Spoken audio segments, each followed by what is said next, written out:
also our guest of honor, representing the Honorable Minister of Education, Your Excellency Ambassador Jenny Darin, Australian High Commissioner to Kenya, Your Excellency Ambassador Margaret Kedisi, Deputy Head of Mission of Uganda to Rwanda, Prof. Aldo Strobe, Co-Chair of Australia Africa Universities Network, Prof. David Strobe, the Co-Chair Australia Africa Universities Network, the Deputy Co-Chairs, Janet, you are here, Prof. Barnabas Nawangwe is not yet here, but we recognize that he will be joining us later. Dear distinguished Vice Chancellors here present, Deputy Vice Chancellors, Presidents and Rectors, Deputy Vice Chancellors with us, distinguished guests, esteemed colleagues, ladies and gentlemen, very good morning. It is with great pleasure and deep sense of honor that I welcome you all to the University of Rwanda and to the beautiful city of Kigali and Rwanda in general for this year's Australia Africa Universities Network Conference under the timely and thoughtful, provoking theme, Artificial Intelligence and Higher Education. On behalf of the University of Rwanda and the entire host community, I extend our warmest greetings to each one of you, our partners, scholars, researchers, and innovators who have traveled from across the continents to be with us today. We very much recognize that some of you have traveled thus far from Australia. Those of us who know what it costs, we understand what you've sacrificed. Your presence reflects a shared commitment to reimagining higher education through collaboration, innovation, and responsible use of technology. Just at the beginning of last month here in Kigali, that is in April, Rwanda hosted a global AI conference that attracted thousands of participants from all over the world. And they were gathered under the theme AI and Africa's Demographic Dividend, Reimagining Economic Opportunities for Africa's Workforce. Today, the University of Rwanda is hosting a more specific university-centric conference of the AAUN under the theme Artificial Intelligence and Higher Education. Later this year, in October, the University of Rwanda will host a global conference bringing together the members of the International Association of Universities and even beyond, because they also invite others who are not yet members, who will be gathering in Rwanda, at the University of Rwanda, under the theme, Building Trust in Higher Education. So what can we deduce from all this? Universities have always been on a forefront in building and thinking for the future. We want to re-emphasize our role as universities, and so we cannot sit back and get taken over by our own creations. I mean, the artificial intelligence, which is a creation of those that we are doing research to see and to contribute to simplification of what we always do. This conference, therefore, is more than just an academic gathering. It is a strategic forum to explore how artificial intelligence is reshaping not only the ways we teach and learn, but also how we conduct research, manage institutions, and solve some of the most complex challenges in our societies in order to be more prepared for the future, or even to contribute and commit and recommit to contributing to a better future. We have been delighted particularly to have hosted AAUN steering group meeting last evening that happened as part of this important event. We always do.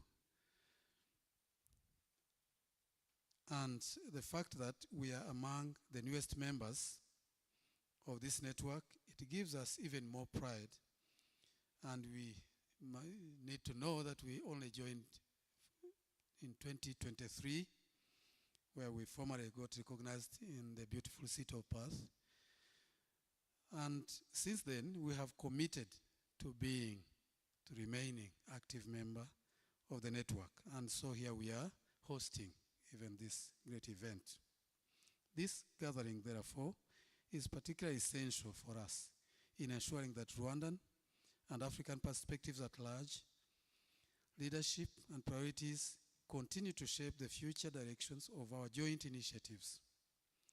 The University of Rwanda remains a proud contributor to this collective effort, and we are committed to advancing knowledge, diplomacy, and practical cooperation across the global south, and with our colleagues from Australia.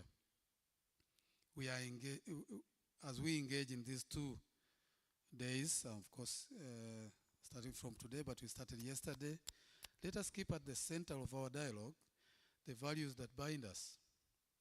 More importantly, the equity, the inclusion, sustainability, and academic excellence. The digital transformation ahead, led by developments in AI, offers immense promise, but also calls for ethical leadership, informed policy, and inclusive design, areas where universities must take the lead and lead by example. I know very well that even though we are constantly having dialogues over it, but we are having part of us quite scared and part of us quite optimistic of what AI holds for us.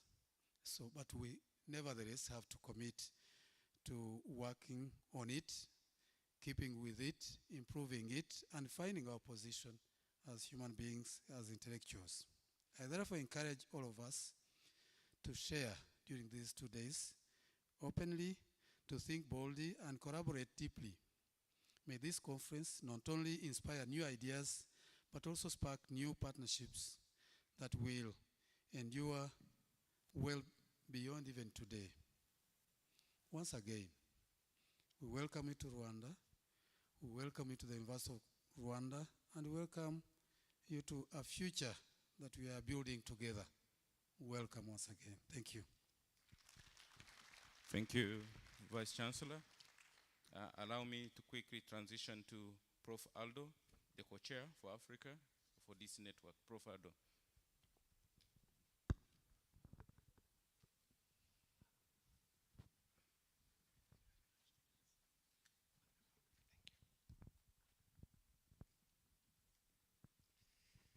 Esteemed guests and colleagues, a very good morning. We are very delighted to gather here for the Africa Forum of the Australia-Africa Universities Network. I want to recognize, please, Dr. Kadozi. Professor Didas, thank you indeed in advance for this most outstanding hosting. The University of Rwanda has been a very strong partner, even as a new member, really very much part of the network. Excellencies, High Commissioners, the leadership of the African Australian University Network, I want to specifically recognize the 2 co-chairs of the Early Career Research Network of the AAUN that was established last year. And this is one of the innovations that the network brings, Dr. Qinisani Kwabe and Dr. Susie Munialo. Colleagues, I'm very pleased to say that the AAUN is evolving. It is not only growing. There's a number of innovations that has seen the growth of this network to include now 15 African members, 10 Australian members, and 60% of that 10 members are represented at this year's Africa Forum. The Perth Forum last year saw the largest African delegation to date participating. These are some of the indicators, colleagues, that the growing interest and the value addition and value for money, if I may be direct about it, brings to see the network growing, but also see us to be much more strategic in how we are inclusive, what thematic areas we focus on, and certainly how we grow to bring value addition to our members. I also would like to recognize a number of vice chancellors of interested universities that are represented here. And that has been also an excellent indicator of growing interest, as we saw with every meeting. Colleagues, so the theme of artificial intelligence in higher education is very, very topical, not only for this stage of the AAUN, but I think in all of our environments. So acknowledging the Global Summit of AI that was held here very recently, as was mentioned. Number two, it is a high area of focus of the current G20 Research and Innovation Working Group, which I'm very pleased that my university will host next week. And it brings a new direction that also allows each host every year to choose a topical theme relevant to themselves or to their country, but that is aligned to the broader objectives of the AAUN. So we will know and speak about this a lot today and tomorrow, that artificial intelligence is racing fast and it provides opportunities to expand capacities to adjust human intelligence, including developing scientific and expressive creativity. But not all global communities are tapping the potential of this new wave of innovations to improve lives. And this has been starkly realized in the newest Human Development Report in 2025, where it is shown that there's a very large divide between low and middle income countries on the one hand and high-income countries on the other, in terms of the availability of workers with technical expertise and cognitive abilities to work with AI systems. This is one of the indicators that speaks directly to the role of higher education. And this stands as a stark call or a clarion for a network like the AAUN to respond, but also be insightful in how it supports its members and the role of those members in the context of this topic. Additional perspectives include the current educational deficits. So on average, Sub-Saharan Africa ranks almost the lowest in the world compared to other regions. However, all three AAUN members, and that is Mauritius, South Africa, and Rwanda, were the only countries in Sub-Saharan Africa to obtain AI readiness scores of above 50. Which is very competitive and even compares well with other like countries in other regions of the world. Secondly, AI in Africa is driven and supported, but there's concern about the role of universities, the courses they offer, which often fail to keep pace with the industry's needs, and students that usually end up learning concepts that are no longer relevant in the AI's fast race. The third perspective is in terms of access. There's large data availability in general in many of the sub-Saharan African countries, but on average there's large gaps that exist to access large volumes of data to be used for training on AI models, and especially in building local language data sets. The fourth perspective is in terms of cultural misrepresentation, and there's numerous reports that are very recent that speaks to this misnomer. But one of the stark realities is that 90% of large language models are mainly trained in English data, which does not represent global regional realities, and therefore impedes access on a global scale. So, colleagues, how do we shape the workforce in this topic of AI in higher education? So firstly, it is steadily shaping the sub-Saharan African workforce and probably everywhere else in the world, as we know very well. It can also be a bridge to new knowledge, skills, and ideas that can empower everyone. And therefore, the thematic areas closely guided by the host has been chosen for this Africa Forum, and you see those in your program. And therefore, we must acknowledge the real outstanding, excellent speakers that we've engaged that are really leaders not only on the continent, but globally, who leads these discussions. And these include Professor Marivati, the ABSA Chair in Data, Dr. Kimpolo, Dr. Richard Mutsabe, our chairperson also on the program, Damien and Dr. Mbere. Colleagues, in conclusion, we will have a multidisciplinary discussion today. As the High Commissioner indicated, AI is overwhelming.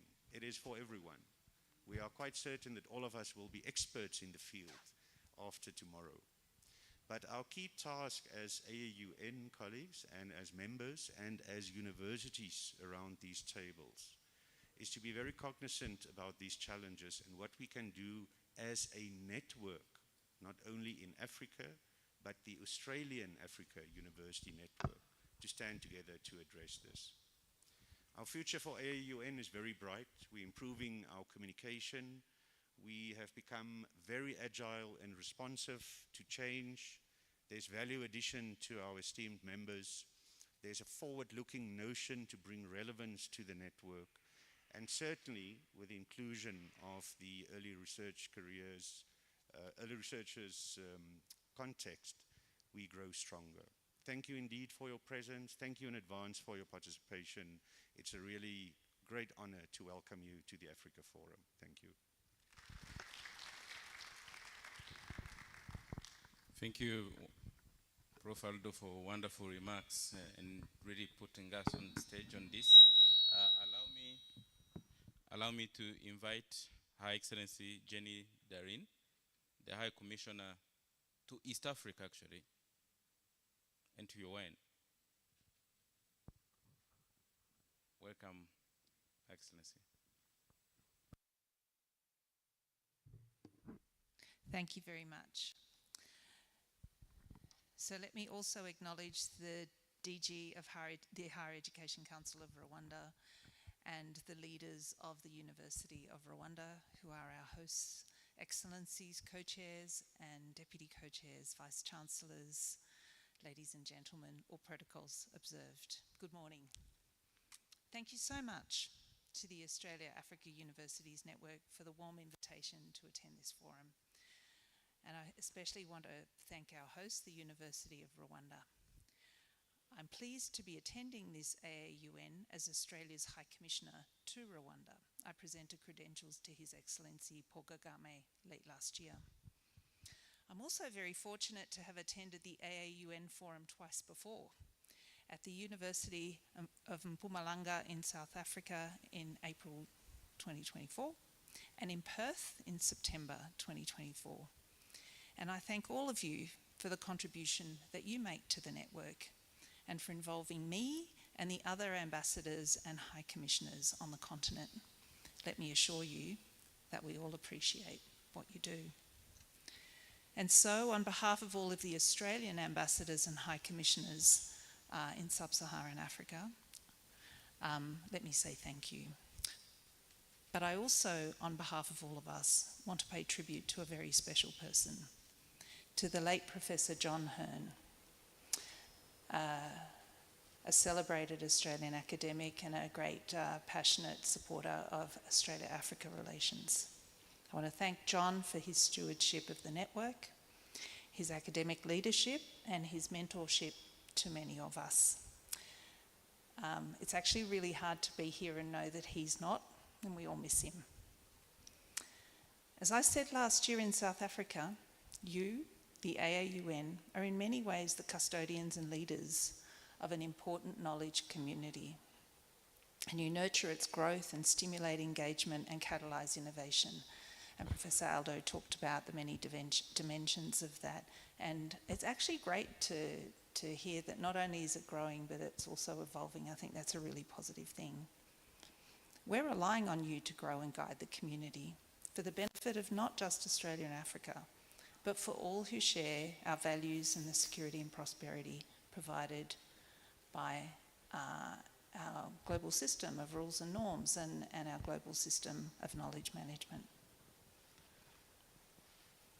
It was true when I said this last year,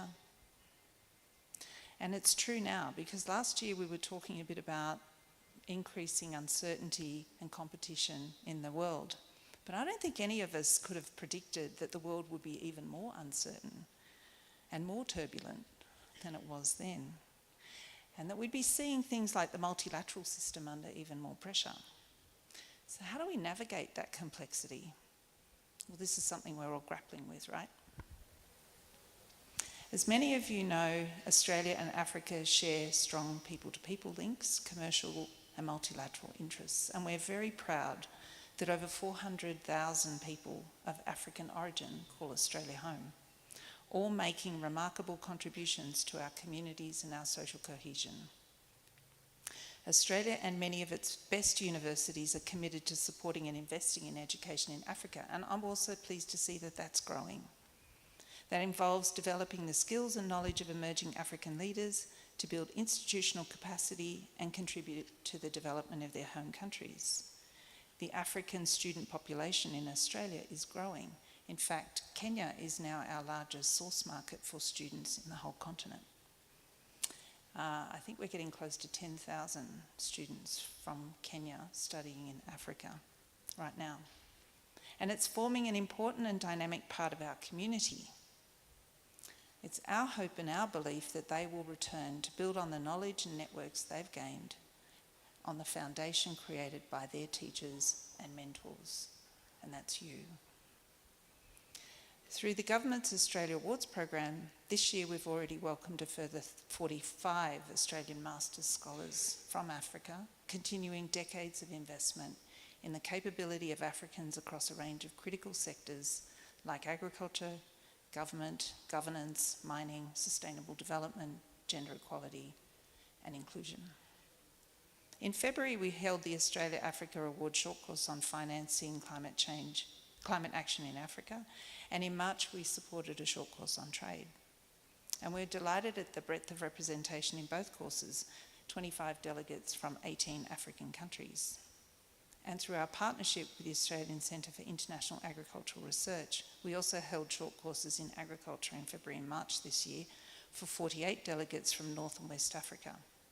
Now you may already know, but if you don't, that ACR is also expanding its research program and capacity development with an additional $76 million over 6 years to support climate resilience and food security in Africa. And that will enable us to continue the investments that we've made already, but also to expand its reach more into West Africa. This will add to the work that it's done in agricultural research in Africa over the past 4 decades. Today, we're also gathering in advance of Africa Day on the 25th of May, when we'll commemorate the founding 62 years ago of the Organisation of African Unity, today known as the African Union. All these years later, it's hard to overstate the importance of that event, when 32 heads of independent African states came together to make a commitment for a brighter future for the continent. It does indeed have a bright future, as does the AAUN. Best wishes for a successful forum, and thank you for the opportunity to be involved.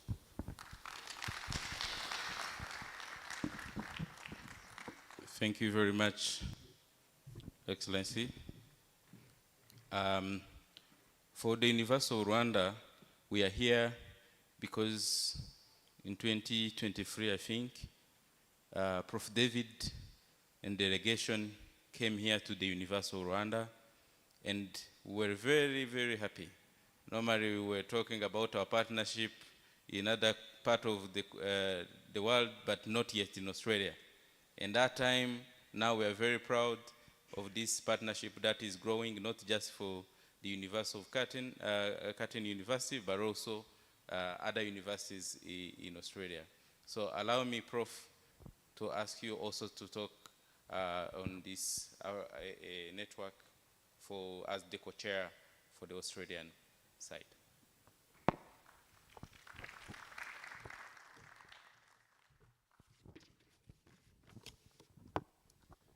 Thank you very much, Raymond, for that warm welcome. Mwaramutse. Good morning. Dr. Kadozi, DG for the Higher Education Council and a great friend of Australia, having visited Perth. In recent years, coming to our campus and representing the Minister here today. Your Excellency, Jenny Dorin, Australian High Commissioner to Rwanda.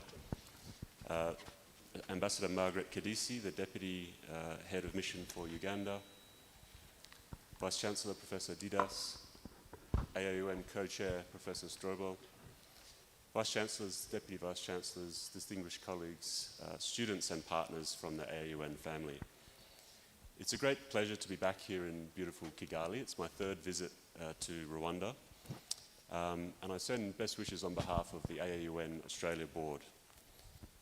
I'd like to congratulate Professor Didas, Jamali and the whole University of Rwanda team for their fantastic organisation of this inaugural AAUN forum in Rwanda this year. I'd also like to recognise the hard work of the AAUN Africa Secretariat, Dr. Munialo, Professor Strobel, in supporting this fantastic event. As a new member of the network, we greatly appreciate the enthusiasm and the proactive spirit and commitment shown by the University of Rwanda in inviting and hosting us here today. It's a very good sign that our newer members are putting up their hand to host these annual forums. The Rwanda Forum's theme of AI and higher education is extremely timely, and we're excited to share expertise and experience and cross-pollinate ideas from across the Australian and African continents through this collaborative platform that we have as AAUN. We're particularly keen to learn from Rwanda as an African and global hub for expertise on AI and the digital revolutions that are rapidly reshaping our work, our lives, and our societies. This is my first AAUN forum as the Australian co-chair, and I would like to acknowledge my deputy co-chair, Associate Professor Janet Jator, who's here with us today and spoke very well last night.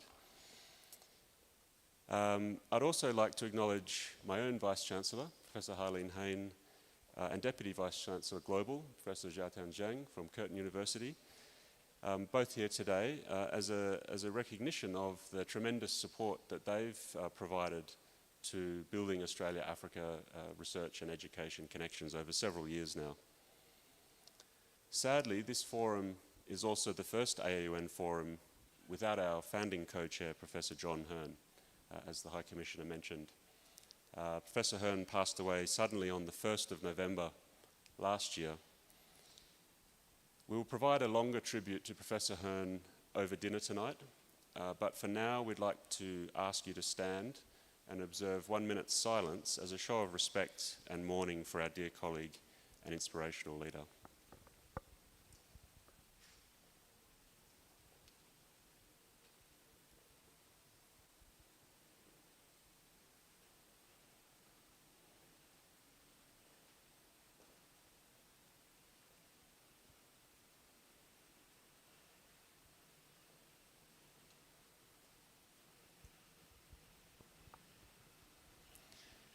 Thank you very much. Please be seated. Professor Hearn was instrumental in co-launching AAUN with African colleagues back in 2012 as a platform to promote equal partnerships in higher education and research between our two continents. 13 years later, we are well established and widely recognised as the flagship Australia-Africa Partnership Network, having seeded now almost 70 collaborative research projects and teams, and regularly convening annual fora in both Australia and Africa. And these forums bring together, as we see today, university leaders, policymakers, diplomats, leading researchers, students, and a range of partners to the network. Through these activities, we tackle common issues that impact our societies and our planet. And to pick up on the point made by my co-chair, Aldo, the thematic focus that we've had now in 2 sessions, last year in Perth on energy transition, and this year on the role of AI in higher education, I think further strengthen our role and our positioning as a thought leadership network. As we move forward and continue to grow the network, we're delighted to have welcomed a number of new members from both Australia and Africa over the last couple of years, such that we now stand at a very healthy 25 members, which I think is an ideal size for a university network. In addition, the launching of the AAUN Early Career Researchers Group and the relaunching of our Partnership and Research Development Fund grants over the past year indicate that we have a very bright future in supporting impactful collaborative research and building research capacity and international partnerships for the next generation of scholars across our continents. That's a real value add as a network that we're bringing to our two early career researchers teams.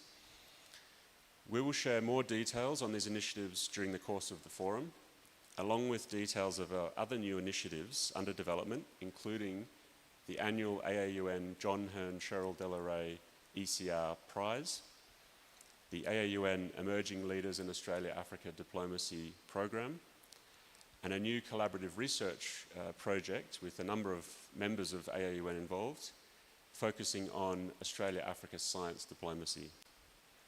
These initiatives will form part of our 5-year AAUN strategic plan to 2030, which we're in the process of finalising and will be presented at our AGM in Perth in September. And this will set up the network for sustained success and impact through equal partnership over the next 5 years. Thank you, and please enjoy the forum. Murakoze.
And we have participant from Nigeria. And we have participant from Rwanda, the hosts.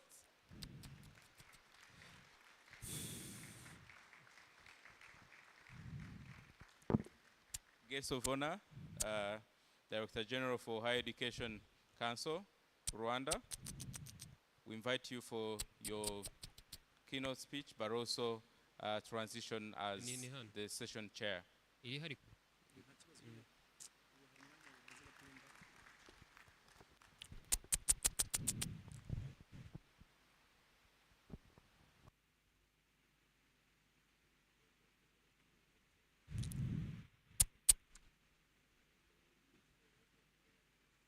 Good morning, Mwaramutse.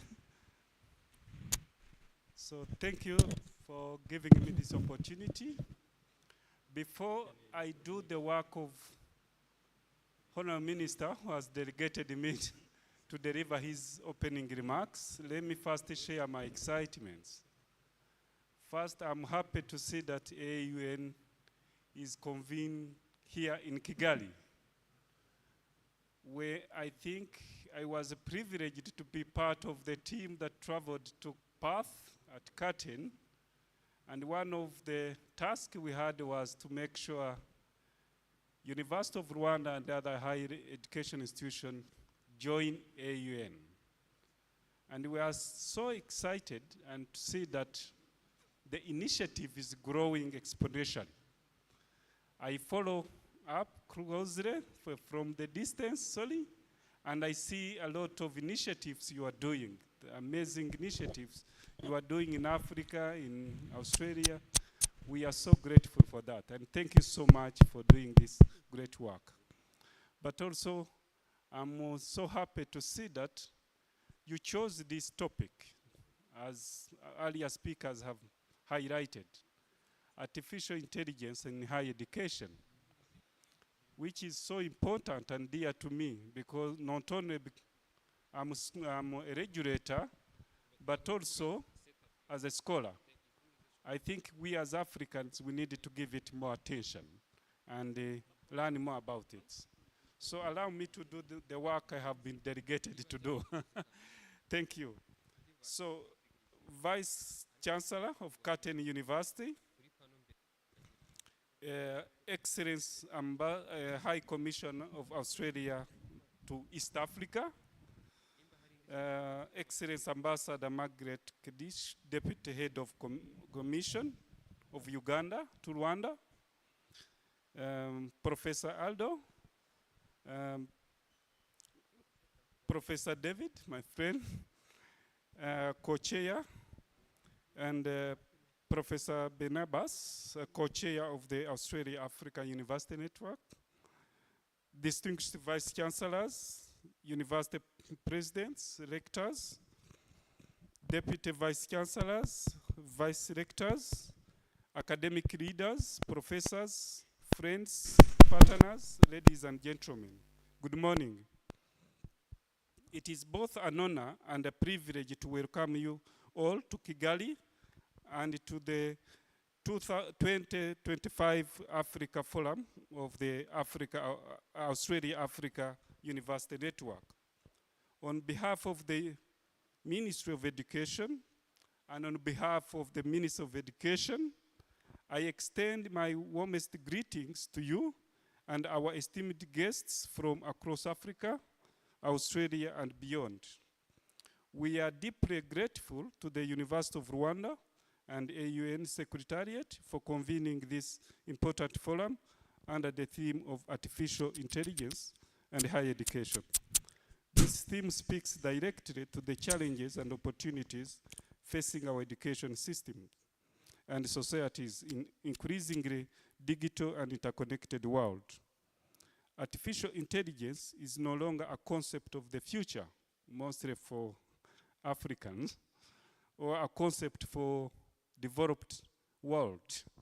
It is transforming the present from personalized learning, adaptive content delivery, to predictive analytics, data-driven decision making. AI is shaping how we teach, how we learn, and how we generate knowledge. It is therefore timely and essential that this forum brings together such a distinct group of academic leaders, policymakers, diplomats, development partners to explore AI's transformative potential across sectors, including food security, gender equity, health systems, and geopolitics.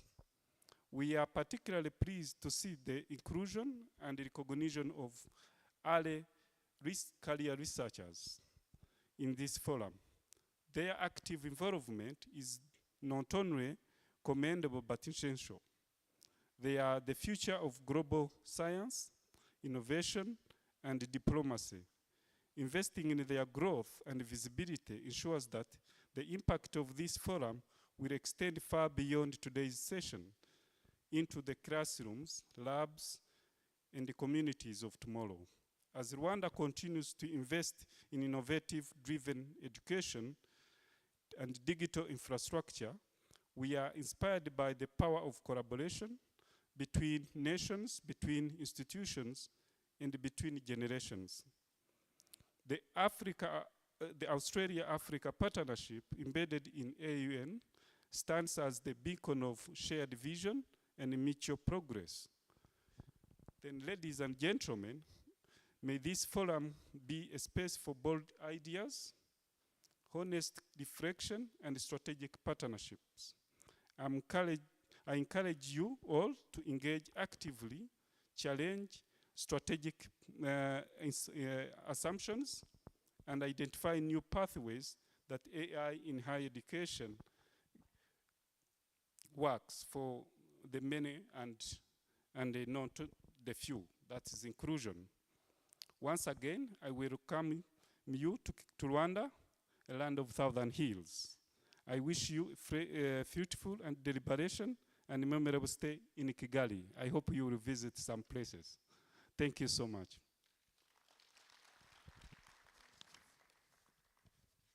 I was told that I should proceed with another task. Thank you. So I have to proceed with another task.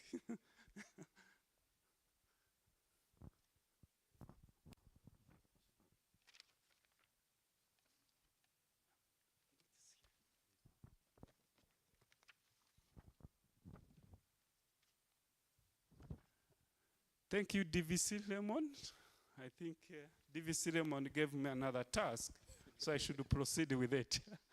Yeah, thank you so much.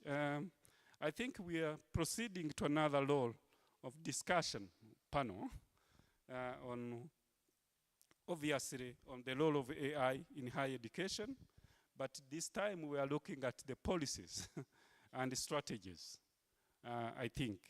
So I don't need again to go through the protocols, but I wish to invite the panelists for this session, for this panel.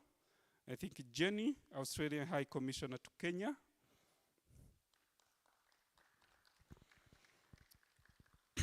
Ambassador Margaret Kedish, Charge of Affairs and Deputy Head of Commission Uganda. Janet Mwawasi, High Commissioner of Kenya to Rwanda. Not there, hasn't turned up. Okay. Yes, Professor Helen, Vice Chancellor, Curtin University. Thank you. So let me pass just a few opening notes. So it is my pleasure to welcome our panelists and everyone to this session on the role of AI in higher education, national and university strategies. Obviously, today's discussion, this panel, is both timely and strategic. Artificial intelligence continues to redefine how we run, teach, conduct research, and manage institutions. We are not going into research. Yeah, so we will get into policies. We are honored to have with you a esteemed panel of leaders, diplomats, whose insights will help to explore the intersection of policy practice, obviously, and see how we make AI a reality active. Together, they will help us examine both national level strategies that shape AI policy in education and institutional approaches that bring these strategies to the life in universities. As session chair, obviously, I will pose a series of questions. That's the good thing of the chair. But I will help them also be able to share their insights. We will touch on the following areas: the alignment of AI policies between government and academia, investment in infrastructure, skills. I think Professor Adam touched on some of these items. Investment in infrastructure, skills and ethics, opportunities for collaborative research, talent development, and inclusive innovation. So I invite everyone to follow, but also be prepared and to ask questions or clarifications. So if you allow, I could proceed here.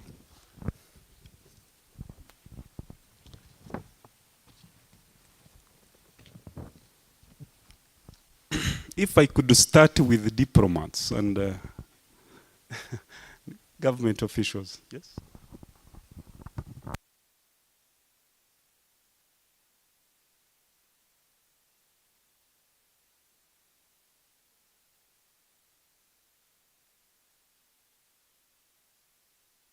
Thank you, Vice Chancellor.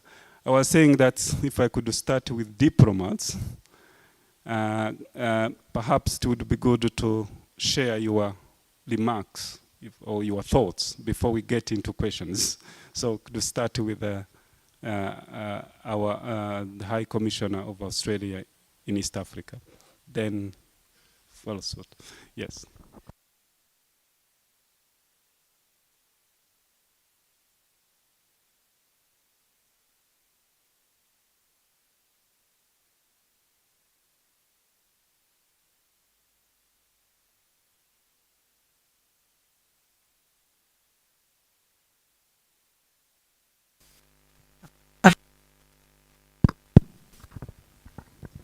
Rwanda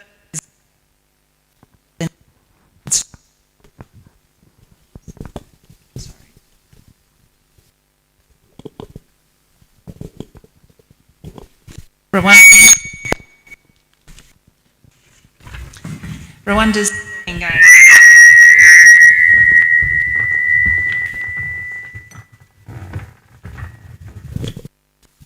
I'm not sure you really want me to keep talking.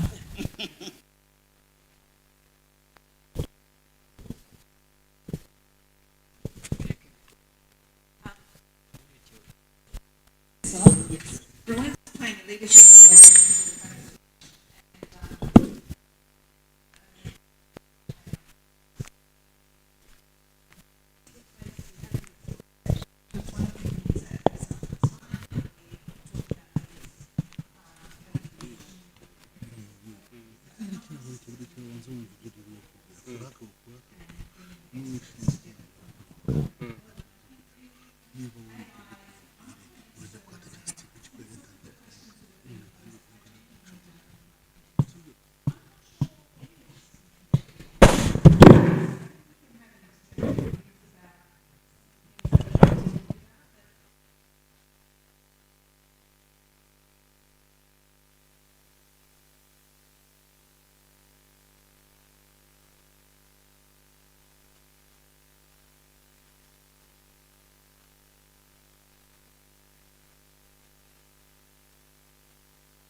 Thank you, Your Excellency Ambassador. I like all the two approaches from different contexts. Yeah.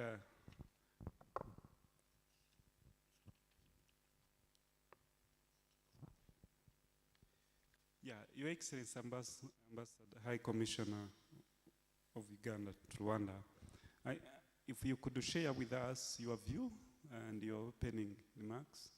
Thank you.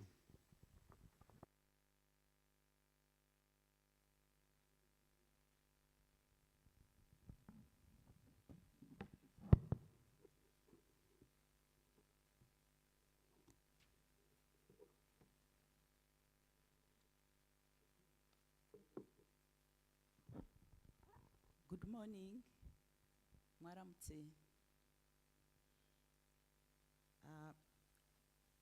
I'm so happy to be here this morning.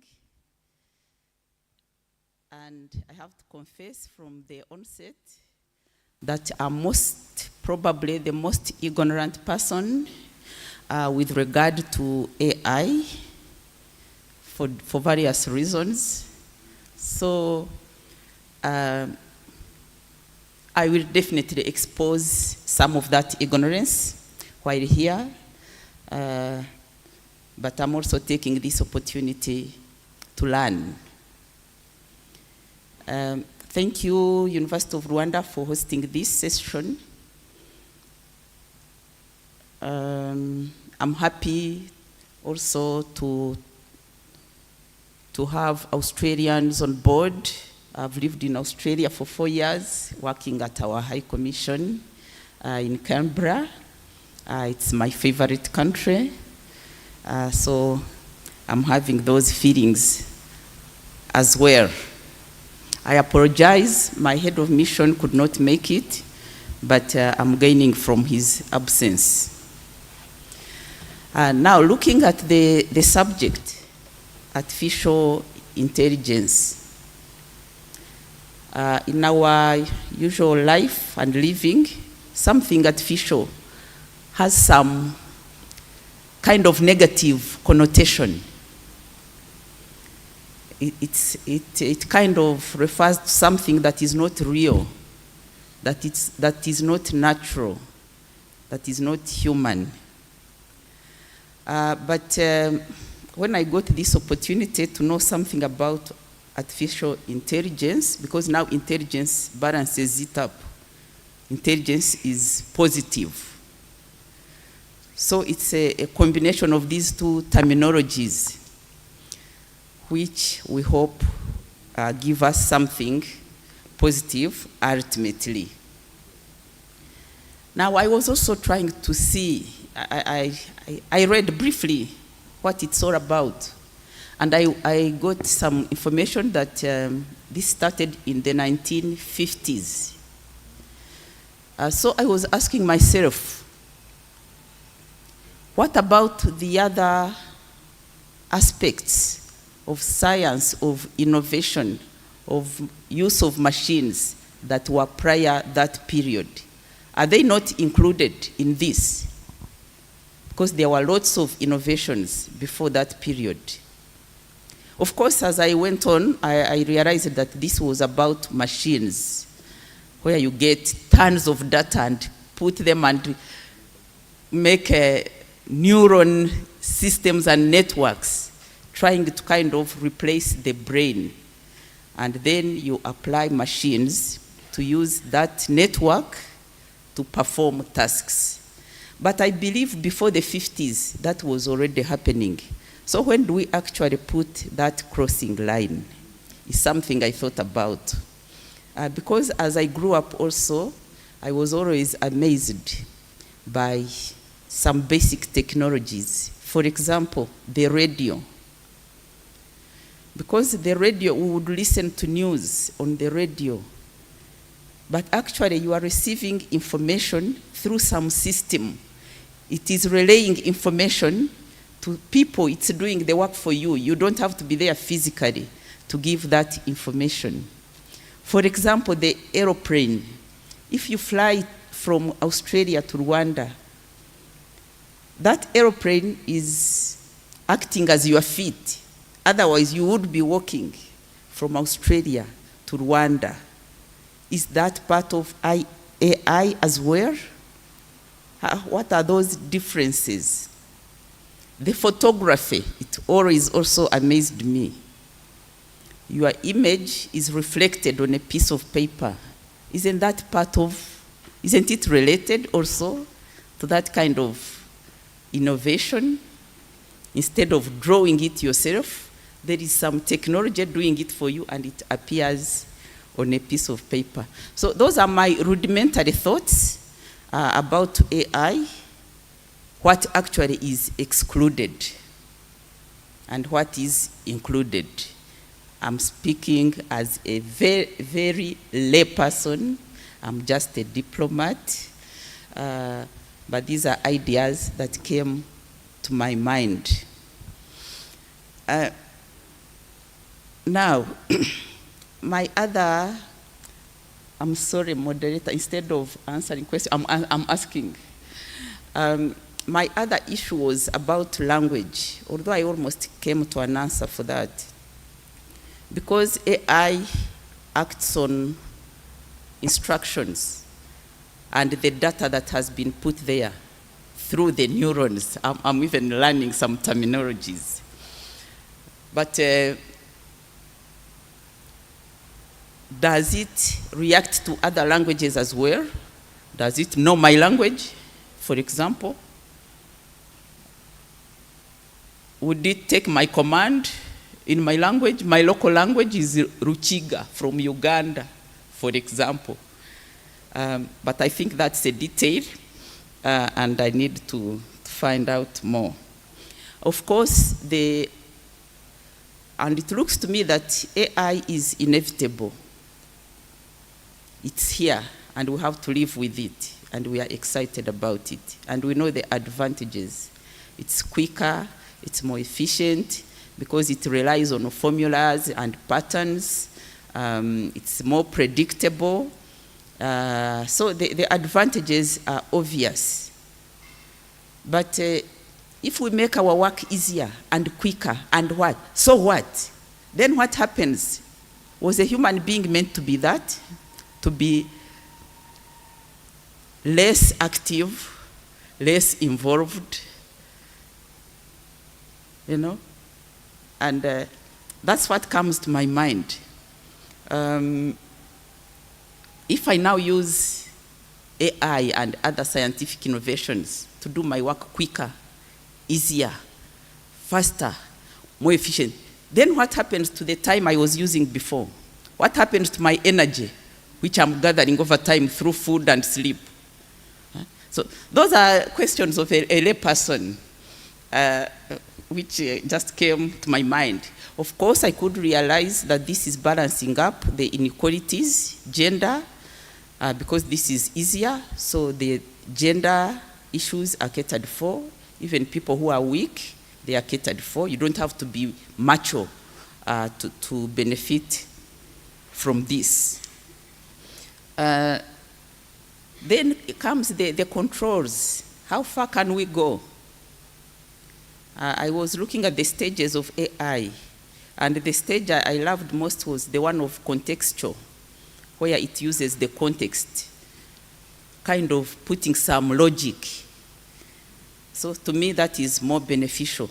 But then as you go on, I saw we could reach a stage which is cosmic, where AI is godlike, where it could even have feelings. So suppose you are operating a machine, and then you notice that it has feelings. What do? Do you stop or do you let it continue? Doesn't it have rights?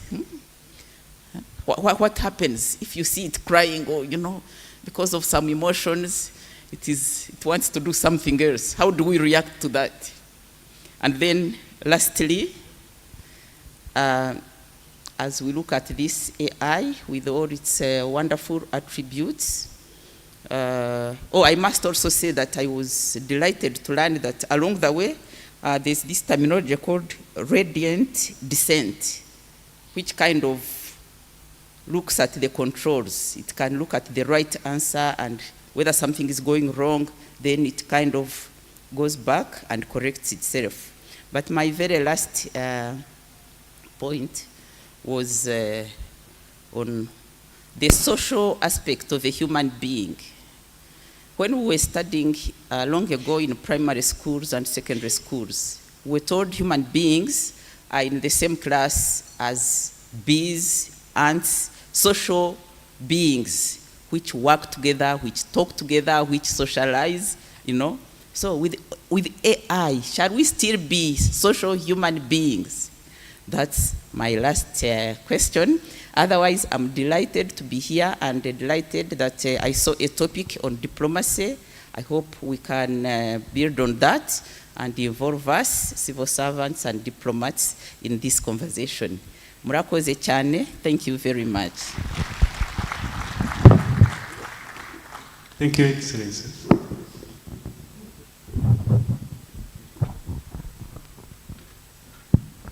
Yes, Vice Chancellor.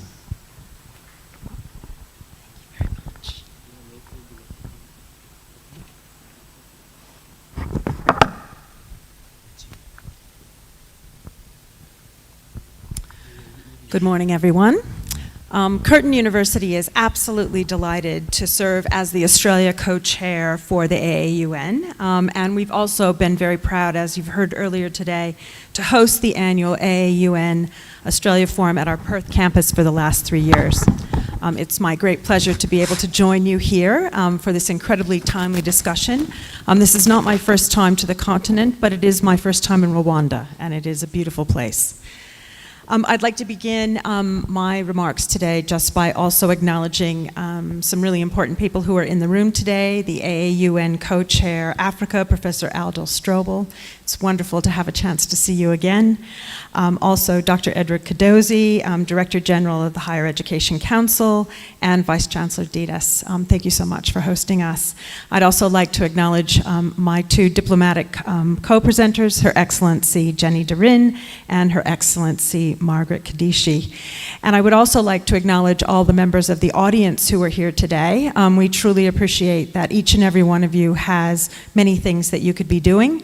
And we are very grateful that you have taken the time out of your very busy day to spend time with us. Now, as reflected in the forum's plenary topics, artificial intelligence, or AI, presents both opportunities and challenges across all industries, but this is certainly true for the higher education sector. We all acknowledge that AI is a very powerful key to unlock some phenomenal human potential, and at Curtin University, we are warmly embracing its potential as a critical tool for both our staff and our students. We are already using it in our teaching, in our research, and in our student support. But at the same time, although we acknowledge the huge potential of this technology, we also acknowledge that it also presents some really interesting challenges for its ethical use and application. How does a university or any institution approach AI in such a fast-changing environment? And how do we, as a university, do so in a way that maintains our integrity and the quality of our education and our ethical research? Now, like many of you, Curtin is in the midst of trying to answer these very large questions for our own organization. And whilst we're taking some positive steps, there is still much that we have yet to discover. Our approach has been one in which we have continued to evolve and evolve very rapidly as the technology has begun to evolve as well. Now, what I can say is that our approach is grounded in principles and perspectives that actually are underpinned by our core values at Curtin. Curtin is using AI as a transformative force, and to help us stay on track, we have developed a Curtin Artificial Intelligence Opportunity Statement, which sets out our aspirations for AI. We aim to use AI to elevate academic excellence and to enhance student experience. We aim to use it as a complementary tool for quality teaching, not to replace it. We aim to integrate AI so that we can help equip our staff and our students with the skills and knowledge that they need to lead in an AI-driven workplace. And last but not least, we aspire to apply AI across diverse research domains to help us tackle contemporary challenges in a novel and sophisticated way. Now, positively framing our opportunity helps us to put into perspective the recognized challenges that must be managed proactively, and it enables us to proceed with an agile, ethical, and responsible approach. We're fortunate at Curtin to be able to draw on the expertise of our academics and our professionals with significant AI experience, expertise, and passion. And we've established an AI steering group to help guide the university's activities.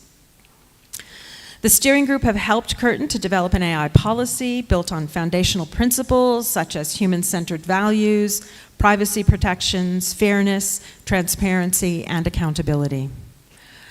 The steering group has also helped us to do a deeper dive to understand how professional and academic staff and students are using AI tools right now. In our teaching and learning, we are finding AI as a useful tool on several fronts. It can create a fun and engaging multimodal learning environment that combines learning outcomes with creativity and digital skills. And it can help personalize feedback and support for our students. Just by way of one example, one of our faculties has deployed an AI-powered chatbot trained on unit-specific content and common student queries. This chatbot is available 24/7, and it can help students to clarify concepts, navigate assignments, and suggest further readings, particularly benefiting students who study part-time or across different time zones.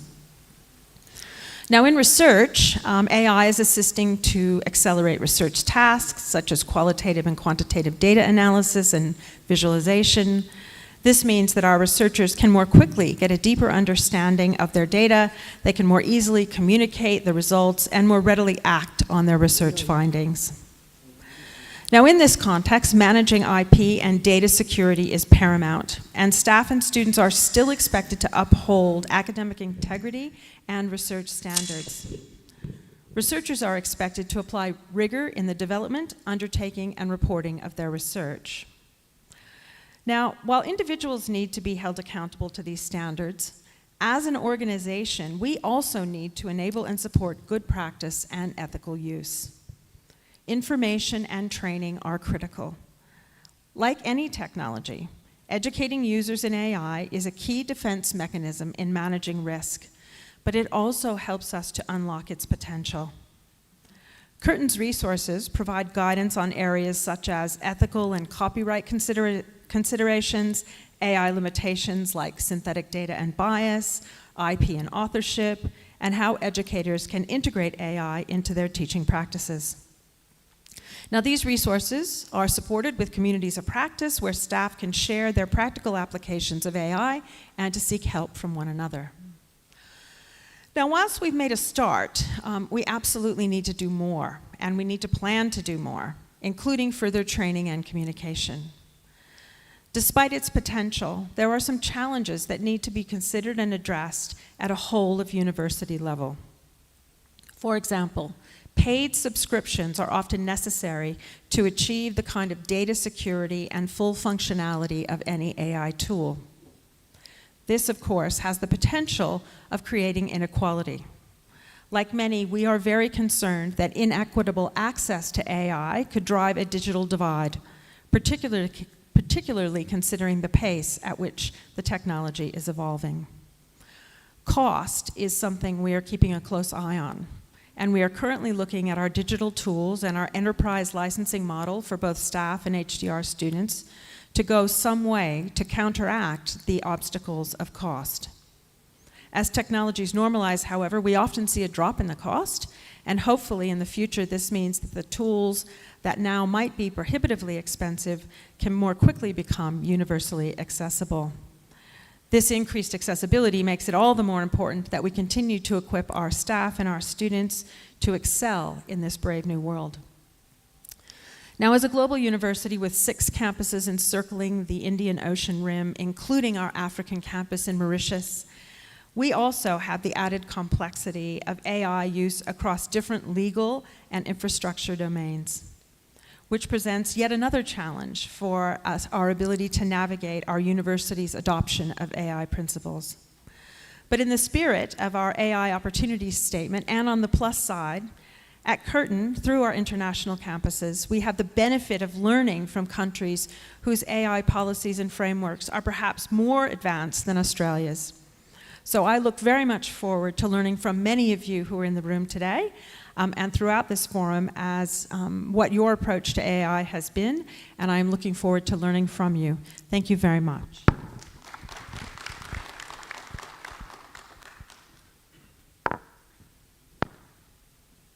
Thank you, Vice Chancellor. I like the conclusion. This could be used as a platform for learning from one another.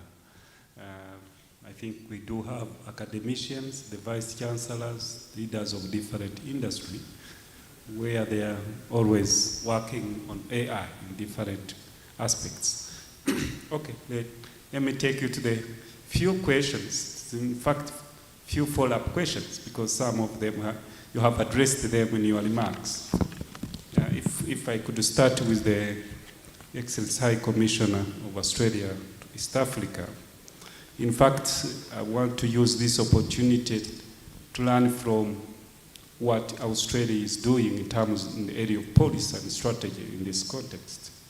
So how are national education and innovation policies adapting to the opportunities and the challenges posed by AI, I think, so that others we could learn from possibly Australia. Thank you.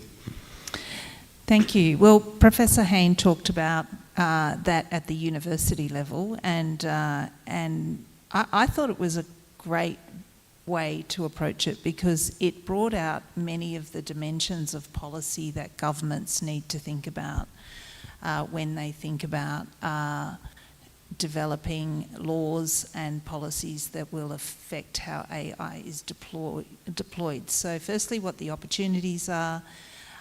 Secondly, how people will access it. How do we think about issues of cost, of inclusion, privacy. So there are so many dimensions of this that you need to think about from a policy point of view. And as the technology is deployed in different ways, it's going to give rise to different questions that governments have to grapple with. And I don't think this is just going to be policy that is decided at a sectoral level. So we're talking here mostly about education, but some of the issues we're talking about transcend particular sectors, and I don't think you want to get into it, as a policymaker myself, you don't want to get into a position where you're developing policies only for particular sectors. You want principles that can apply across the board, because otherwise, in terms of regulating those arrangements, you create complexity that can make it actually harder to harness the benefits. So I think that's an important function.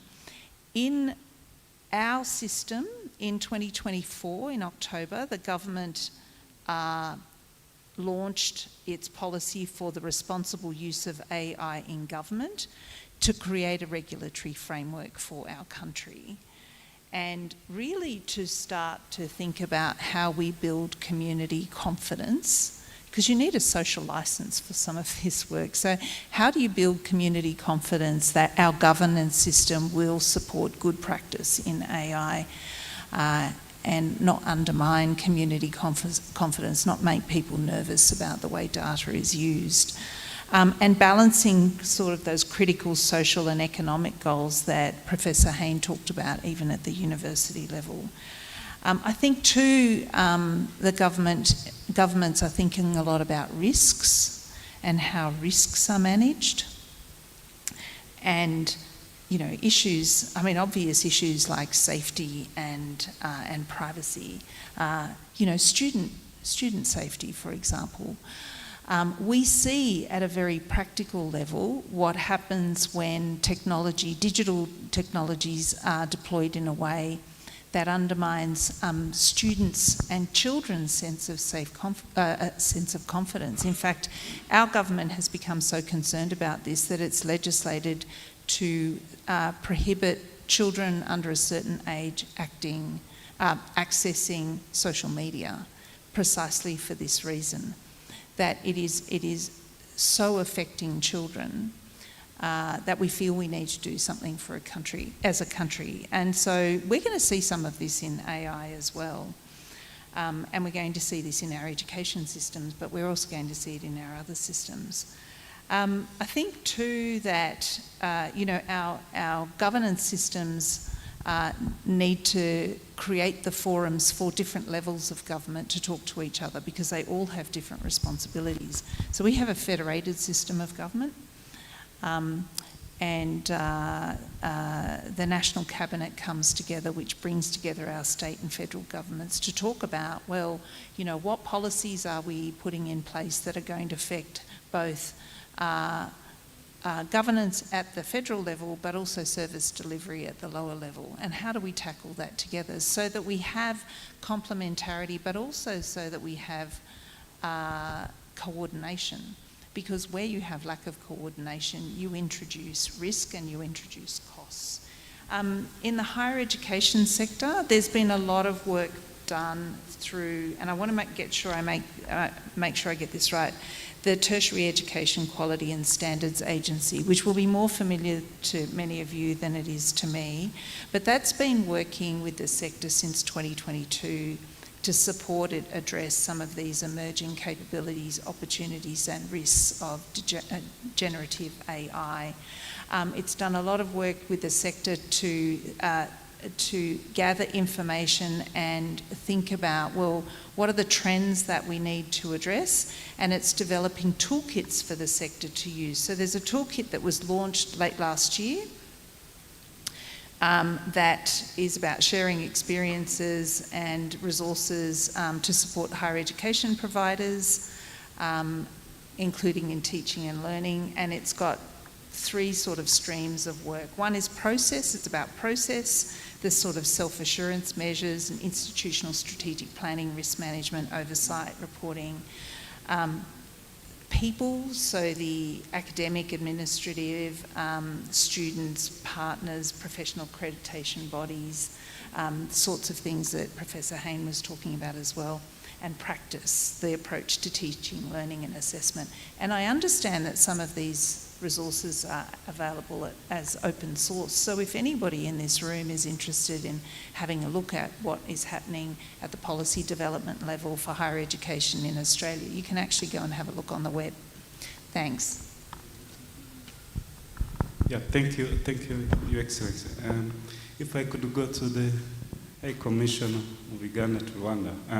We understand, but we liked your insights. Yeah, and Professor Aldo told us that we will leave this conference when all of us were experts on AI.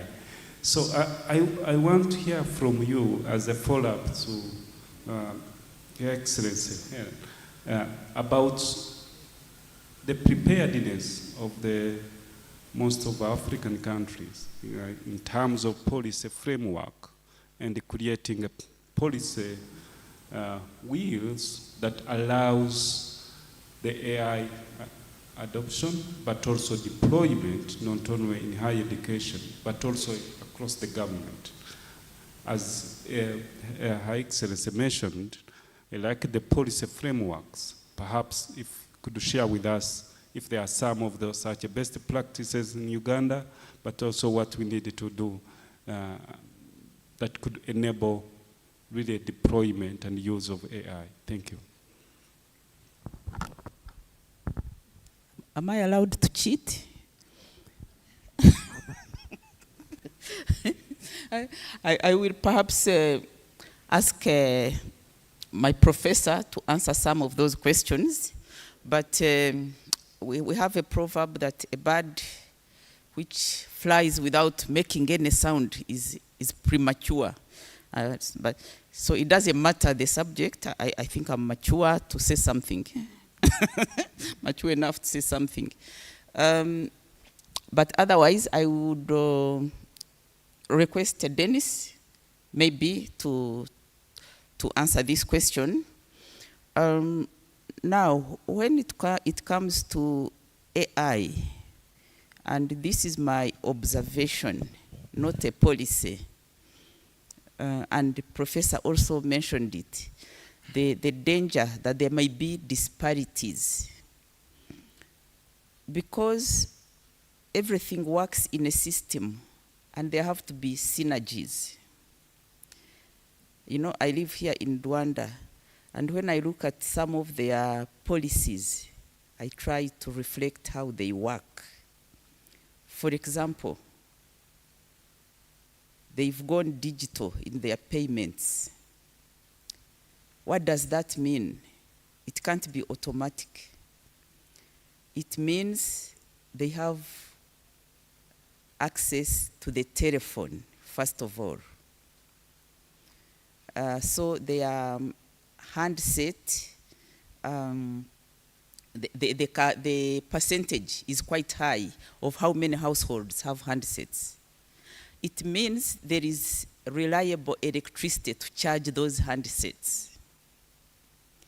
It means the level of education is relatively high. The literacy rates have to be relatively high. It means they have accounts because they are removing money to pay for the service. So it's a system. It cannot be done just in isolation, no matter how much you like it. So the same thing when it comes to AI.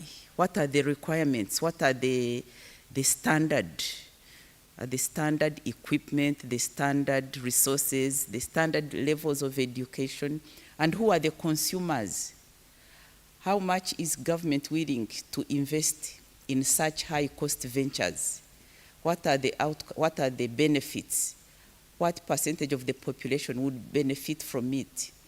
How many people are willing to take on science subjects? So to me, it's a kind of puzzle. It works out after serious review. Of course, you look at your country's progress, your country's development focus. What is the focus? Are we focusing on science? Do we have those technologies that are available? Or even if we have them, are they sustainable? Are we able to be competitive in a world which has now gone AI? So to me, those are questions that have to be answered as we come up with now national policies to guide our nations.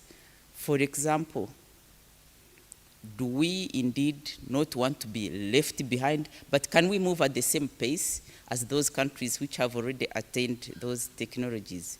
But as I said, I would love to request Dennis to add on to my rudimental information. Thank you. Thank you so much, Excellency Ambassador. Maybe Dennis.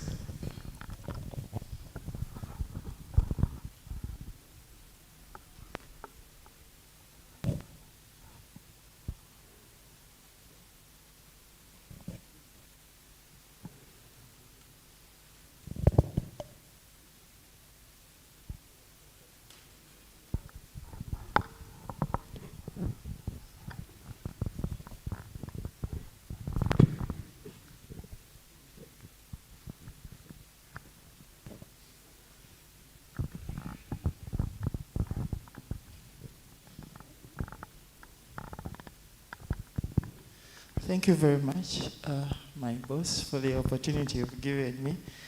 I'm actually meeting her for the first time in this conference. Now, about AI, of course, as an ECR in the university, there's a lot that, as the university that has done, not very sure if there's much that government has done about AI, but I remember last year, there was a conference where the Minister of Education, Honorable Kataha Janet Museveni, and they were specifically talking about AI, and the conference was specifically attended by representatives from higher education institutions, of course universities and tertiary institutions. So what I'm not sure about is if, for example, what the Ambassador for Australia says, there have been developed frameworks that govern the good use of AI, say in government, business, but for the universities, there is really some work that is being done. At least I've attended meetings by the Deputy Vice Chancellor Academics, where they are emphasizing the use of AI. Of course, like what the Deputy VC Curtin University says also, use of AI not to replace teaching, but simply to enhance or improve the quality education or the quality teaching. So in brief, the university is doing some work. I think Immaculate is also hosting another forum under ARUA, where the major emphasis is still AI. So there's really much that the university is doing in relation to AI, but not very sure if government is already at that level where they're maybe formulating specific strategies and specific laws that are going to govern the use of AI in a way that does not degrade what we can do without AI. Thank you very much.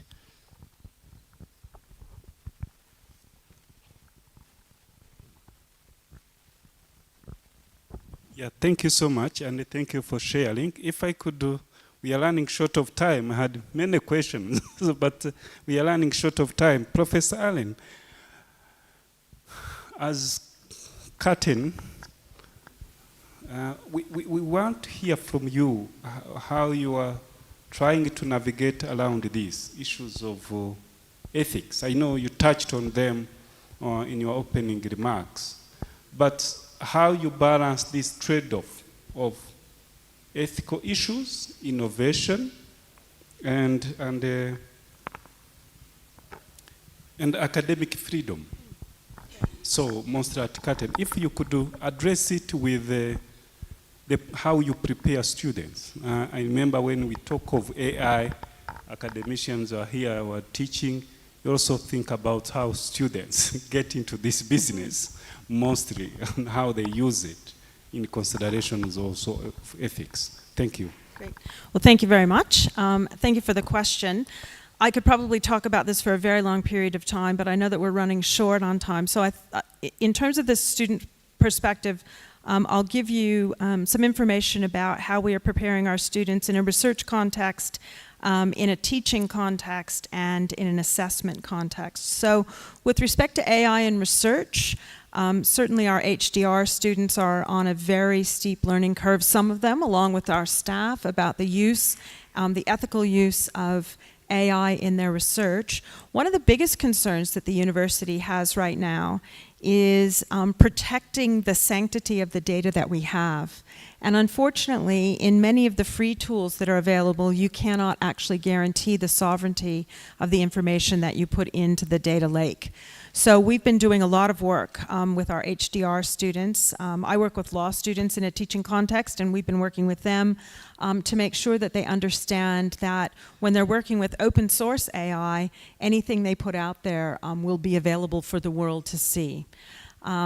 So there's a lot of teaching that is going on, particularly with respect to both research and the professional programs. The other thing that we've done, I mean, to be honest, Curtin was caught a little off guard, like I suspect most universities around the world, with the release of generative AI. It wasn't something that we warmly welcomed. It kind of came upon us in a big, huge flash. And we had to deal with all of the early problems with cheating and a whole host of things that that AI allowed our students to do. And for a long time, and by a long time in AI terms, I'm talking a month, we were thinking about how we could try to regulate it, but it became very clear that regulation was not going to be possible. And what we really needed to do was to turn the use of AI on its head and to figure out how we could empower our students to use this very powerful technology to facilitate their teaching and learning. So we've got a big program of work going on at Curtin right now, Assessment 2030, which is a university-wide program in which students and staff, both experts in AI and just people who are really keen on its use, are working together to develop a series of AI-proof assessments.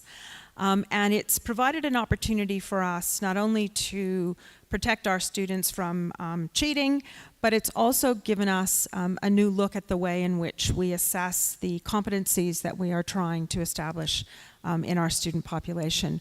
So it's a work in progress, but like all things in AI, it is happening very quickly. And I guess the final thing is about cost. And I did mention in my opening remarks that we are concerned about the digital divide. At Curtin, we teach students, from the highest socioeconomic brackets in Western Australia, but we also teach the poorest students and everyone in between. And we didn't want to get to a position where some of our students had access to paid for AI tools while others did not. And as we were, again, over a period of about a week contemplating how we were going to pay for this. Unfortunately, the price of some of the ChatGPT stuff has dropped precipitously, which will actually allow us to provide the paid-for services for many more of our students, which again raises the stakes in teaching them how to use it ethically. So I don't say for a minute that we've got this, the challenges covered, but what I will say is that universities are a great place to tackle this problem. I've been in universities all my life, and one of the things I know about them is that they are full of incredibly creative and entrepreneurial people. And our AI steering group has folks who have expertise in computer science and AI, but they also include our chief legal officer, who has become fascinated with the possibility and the opportunities that AI presents. So I think we are collectively in a good place to continue to address some of the major challenges that AI presents. But by the same token, I think we shouldn't be afraid of it. We need to warmly embrace it. It is going to change the way all of us work. And it's better for us to get ahead of it rather than to be run over by it. So that's where we are. Thank you so much. We shouldn't run away from it because it is here to stay. I just wanted to hear from the audience if there is two burning questions, then we conclude the session because we are running short of time. Either questions or comments. Burning question or a comment.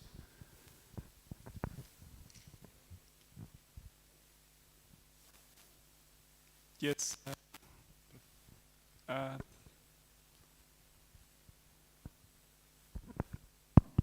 Thank you.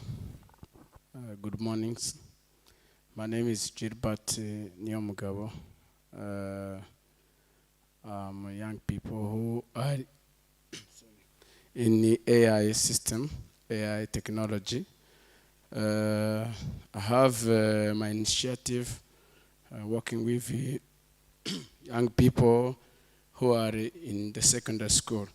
So we have a project called this Smart Preska, Smart Preparation Student Candidate in the AI.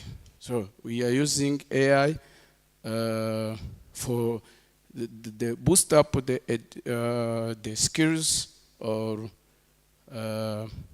young people, especially those candidates. They are preparing a national examination. So we help them to show how they can interact with AI tools like ChatGPT and Gemini and more. So what we do, we are sharing our skills we got from AI, artificial intelligence, so to those young people. So it's good to show young people, students, how they can use AI tools in better ways.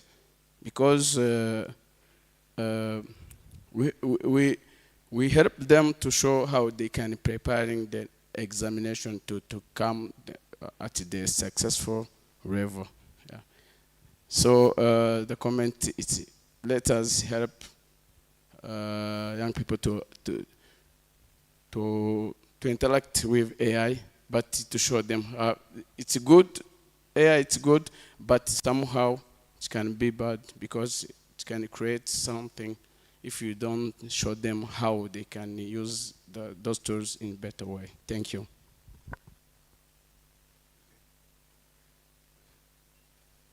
Yes, there was someone on the other side. Yes. I think that one was a comment. It wasn't a question, I think. Yeah. Thank you, Moderator, for giving me the floor.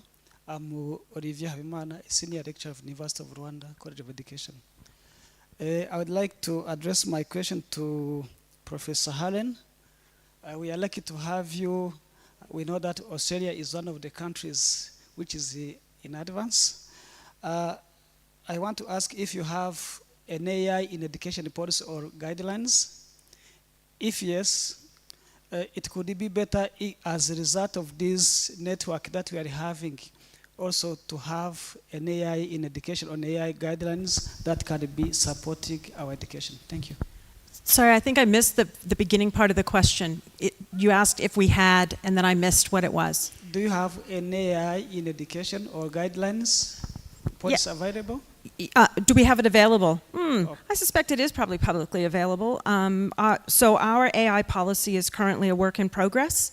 And as I mentioned in my remarks, if you email me, I'm sure I can send it to you. It's not a secret. And we'd be happy to have anyone else who's got AI policies, we would be more than happy to accept those as well, because we're all on a very, very steep learning curve. So we're happy to share. Whether it's currently publicly available on our website, I don't know, but you can certainly get access to it. Yeah. Then I was recommending that this can be now as a result of a product of this network, so that we can be having an AI in education policy that can be adopted institutionally. Thank you. Yeah, I think that's a really great idea. And I just want to comment, maybe answer the comment that was raised about the value of AI for young people. One of the things that we've warmly embraced at Curtin is bespoke learning opportunities. So AI does have the ability to provide information to an individual in a way that he or she can process it best. And so one of the projects that we're working on right now is whether or not we can roll that out across our university, whether when students come in, they do a series of tests to let us know how they learn best, and then the information can be fed to them in a way that allows them to excel, no matter how they learn. And I guess the other thing I wanted to say about young people is that the chatbots have been really, really popular with our students, not only in the context of their academic learning, but also in terms of support services around campus. So we've sort of farmed out a lot of really tedious question and answering that we used to have to do as individuals to our chatbots, who can answer the same question with huge amounts of patience, even when it's asked 1,000 times. And it frees up the human potential that we have in our student support to address situations that are more unique, that are more complex, and that really do require that human input. Thank you so much. I think there is a question from the other side. I had not seen you before. I was the first to raise. Okay, could you be short? Yeah. Okay, good morning. My question goes to the Vice Chancellor, Curtin University. Yeah, very short question. It borders on the students that are upcoming. I think currently for most of us that we are grounded in the manual application of doing things, maybe it's easier, but I keep thinking about these people that are coming and they have actually not learned how to apply some of these things, and they just come in and they're exposed to artificial intelligence. I'm trying to think about, is there a way we try to see if this... try to be brief. Yeah, I'm trying to... I'm asking the question already. So I'm trying to ask if the lack of knowledge, the background knowledge, as a way of affecting the way AI is used.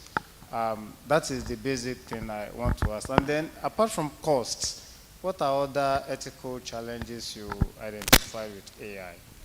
Yeah, I mean, I think the biggest ethical challenge is, and I think both of the ambassadors have raised this issue about whose work is it.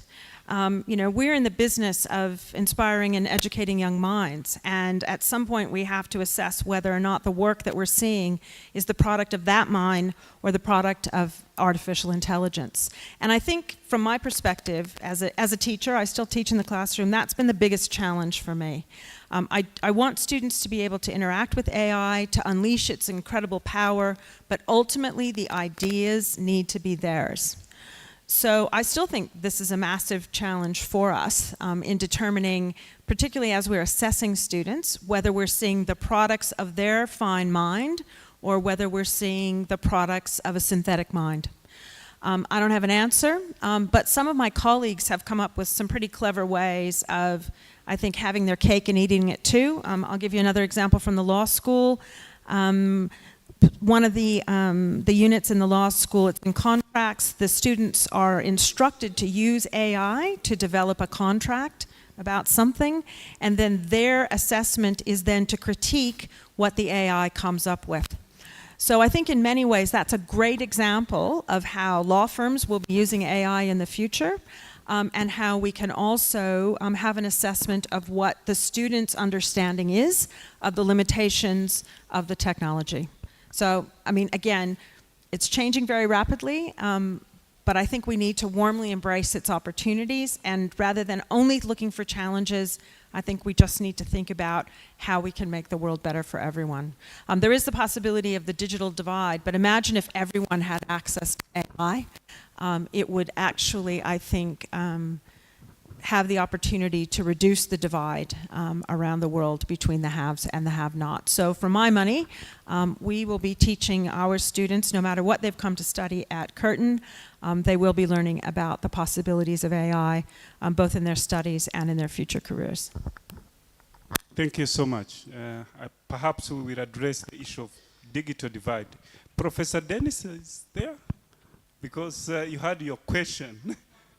It will come later. Okay, thank you so much. I think we could cross from here. I had a number of questions as someone juggling with AI application and regulation, but we keep it. We stop from here. Thank you so much. Other questions perhaps will be answered as we proceed with other sessions. Thank you.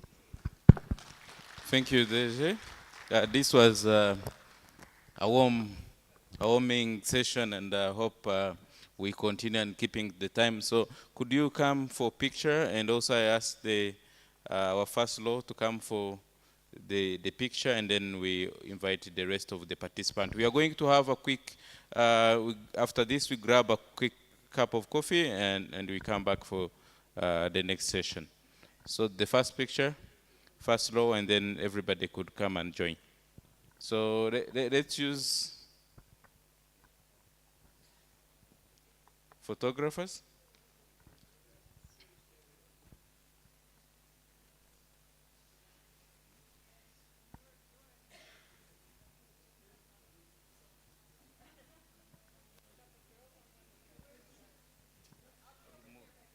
No. Okay.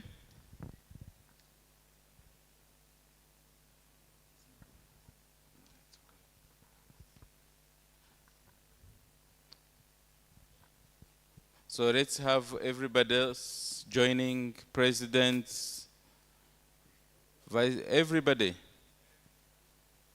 Please come and join.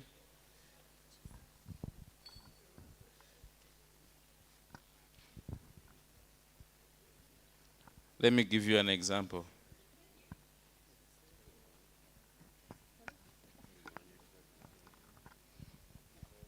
So we use 2 minutes.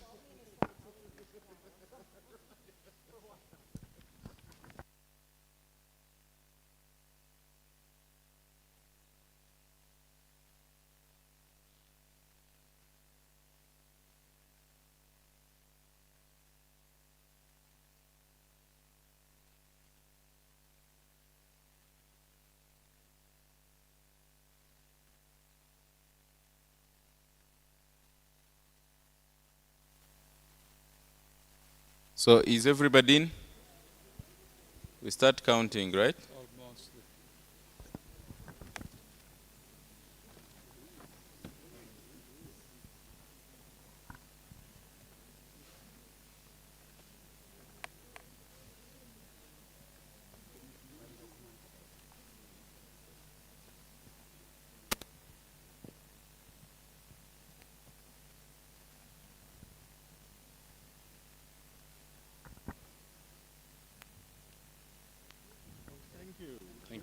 Thank you. Coffee in the back. So let's have a cup of coffee. Because in the interest of time, we are going to use 10 minutes. Of course, you can bring your coffee in and then we go for the next session. Just let us use 10 minutes.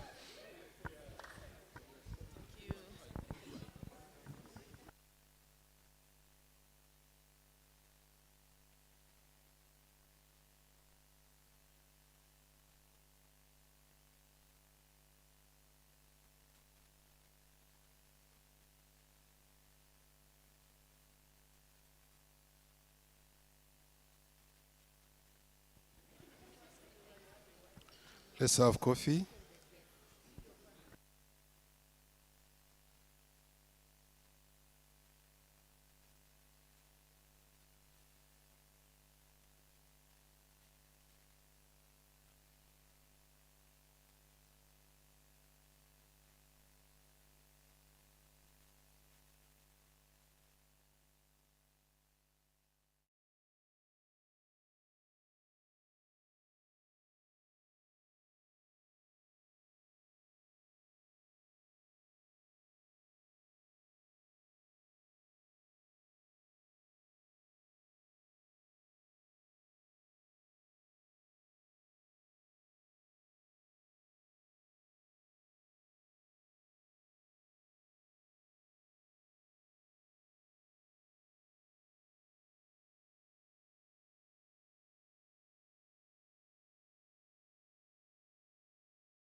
And is Dr. Charles Lebon Mbere Kimpolo, Director, Africa Institutes for Mathematics Science, AIMS, Industry Initiatives, and Next Einstein Forum.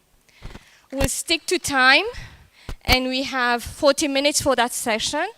So each speaker will have 50 and the discussant 5 minutes. Questions. Sorry for that.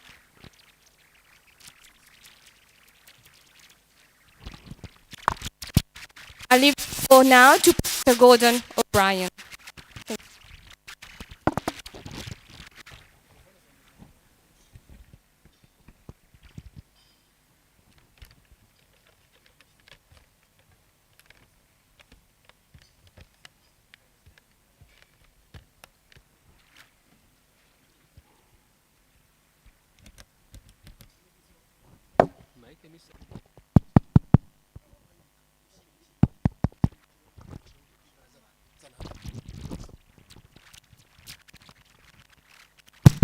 Great, thank you.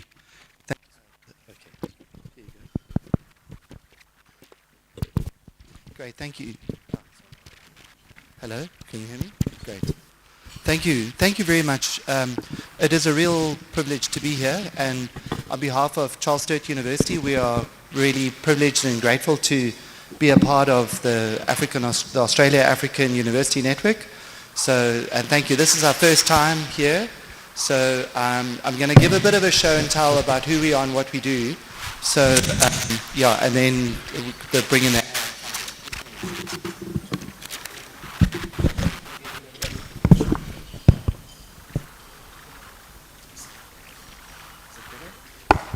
Sorry, that's much better. Great. So Charles Sturt University is located in the south eastern part of Australia. We have multiple campuses and 3 main faculties.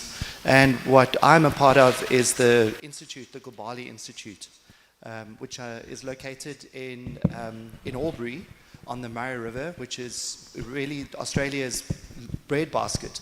The Murray River is the largest river in Australia, and the majority of food is produced from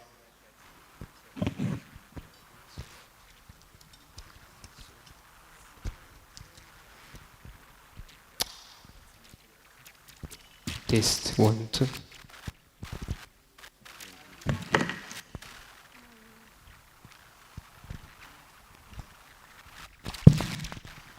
Thank you very much. It's batteries, eh? Batteries. Thank you. So the Gulbali Institute has got 6 main themes and programs from the university. We have about 45,000 students, gives you an idea of what the university is. And we're interested in biosecurity, agriculture innovation, food and beverage innovation, sustainable aquatic systems, cultural connection and environmental stewardship, and First Nations research. And that's really what the Institute focuses on. We're growing, and it's really special to be there. I'm a part of the Sustainable Aquatic Systems. I'm going to show you our sustainable water resources science interests and activities, especially in Africa, and then just bring in an AI aspect to what we're doing, because we're looking at 2 different components. We have a range of facilities and infrastructure, including a small base in South Africa where I operate from as well, close to the University of Mpumalanga. We have the Sustainable African Rivers Initiative, which is Charles Sturt's initiative to conserve, or its initiative towards the conservation and sustainable development of Africa's freshwater ecosystems. And you can see that our main partners are based in Southern Africa, but we're interested in water resources across the continent. And we've done work in the Nile Basin, in the Niger Delta, the Congo, the Zambezi, and across the Southern African region. And the reason being is because it's one of our water-stressed areas of the world. So water, we all know, is something that brings all of us together. And I'm going to give you some idea of not only what we're doing, but how AI is contributing to our research. We're actually very similar to Australia in terms of highly variable, erratic systems. And we think that from that perspective, similar types of ecosystems and responses to change, climate change issues, areas with water and without, and how can we contribute to a sustainable management. What's important about Africa, though, is that we're building dams. And we know that infrastructure development is important, but how do you make sure that that development is sustainable so that other services that people depend on, including food from the environment, and healthy, clean water for domestic and urban use, and other industrial development, for example, is still available in the future. And that's really the space that we're interested in. We're all dealing with multiple stresses, multiple impacts from all sorts of activities associated with land use development. And again, what we're interested in is not only getting that balance right between how we're using the environment, but how much protection are we affording to the environment. And it's very special being here in Rwanda because we can see that you have a real focus and interest in protection. What we primarily do and what we're interested in doing not only in Australia, but it's in Africa, and this is something that has driven a lot of our research, is we're interested in developing our ecosystems. So this is an example over time of how the flow of a river has natural variability. It changes over time naturally. And what we want to do is we want to develop infrastructure for built infrastructure, natural infrastructure, and to use and benefit from our resources. The reason for that is economic and social development. So every country in Africa and the world has a right to develop, and we want to contribute to the development of different parts of the world. So it's not that we don't want to stop development, we just want to support it, that it's achieved in a sustainable manner for the benefit of national economies and communities. And this is an example of where there are a lot of proposals of how this infrastructure can have and result in these economic benefits. But what often happens is that sorry, my slide is not working well, if it's the same, is that it doesn't always happen the way it was planned. And because of multiple users, synergistic effects of different activities, we end up with lost infrastructure, degraded environments, communities who are struggling from excessive use of our ecosystems. So where does AI come in? Well, there's a lot of information available, there's a lot of technologies available to us, and we incorporate probability modeling methods extensively to represent our socio-ecological ecosystems, and not only to represent those ecosystems, but then to determine how would changes in the way that we are developing our resources, how would future climate scenarios, any scenario where we would change the way that the system is being used or developed or changed, and also incorporating new understanding. So you can imagine there's a huge amount of information that is incorporated into this approach. We don't have the ability without AI to integrate it and use the information. And what AI does is it not only helps to demonstrate what would be going on in a probabilistic environment, but importantly, it has the ability to learn from new information that's becoming available. And that's really where we feel its strength really lies for us, is the ability to be adaptive and to use AI to integrate new information and new understandings of what's driving our ecosystems and how they're responding in real time. And that is really where AI is being used. So this on the right-hand side is just an example of a Bayesian network probabilistic model that we use to represent ecosystems and a range of ecosystem services, including, I just had a conversation about mental and human health. We incorporate other recreational activities, cultural activities, to then show you, if you're going to develop for economic benefits, what would the consequence be to other important things that we care about, like human community well-being. And AI does that. We've been doing that across the continent, including the whole Nile Basin. And this is just an example where our work has contributed to the determination of environmental flows for multiple sites across the Nile Basin, from source to sea, including the Victoria region, right down to below Aswan Dam in the Nile. What we're doing at the moment is we're expanding our ability to model and represent our systems to not only contribute to the management of those systems, but also the communication of information. So that's where the second component of AI is very important in what we do, is not only understanding what's going on and using the information to contribute to management, but also to communicate it to communities. And this is an example where we can show you in these graphical context of what's been happening in the past, where we are today, what we could achieve if we balance our water resource use and protection which is the environmental flow scenario, or if we just have two droughts, one on top of each other, which is comparable to the millennium drought that was experienced in Australia, what would the consequences be? And you can see on the bottom right-hand side, red is always bad. So this just gives you an indication of what we're doing. We also don't only look at ecosystems and ecosystem structure, but as I mentioned, ecosystem services, and we can also look at provisioning services, and this helps us understand where resources will be available for the poorest of the poor, people who rely directly on dry land, rain-fed agriculture, as well as livestock, for example. What would the consequences be in different scenarios to them? And this is directly contributing to the way that stakeholders and regulators are managing our resources. A lot of the outcomes are technical, and these limits are being incorporated into legislation, not only in Southern Africa, but also across different countries in the Nile. So we're making a contribution in this space as well.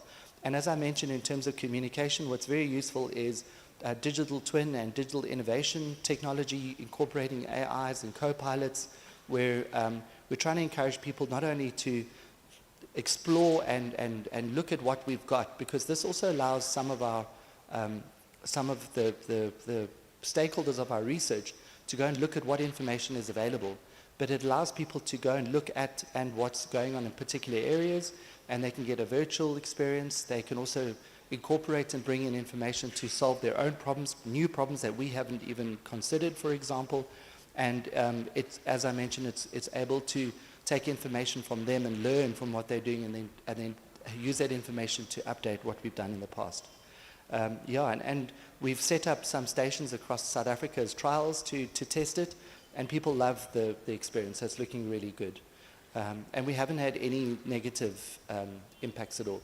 Just one last slide on global fisheries work and the use of AI to do probabilistic modeling of important fisheries and fisheries communities, for example.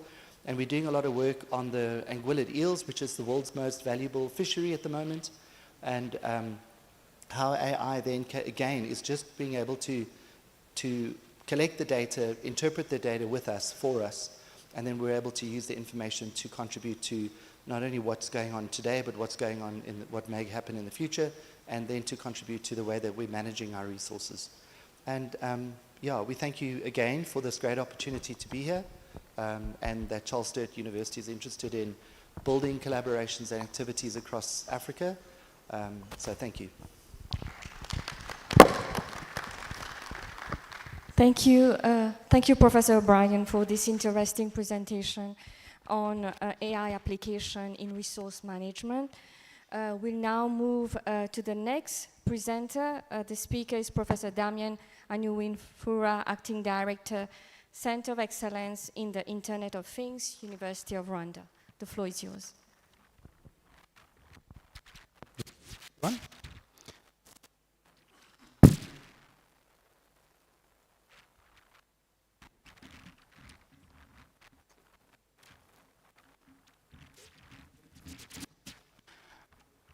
I'm here to present about the Africa, where I have to talk about how far we are in the Africa Implement AI initiative. Today, I'm to present today is we see the introduction and also how AI is ready in Africa. Test. And also, then after that, we will see what is happening in the African university, how the AI is implemented in different African universities. We saw also what has other initiatives not at the African universities, and also see what is happening at URA in implementing AI.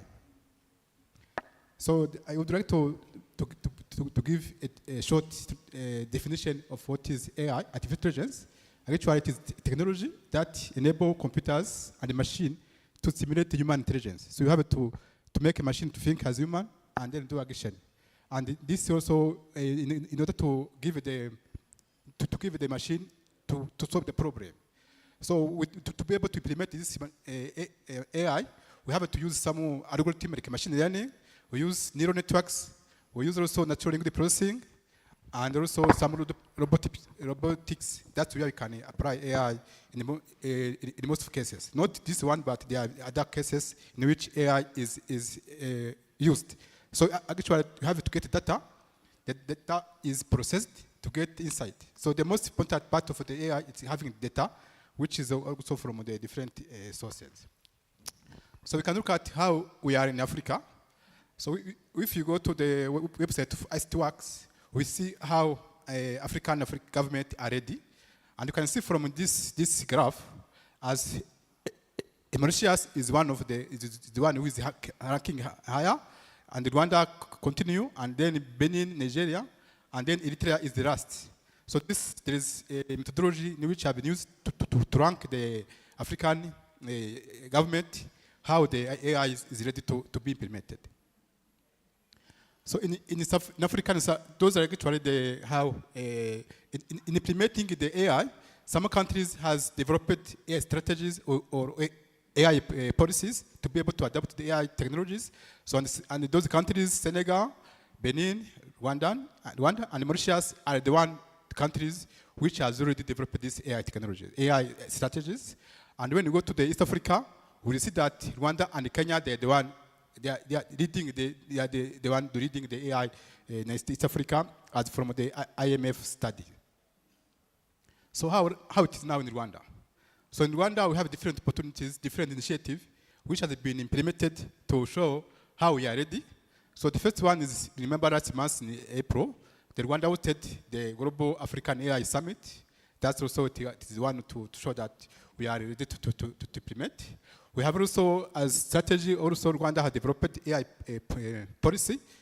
And also we have at the Ministry of ICT, we have the AI Lab Innovation Hub, which is also supporting the researchers to implement the AI, to bring the AI solution.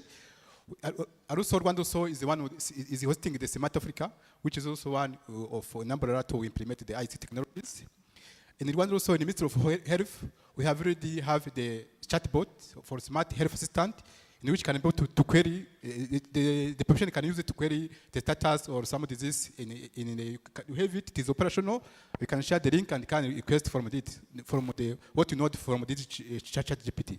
Those are a few initiatives, but there are many, but that's what I want to tell today because of the time we have.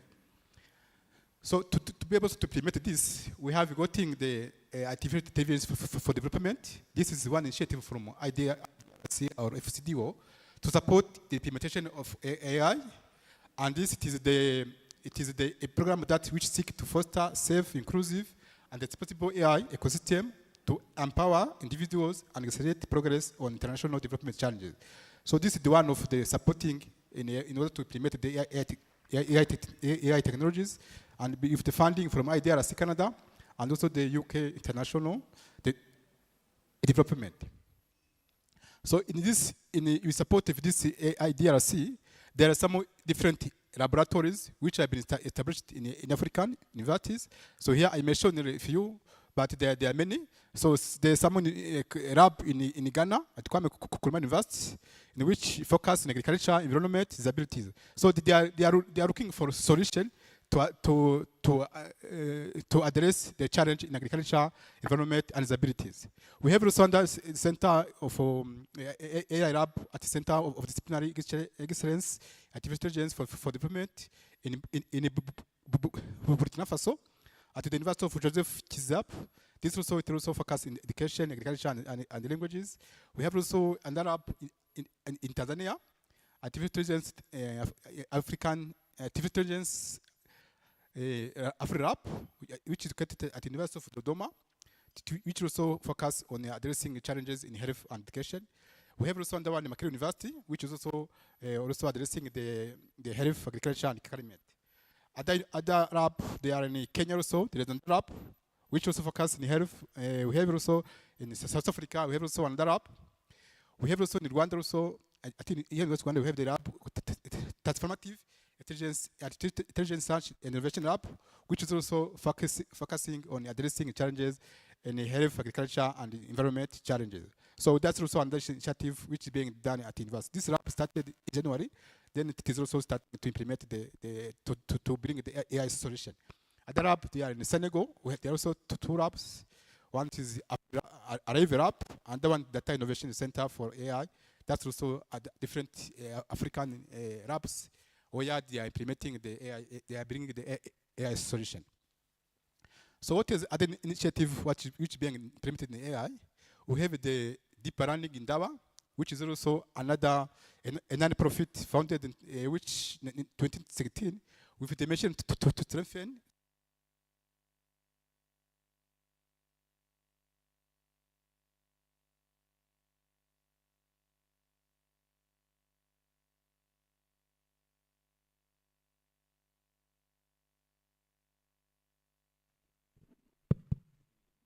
Okay, so this is one of initiative which is also implement or bring or gather different partners expertise to discuss the AI solution, and this endeavor will be it held annual conference meeting for machine learning, and this year it will be held here at University of Rwanda from 17 to 22nd in August. So it will be hosted in this space. So that's also one of the initiatives, which is also to show that how the AI is implemented. We have also another one, robots Mari. That's also in Mari. Also, they have also this native, which is also the center dedicated to training, innovation in robotics and artificial intelligence. Those are a few initiatives in which I want to mention. So what happened then at URA? URA also is one of the implementer of AI, starting by establishing two centers of excellence. One center of excellence in Internet of Things, and center of excellence in data science. At the center of excellence in Internet of Things, we have there's some initiative which support to implement this. We have IoT Lab, which equipped with the sensors and the other tools to be able to capture data to solve a given challenges. So this lab, then we have also a drone hub, a drone knowledge hub, which is also able to use a drone to capture the data, then you can use them to process the data and then get the insight or other decision. We have also the AI and the IoT Incubation Hub, which will support us to link our students with the industry to be able to get the job, also to be able to create their own startup. This is also another initiative which is being done at the University at the Center of Excellence. We have also AI Lab, that's also one of the lab. So I mean that from the data from the IoT lab, data are generated by the sensors, and then data are transferred to the AI lab to be processed. And this lab to be able to because they require a lot of data, we have data center at the another center, which is also required to process the data, which they have the HPC computer are also available. So this for the Center of Excellence in Internet of Things. We have also some other initiative at the data science. We have also established data-driven incubation hub. They do also offer some training in short course in data science, which also bring the AI solution. They have also established high performance computers, which also help us to process the data, which is a big amount of data.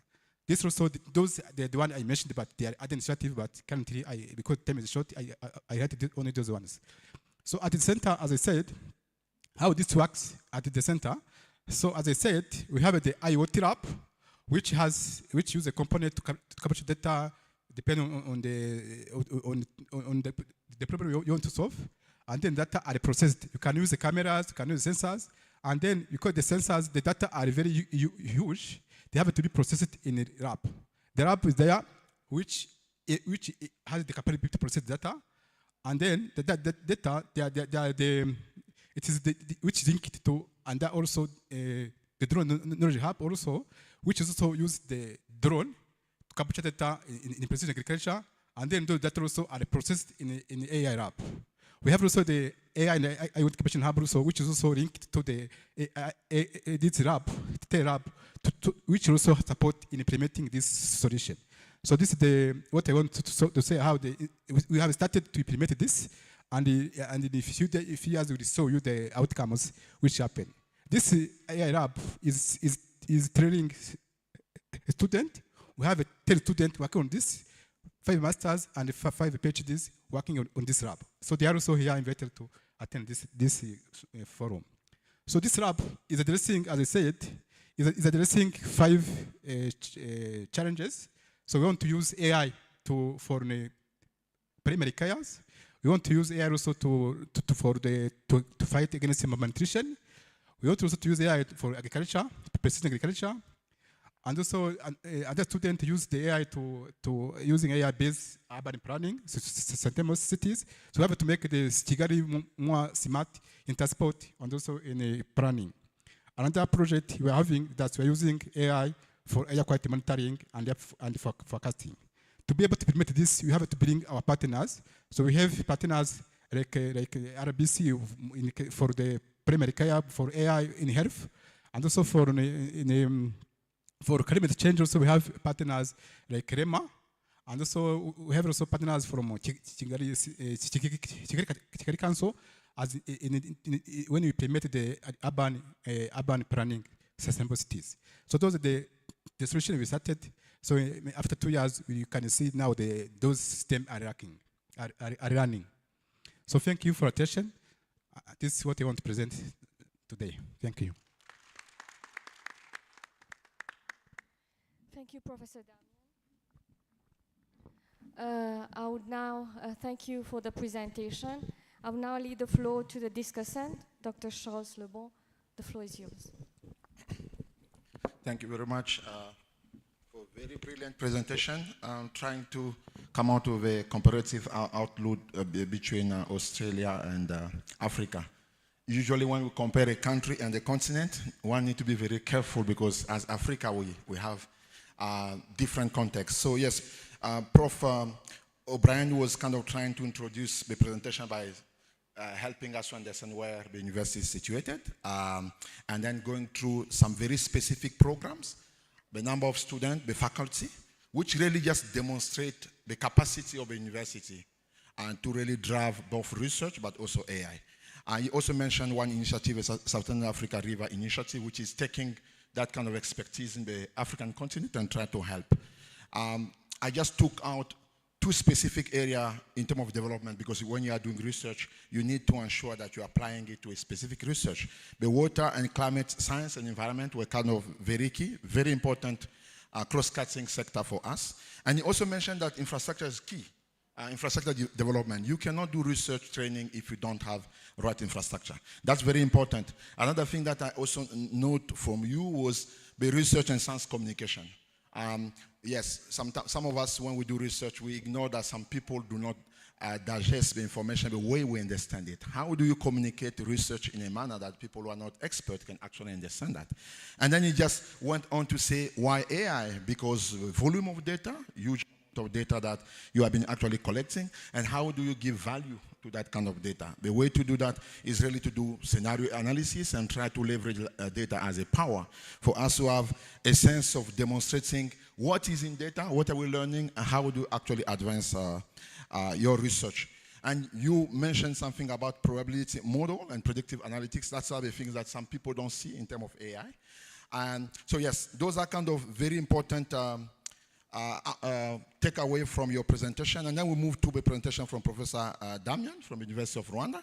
You had a very difficult task to talk about Africa. I like the way that you started by saying that African governments are in different level in terms of the readiness in AI. Let's face it, some countries have already the policy, other countries are trying to develop their policy. And Rwanda, the fact that you're having this forum here, Rwanda is really taking a leadership. There's no doubt about it.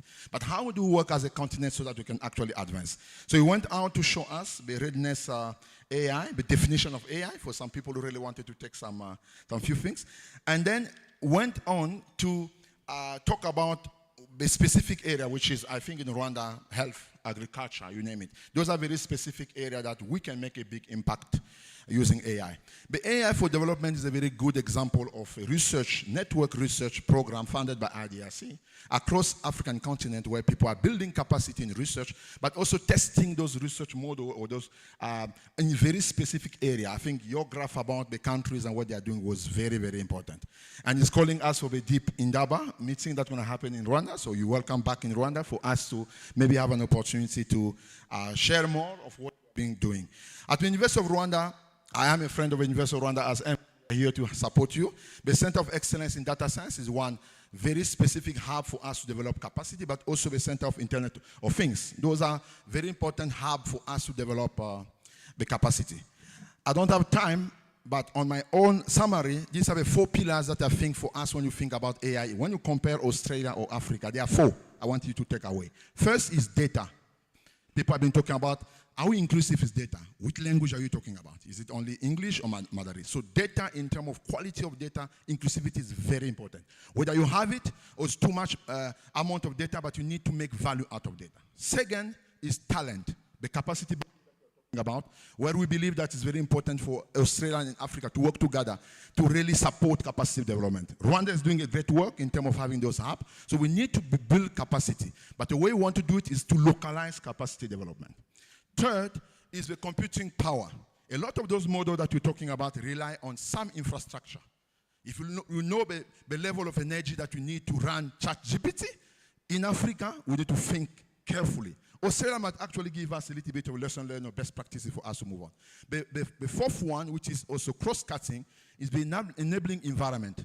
We need policy, you need investment, you need partnership, because AI is for everyone. Someone was saying that, is AI Africa smart or inclusive? Is it AI is going to actually deepen more of a digital divide, or AI is going to make us Africa more intelligence? I think someone said it at the AI Global Summit. Is AI Africa intelligence? Maybe for us as a continent, that's the way to go.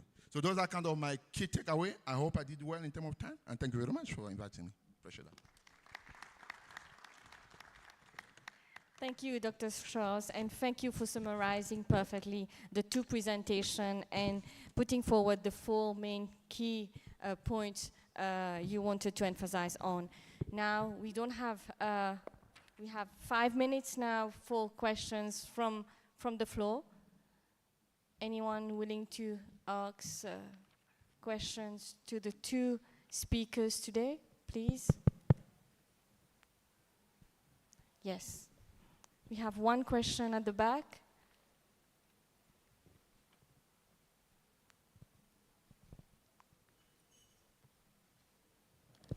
Please Thank you stick very to much. your question and be brief. Yes, it is not you. actually a question. It is maybe a kind of charge I want to pass to the first speaker from the University of Rwanda. I enjoyed the presentation, and I see that the University of Rwanda has the capacity to use AI to solve a lot of things. We as educators, I'm from the School of Medicine and Pharmacy, we have seen that AI is good if it is used ethically to promote.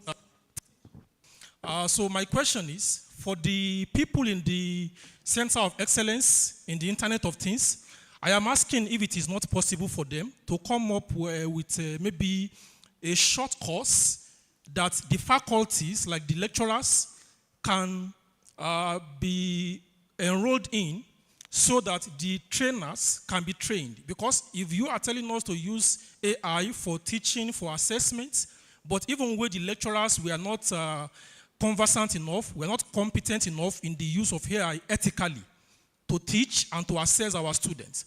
So I think I'm just encouraging the Center of Excellence to see how they can come up with a capacity building program that the faculties, the academic staff can be exposed to really improve our teaching and assessment of students. Because now our students are becoming more advanced than us in the use of AI. Many students can use AI, but the lecturers don't even know how to use it. So it goes to a situation whereby the students we are teaching, they are even more modern than you, the lecturers. So for us not to have an outdated academic staff, there's a need for the Center of Excellence to help us so that we can be moving in the same with the current trend in the world. Thank you. Thank you for your question. I don't know, Prof, do you want to answer on that? Okay, thank you for the question. So we do have different training to support our staff and the student. So from the AfriTech network with CMU, we do offer training in different those new technologies like drone, AI for our staff. So we do have those trainings in different projects AfriTech, but we plan also to offer also other other professional training for other people. For example, in this lab under this one for AI lab, we have also planned to have some training so that when we develop a solution, we train people to use it.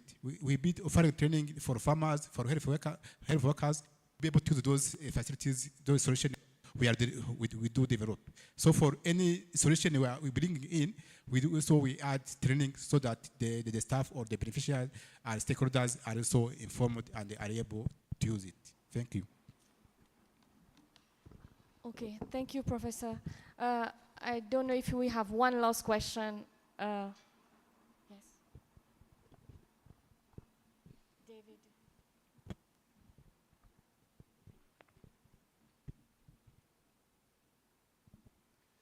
Thank you very much. Just a suggestion, really. We've had some fascinating presentations this morning already, and one of the themes is the need for comparative research across these different contexts. So I just wanted to let everyone know that we have the AAUN seed funding open at the moment. This is a great opportunity to meet with colleagues at a forum like this to put together an application for the seed funding, and I think comparative studies of AI across our different contexts would be a really great project. We'll talk a bit more about that tomorrow in the closing session, some of the details, but these forums are really also about generating research teams based on ideas that come out of the discussion.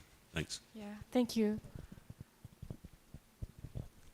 Okay, we have one more question there on the other side.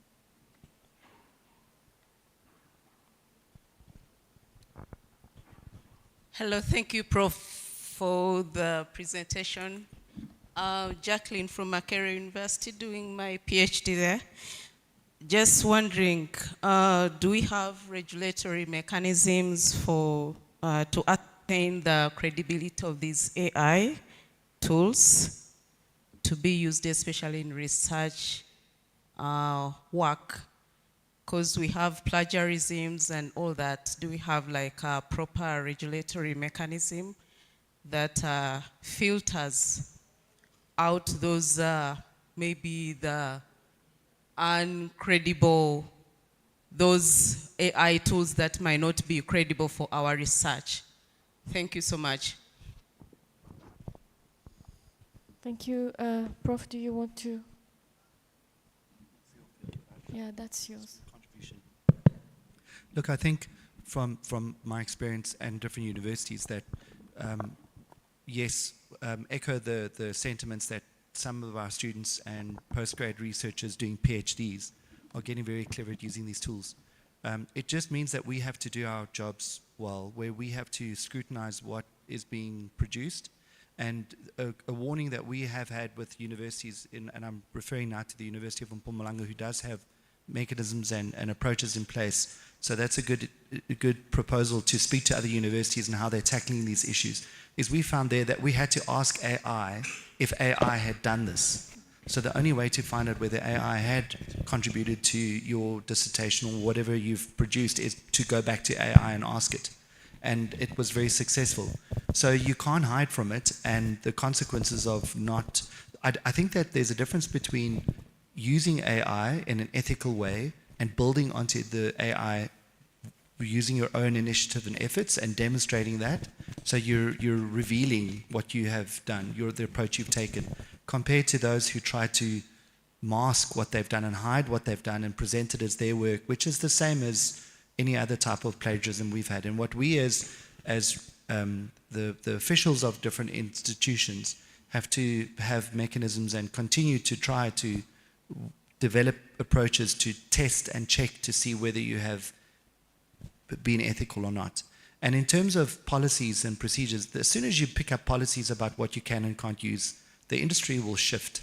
So you need principles rather than policies or specific decisions on specific applications and specific tools. And we find that, you know, it comes back to the foundational principles of we're here to educate you and to capacitate you to make a contribution, not for you to drive the AI bus, because anybody can do that. Thanks. Okay, thank you. You want to add? Thank you. I can add a little about here. So for us, for this AI lab, also we plan to have a developing AI policy, actually for the education. Because we have the AI policy for the national level, we do also developing the AI policy in this lab, and we hope that also will be included to assure that the ethical is used when developing or using the AI solution. Thank you. Okay, thank you, professors, and thanks to all of you. If you have any other question, you can take it over lunch. We've already had 40 minutes now. I would like to thank Professor O'Brien, Professor Damian, and Dr. Charles Lebon. And it was really an interesting panel session. Thanks again. A big applause to them. Another round of applause for our panels,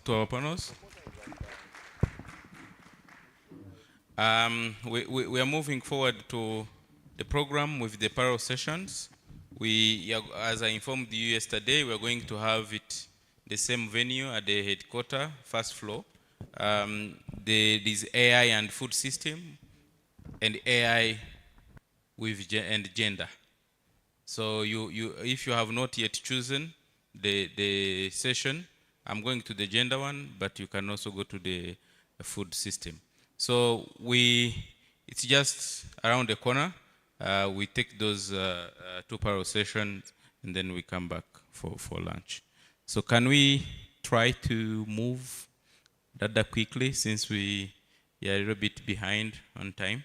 So we are going to start lunch immediately 1:20. That's when we are starting lunch. So for people in the breakout session or parallel session, please make sure you keep the time.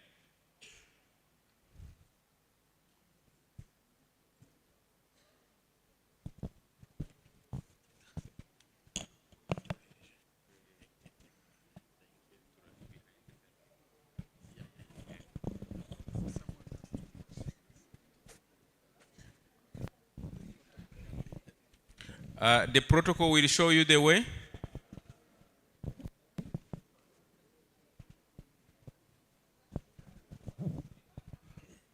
But please, let's try to be faster.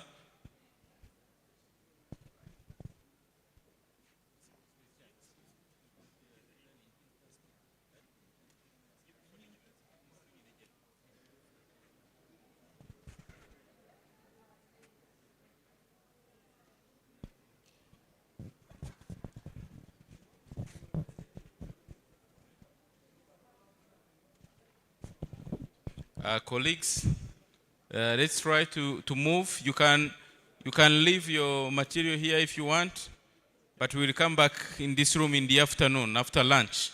So I would kindly request you to move faster.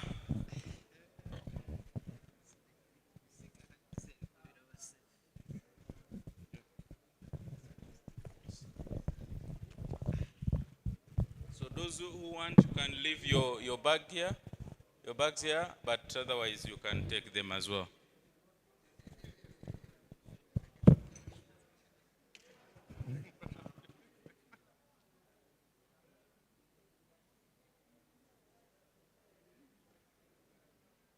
Chairs, session chairs,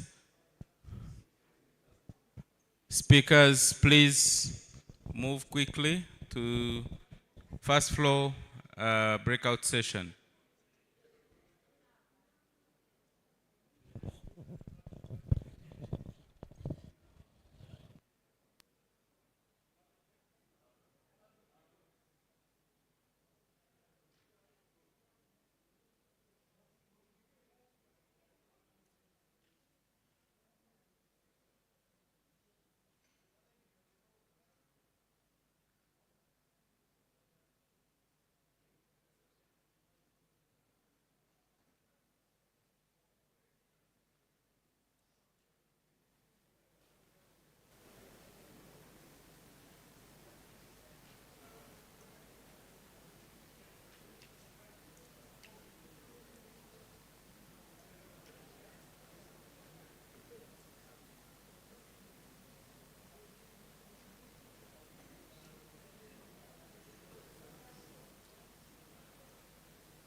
And the afternoon session is about artificial intelligence and sustainable health system. And we have two speakers. One is virtual and the other one is in person. And I'll call up the two speakers. The first one is Professor Mandile Mushamina from Professor of Nursing, University of Rwanda. And the second speaker is Professor Kafial Wallene, School of Population Health, Kart University, which will be provided virtually. And the discussant for this session will be Prof. Martin Newland from University of Rwanda. Thank you. And just to come up with the session theme, artificial intelligence and sustainable health. Just it is very importantly just narrated, because we have told and we have discussed so many things about the artificial intelligence in science, in agriculture, in technology, and in the other disciplines of in higher education. Now it is very importantly coming the best, because we are applying for health systems. We have a health system, and how are we going to apply this artificial intelligence in sustainable health system that will be presented. I don't know whether the virtual speaker is ready or not. Until then, I will call up the first presenter to give the keynote. Thank you.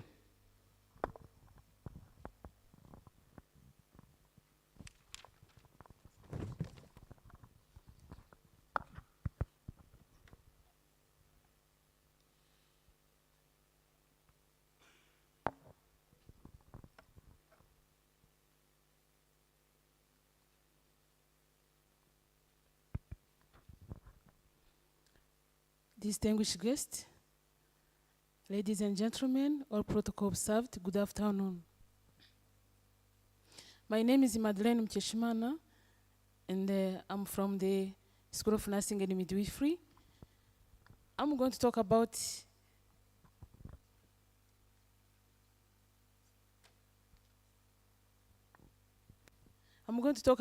briefly AI for sustainable health systems.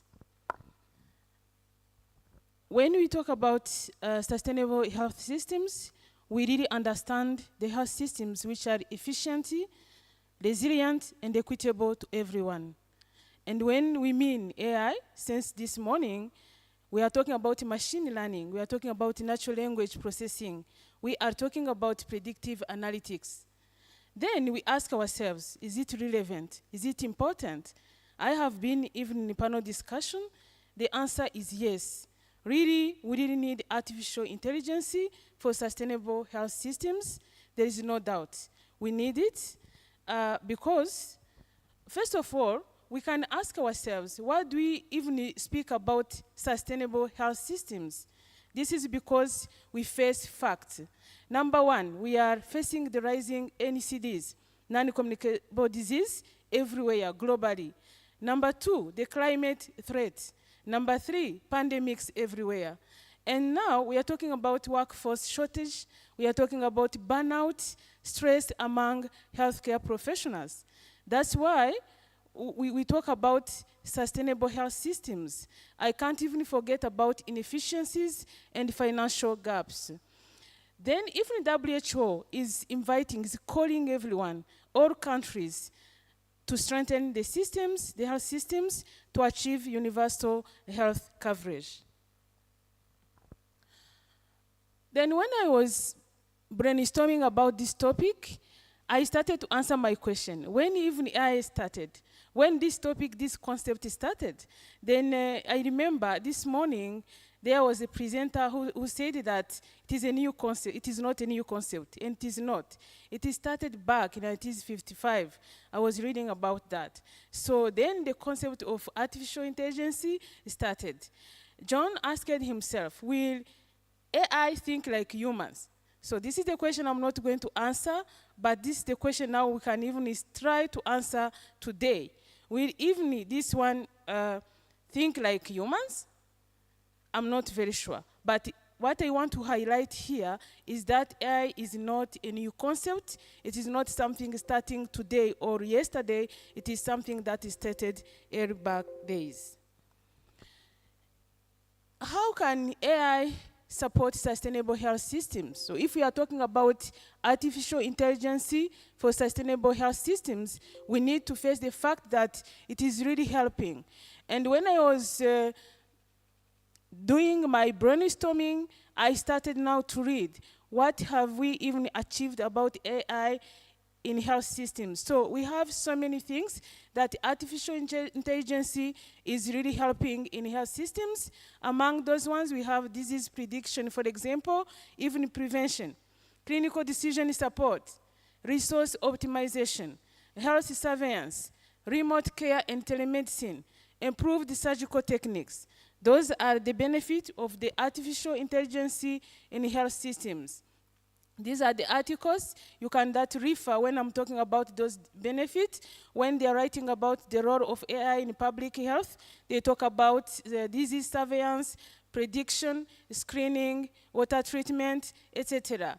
You know that now we are really benefiting from AI in surgical techniques, which we are having improvement. And I can't even forget to talk about nursing, because I'm a nurse, as I said. So we are really having some benefit in nursing with this AI. Among them, decision-making, as I said, because the AI can predict, and then predict patient outcomes. It is really helping in streamlining workforce for exceptional patient care, maternal care risk detection, triage in neonatal units, AI-assisted documentation, and so many benefits. And I wanted to give some examples of what we are achieving in Rwanda about this AI, and also I tried to look for Australia and another country in Africa. So in Rwanda, we are now having really benefit of Zipline drone. They have helped so much about reducing maternal death. About Australia, I was reading about AI in cancer imaging, where it has improved early detection.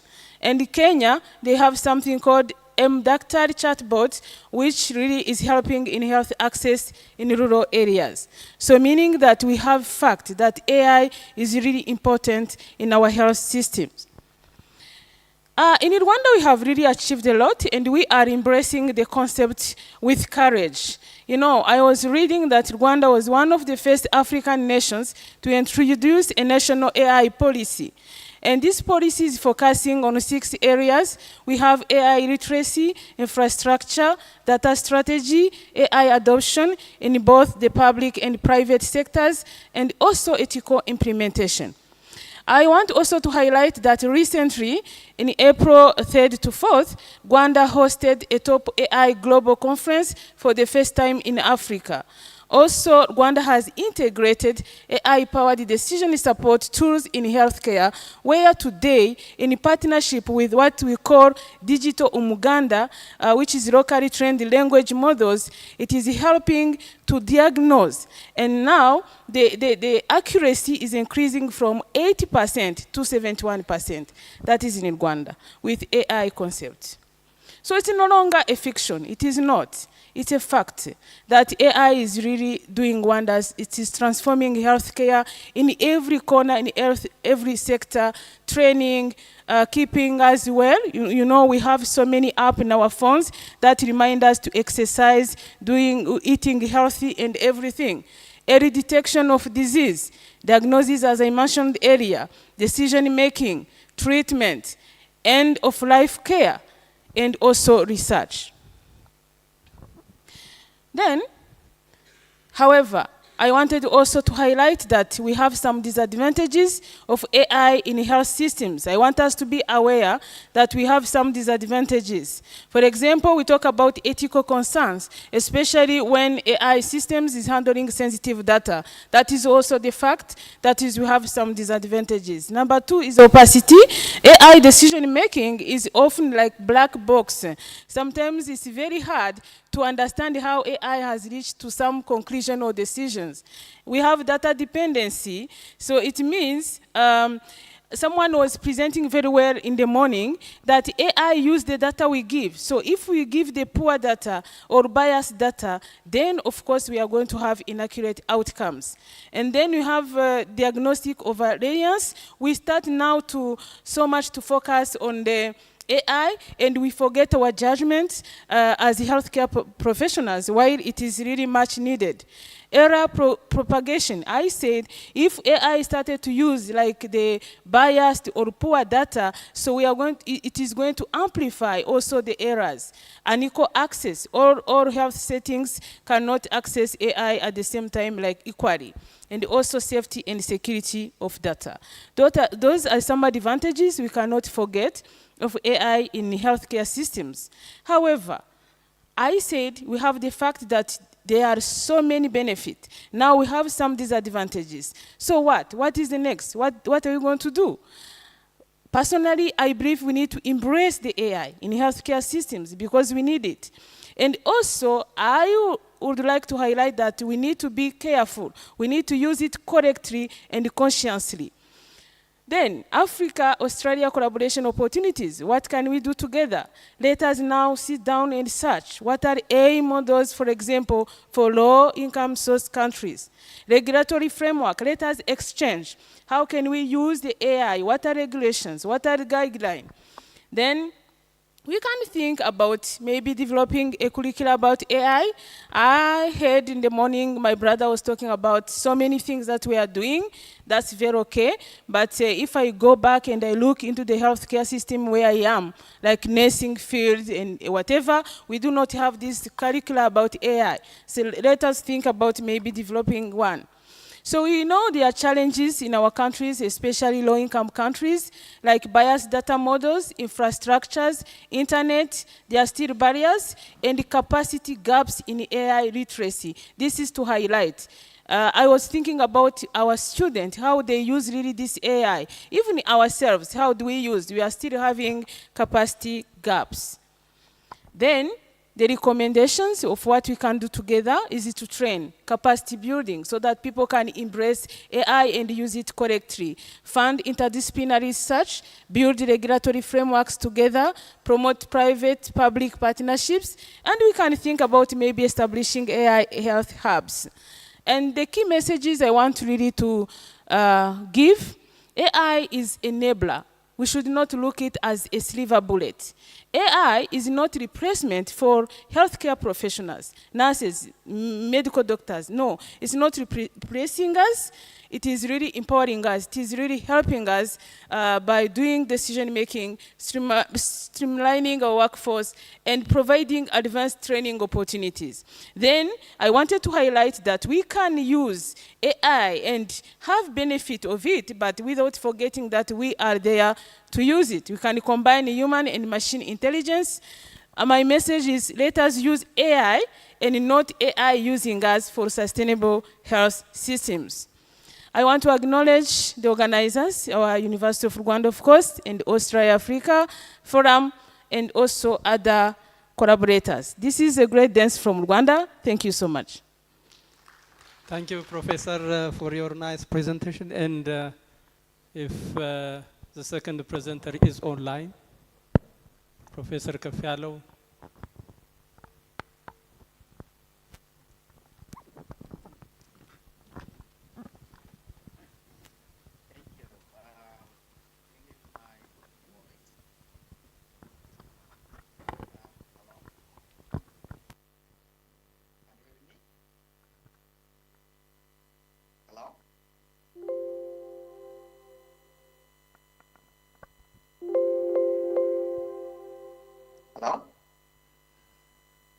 Hello, Professor Kafialo. Yes, can you hear me? Yes, thank you very much. And you have 10 minutes to present or to give audience your presentation. And thank you for joining online. This is a very nice opportunity for um, discussing artificial intelligence in sustainable health systems. And you can go to with your work. Thank you. Thank you so much for this opportunity to present artificial intelligence in health, which is a very nice and topical topic where my colleague previously present some of the concepts that I'm going to present, which is great. That means we have on the same page on this topic. And yeah, when we come to artificial intelligence, it is a broad concept that include machine learning, where it used to find patterns in a big data set, and also it include deep learning, where we able to extract features through layer processing by incorporating different layer of data process and producing a new uh, and now recently we do have also generative AI, which create a new content from our diverse data source. It produces a new one which we didn't give as a source. So in all this, it's used for health, as my colleague clearly mentioned in her presentation. It has so many advantages in healthcare, and it is integrated in each into diagnosis, can be used to diagnosis. It can to read X-ray images, CT scans, MRIs, and that can help to detect abnormal similar to also to use for personalized treatment, and it also helps us for predictive analytics. Means the AI system has identified which individuals have high risk of illnesses and which individual has high risk of death. So or the data can help us to identify early prevention ability.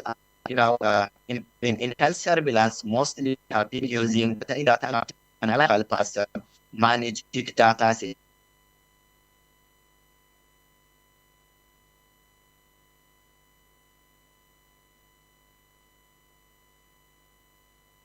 Tools.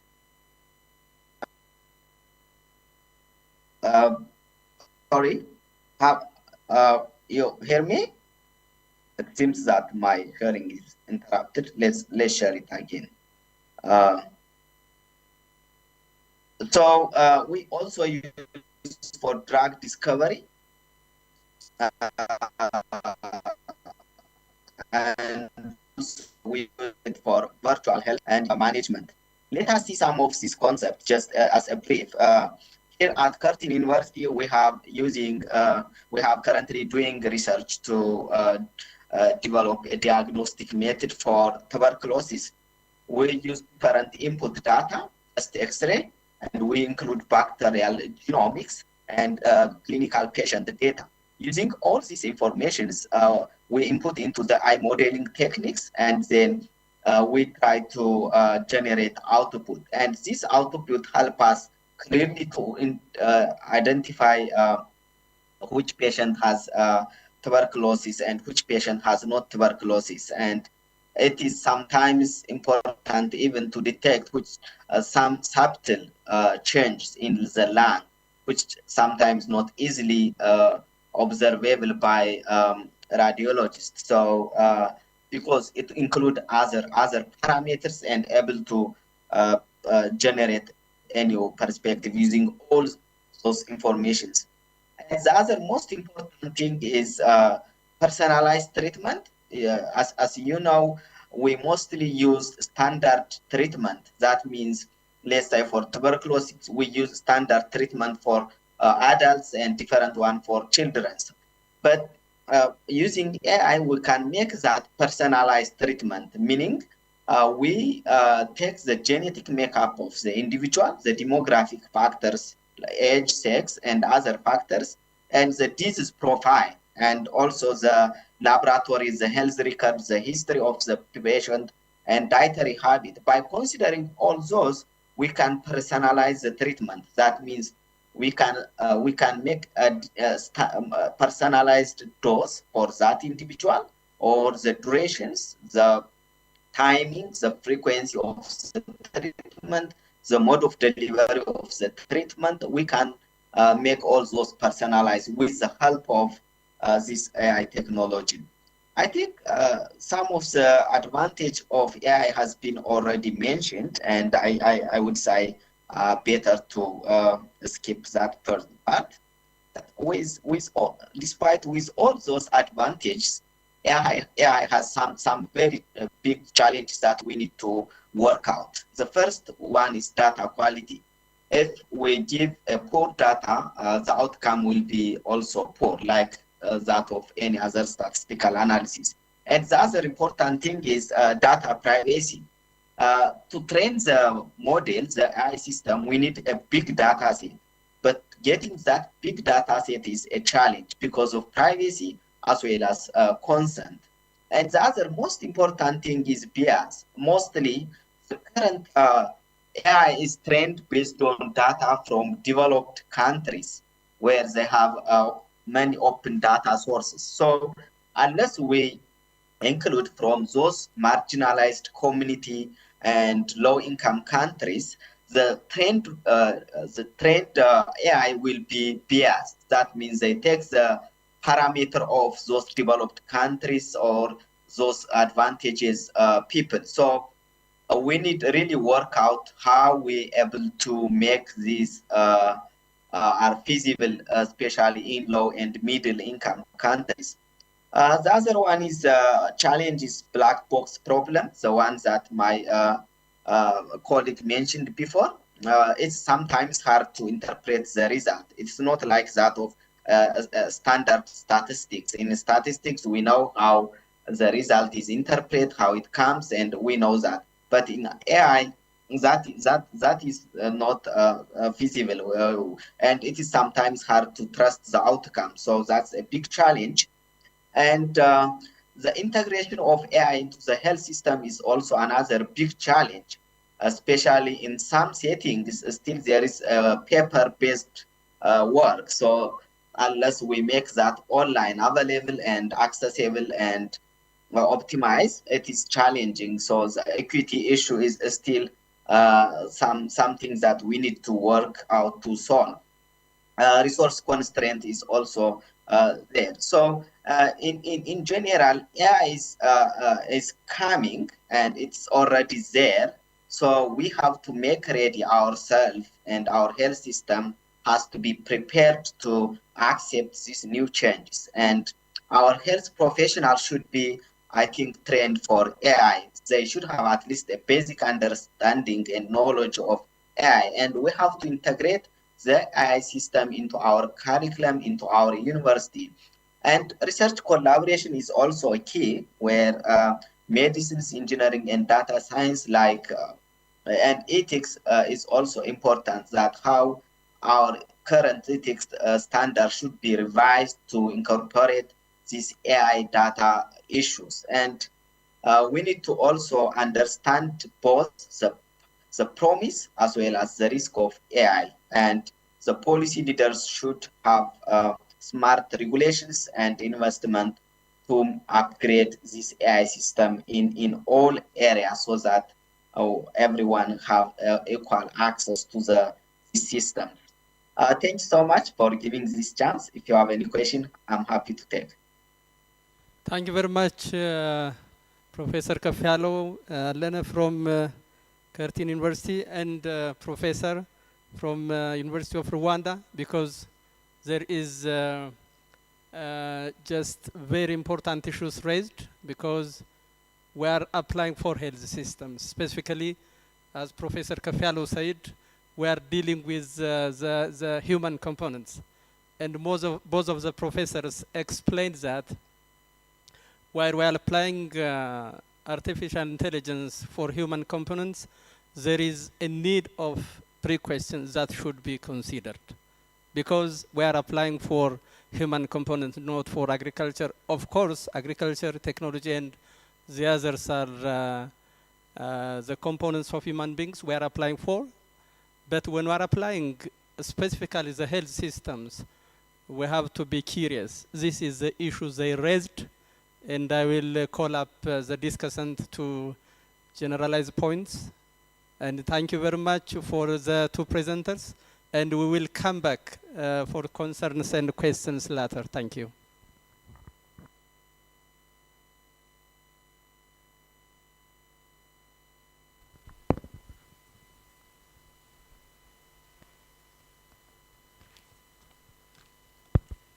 Thank you very much, Chair.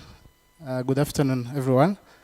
I would like to start by first thanking the two presenters.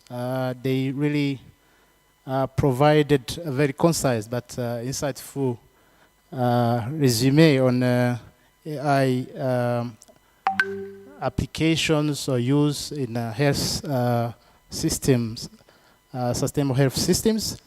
So in the presentations, it came out that both presenters actually converged on a number of benefits. The benefits are really huge. We consider that as a new application. And to a certain extent, one of the presenter, Prof. Madeleine, was inquiring whether or not we should embrace AI. So the answer was obvious. It's like the saying the game was really worth candle.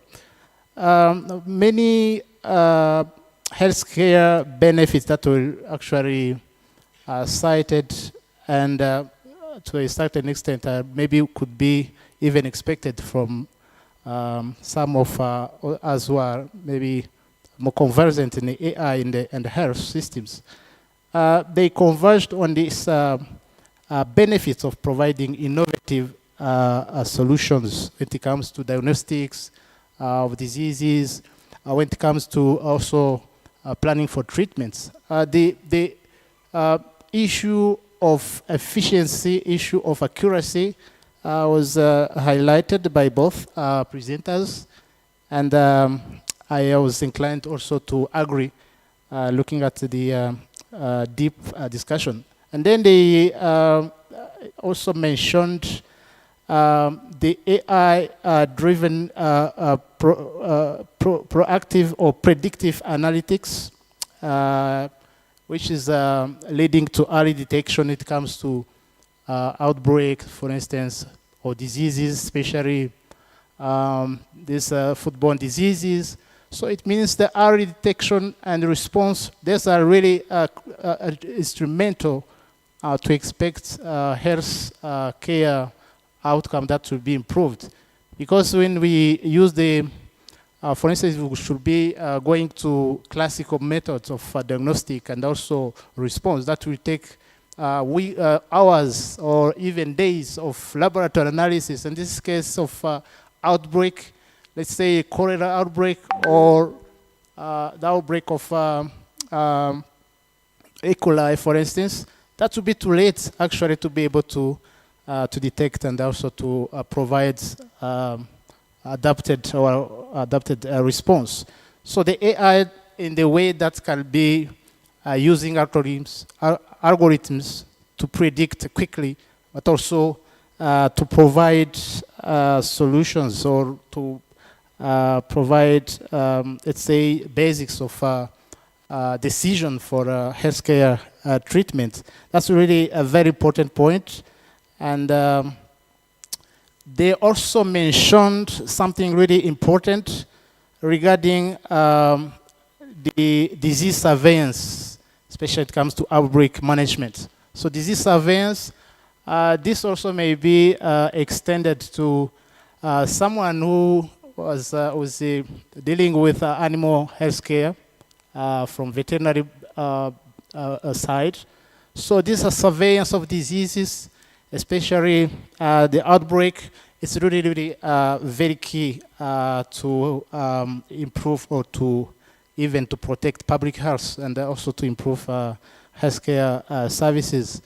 For instance, we know that more than 70% of infectious diseases, these are zoonotic. It means they can be interconnectable between human and animals or vice versa. So meaning the surveillance either on animal side, wildlife, and the surveillance on human, that would be really seen as an area of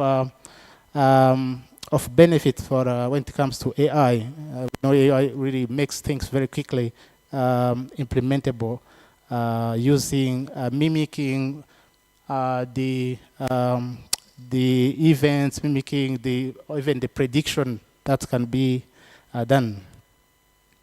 And then they came to also both, they talked about the importance of AI when it comes to improve the efficiency of clinical, let's say, clinical operations or interventions, especially in resource-limited settings where decisions have to be quickly done. And when I go to even specificity between Rwanda and Australia, in Rwanda, for instance, Prof. Madeleine highlighted already something that was done with AI in the health systems. She mentioned this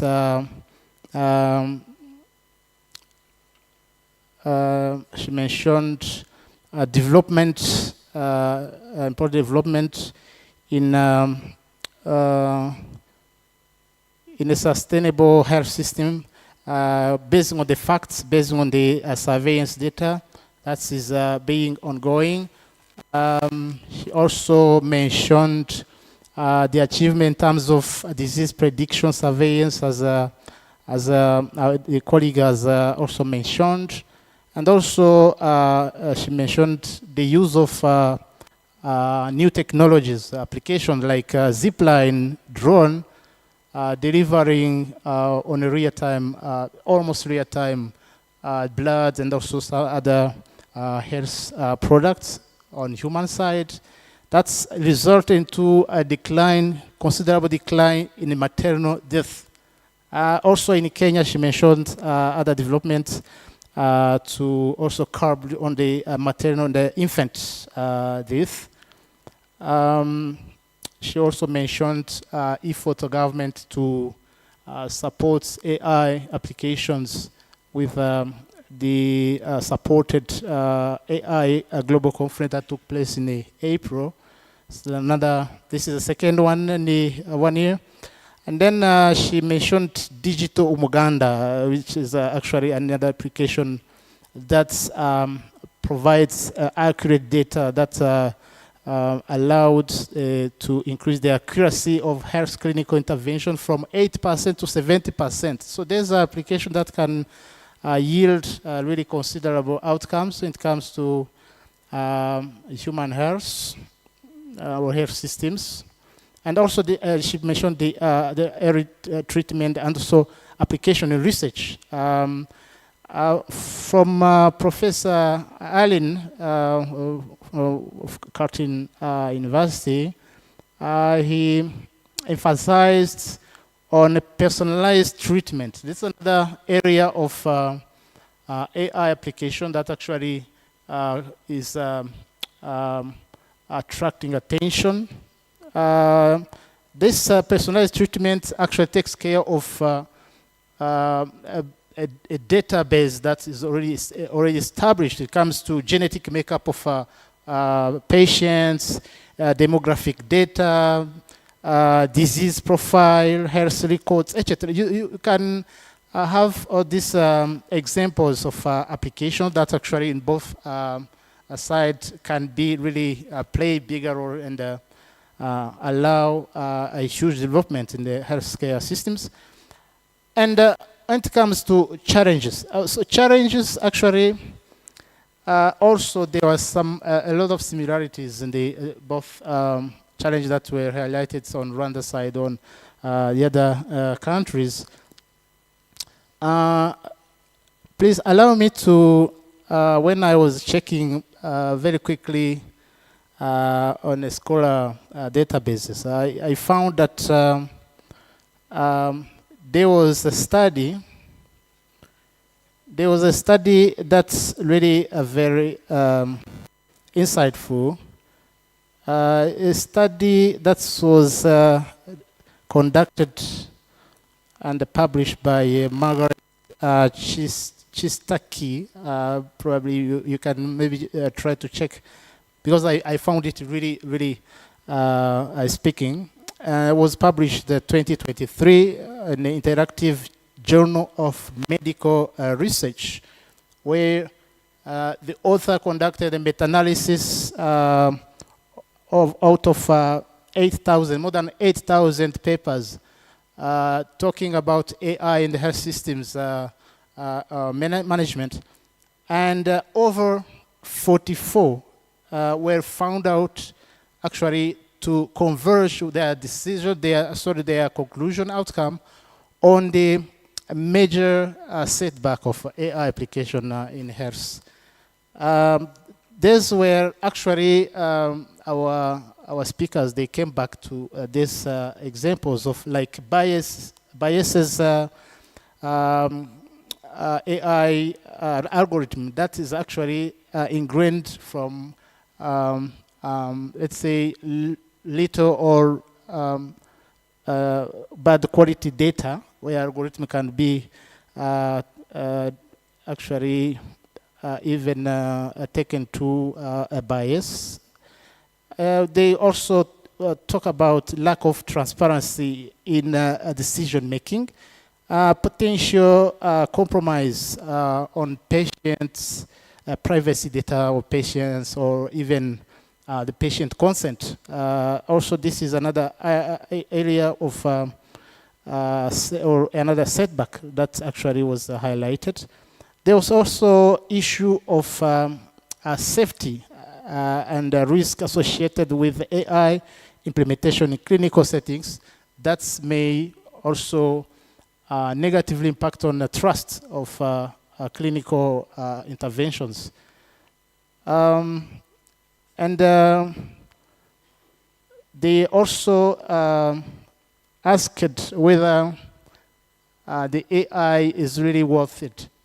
Can we regard AI as a threat, or can we embrace AI regarding with the balance to benefits and the setback and disadvantages? But the answer, they try to motivate answer in yes by the fact that the future of AI in health has to be seen or considered with concerns, but also with perspectives, positive perspectives, in the sense that correct use of policy and regulation should be in place, regulatory framework that really prevents and provide for, let's say, responsible use of AI.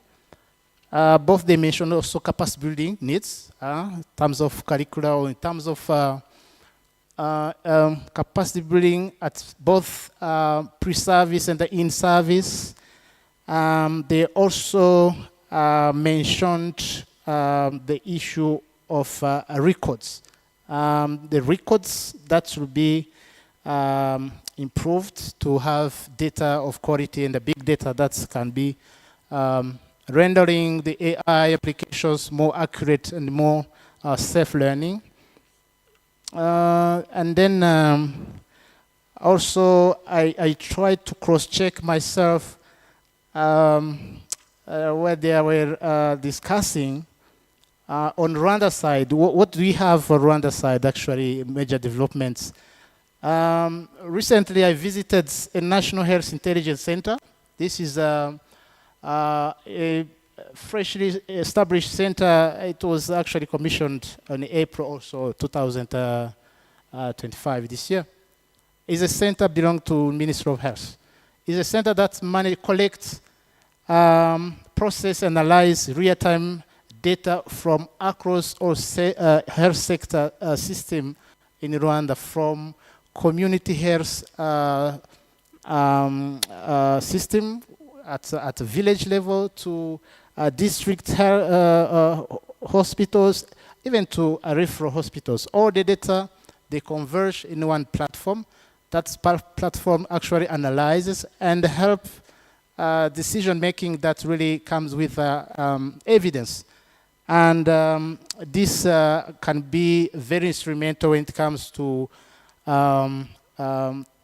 monitor surveillance, for instance, the surveillance efforts being done in the country. And this can be even extended from human health to even to animal health.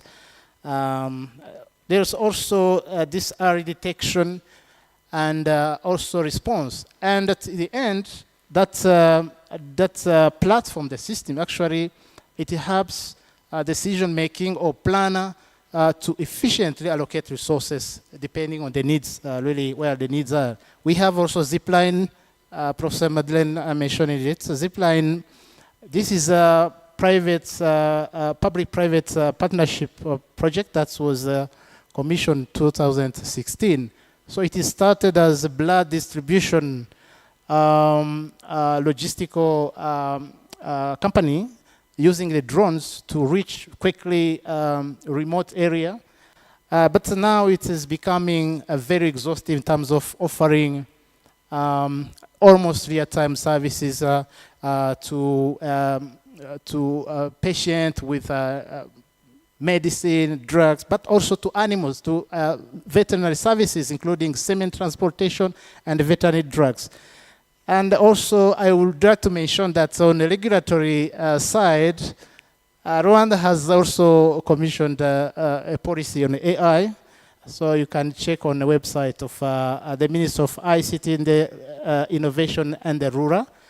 This is another platform, another tool that can help really to understand and so to navigate through to find the possible regulatory provision that can help us to ascertain AI is benefit, not really a kind of a problem or let's say time bomb for the humanity or for Rwanda in particular. Thank you. Thank you, Professor, for briefly discussing the points which is raised by the two professors, and thank you very much.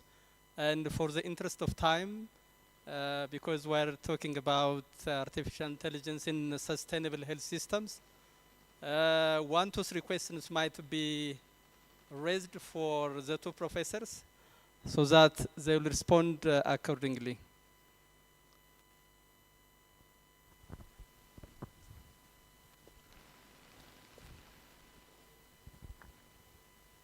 Question concerns about artificial intelligence in sustainable health systems. Of course, the two presenters raised the most important thing, that is when applying artificial intelligence in health systems, there are concerns, basic concerns that should be managed, because there might be bias, there might be ethical issue, there might be also the patients who are coming into health system might not be just convinced with treating their patient or their disease, or diagnosed and just manage it than the human component needs specifically. So if you have any concern, any issue, you might raise and discuss for 5 minutes.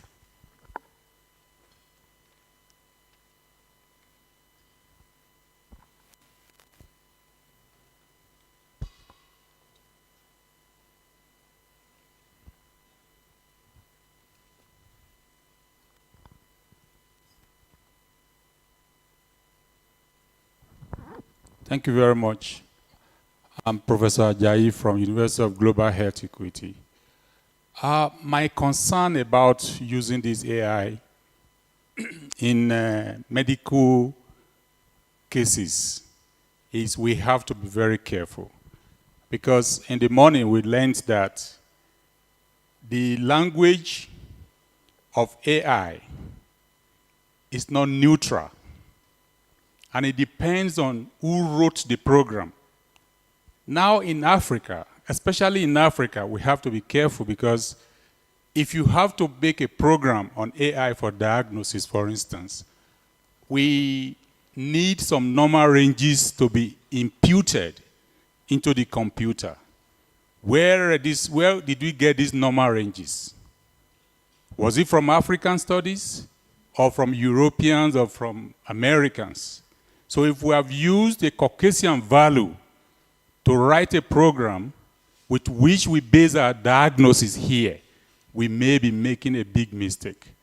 So we need, just like somebody said earlier, what percentage of AI should we depend on? How much is our own local input in the program of the AI that we are using? I think if we can answer these two questions, bring in our own data into the programming stage, we'll be doing a lot better.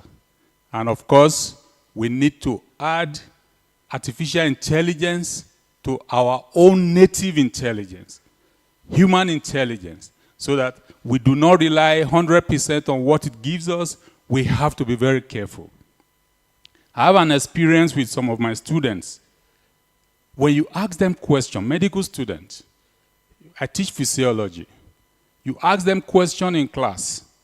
Somebody is picked to answer the question, but others are quickly checking ChatGPT or whatever other AI forum. Now, they give you answers based on what they have seen. And sometimes these answers are not exactly true. And these are not the intelligence of these students, but it is what they get from AI. And sometimes they want to argue with you that this is what they got from ChatGPT. And that has made us to have a decision. Before any student can use any AI tool, the lecturer in charge must have gone through that particular tool and deem it fit for students to use for that particular purpose. So we have to be very careful. Thank you. Thank you, Professor.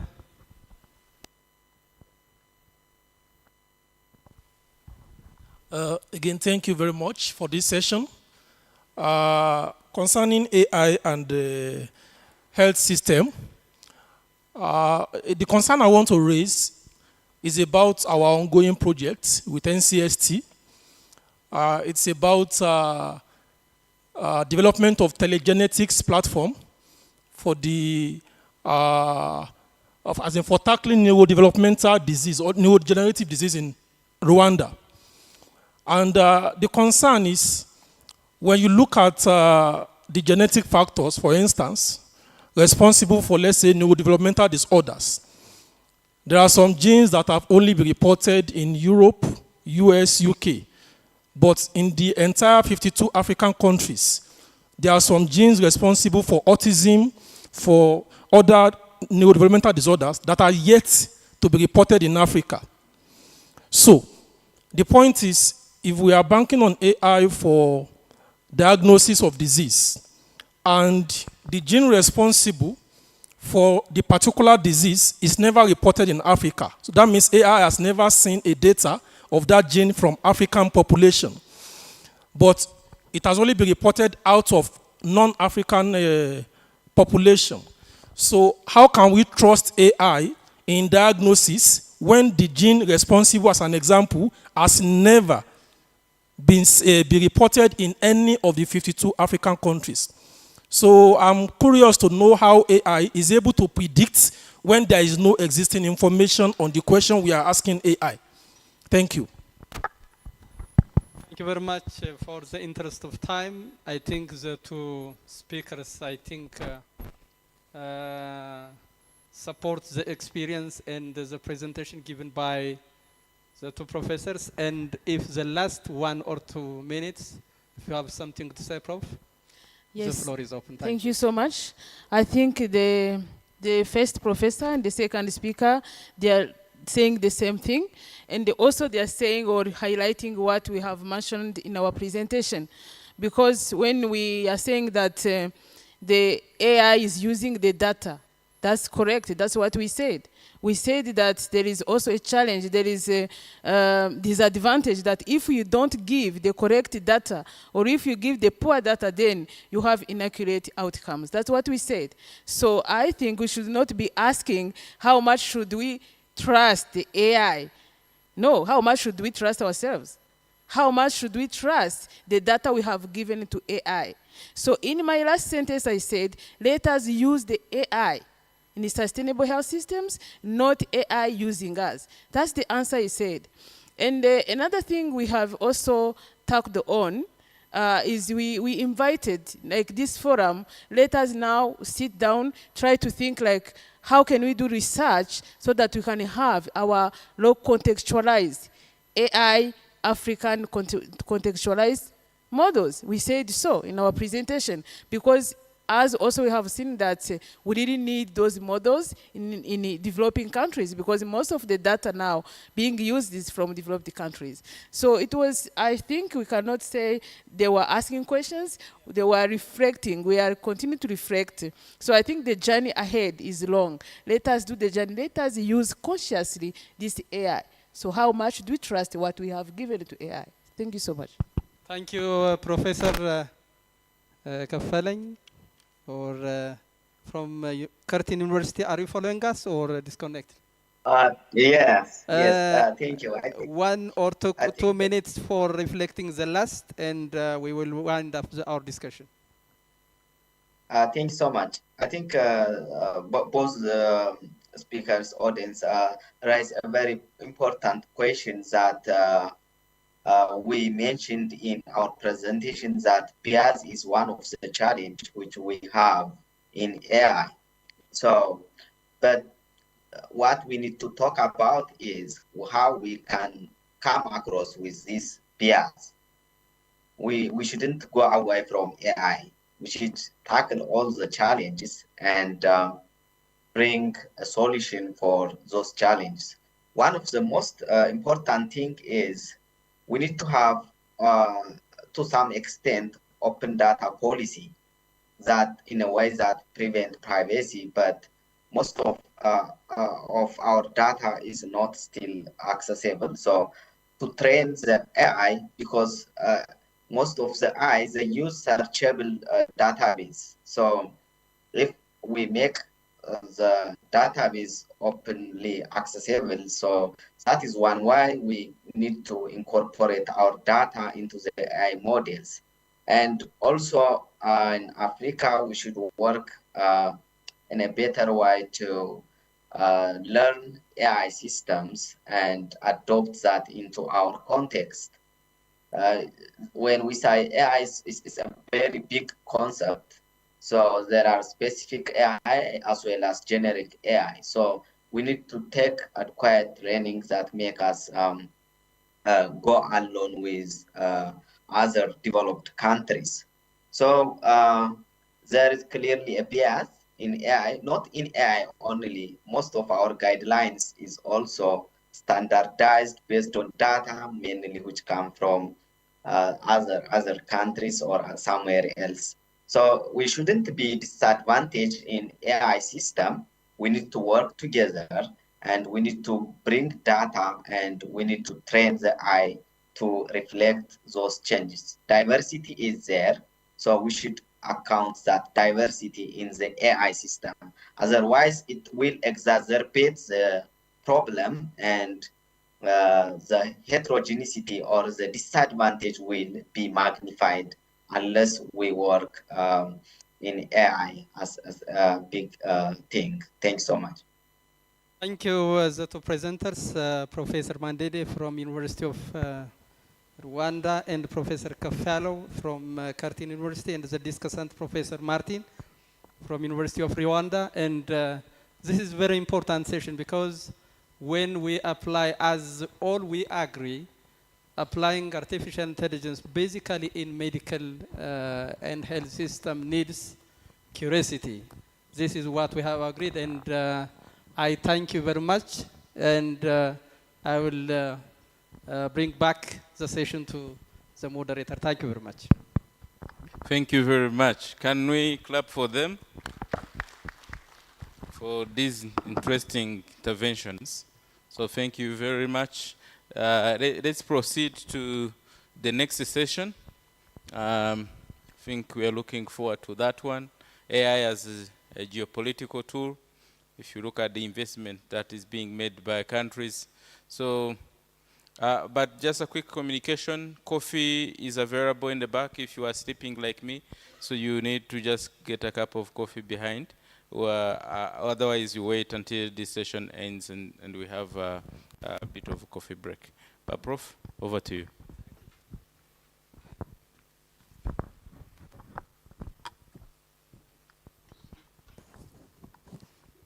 Good afternoon, ladies and gentlemen. First, let me call my colleagues who are supposed to speak here in front of you.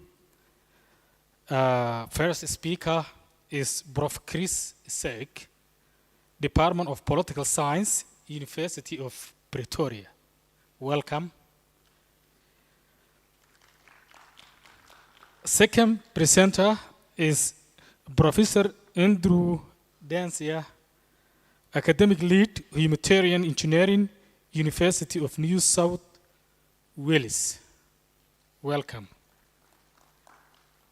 Discussant, Prof. Ignace Great Gatara. I don't know whether I can pronounce well or not. Principal, UR College of Science and Technology.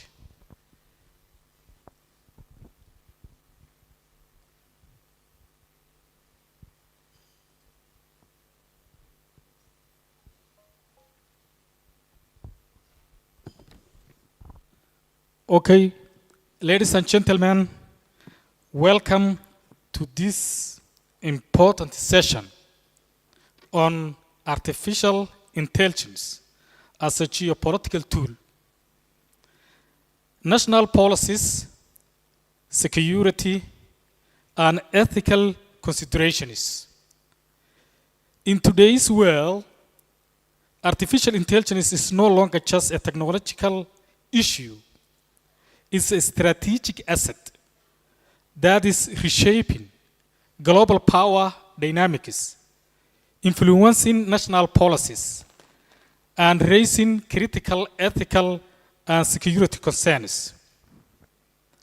This session will explore how nations are harnessing AI to assert geopolitical influence, from autonomous defense systems and surveillance technologies to economic competitiveness and cyber capabilities.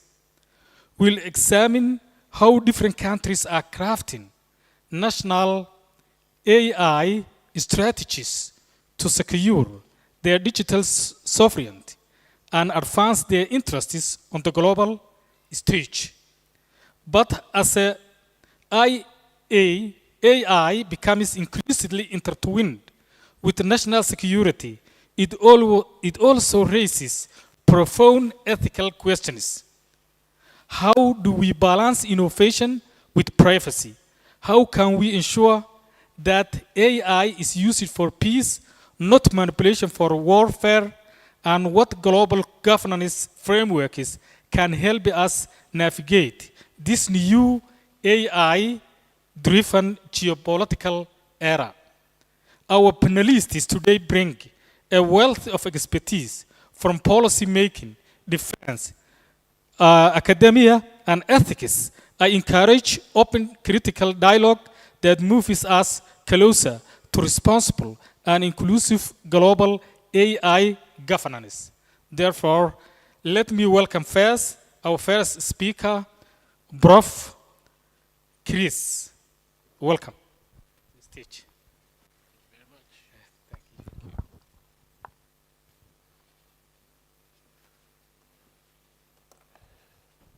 Thank you very much, Chair, and good afternoon to everyone, my panelists and discussants. You want to put my slide on?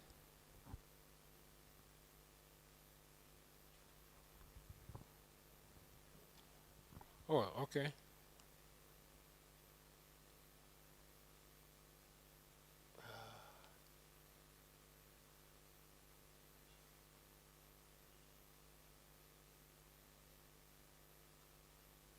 I don't see it, Chief.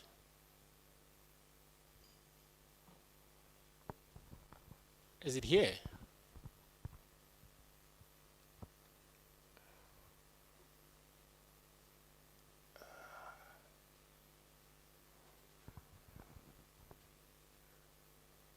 Okay, I'm just going to keep talking while that is being done. So I want to thank the organizers. This is one of the best AAUN forums I've attended. So well done to Rwanda. I was particularly pleased and proud to be African when I got to the airport's arrival and found out that I did not have to pay $50 for a visa. And so that's a good thing, and I hope that the rest of the continent can learn from Rwanda. You want to put your hands together for Rwanda?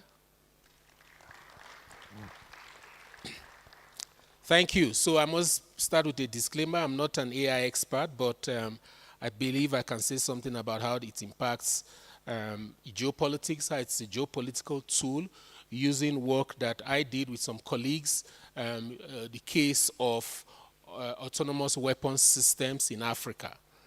Now, artificial intelligence has rapidly emerged as a pivotal instrument in global geopolitics, influencing military strategies, economic alliances, the dissemination of information, and diplomatic relations.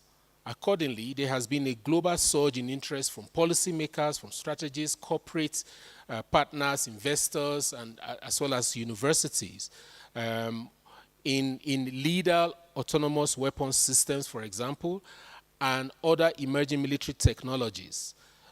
This is work done by Hoffman 2016, King, and Wyatt 2020 and 2024 respectively. Now, these developments have accelerated research, development and innovation of weapons with autonomous features in air, land, and sea reconnaissance and warfare that impact global geopolitics in a number of ways. So just to give you an overview of what I'm going to be doing, I will try and look at how AI is reshaping the geopolitical landscape, focusing on three areas: military strategy and warfare, information warfare, as well as economic alliances. And then I shall go on to focus on the particular case of autonomous weapons systems in Africa, conceptualize what that means, and then talk briefly about the use, the adoption, use, benefits, and threats of autonomous weapons systems in Africa. Now, AI in military, in terms of AI in military warfare, strategy and warfare, AI technologies are revitalizing modern warfare by enhancing decision-making, surveillance, and combat operations. For example, the US Special Operations Forces are integrating AI to reduce cognitive load and improve mission efficiency. They utilize tools like natural language processing and computer vision to process vast data streams. You can also talk about China and Russia, Israel, Turkey, and Ukraine, for that matter, including South Korea. These are leading countries in research development in terms of testing and deployment of autonomous weapons systems, for example. Now, in addition, and you can make a distinction between autonomous weapons systems and lethal autonomous weapons systems. They are featured prominently in recent military campaigns, as we have seen in the Israel-Gaza and Russia-Ukraine wars. These developments have accelerated research development and innovation in weapons with autonomous features in air, land, and sea, like I said before. Now, African countries are not left behind, as many are embracing the idea and use of these weapons, or at least becoming testing grounds for externally produced, displayed or supplied weapons. So, for example, in the last 25 years, African countries have bought unmanned aerial, vehicles, UAVs, with different levels of autonomy. Many have been used as testing grounds also for this autonomous weapons system. Now, this is not surprising given the very statist approach, to security, to states that we have in the continent. However, the deployment of AI in military contexts, like many of us have heard this morning, raises ethical and strategic concerns. One, the use of AI-assisted targeting systems, such as those reportedly employed in conflict zones, highlight the potential for rapid escalation and challenges of ensuring accountability in autonomous weapons.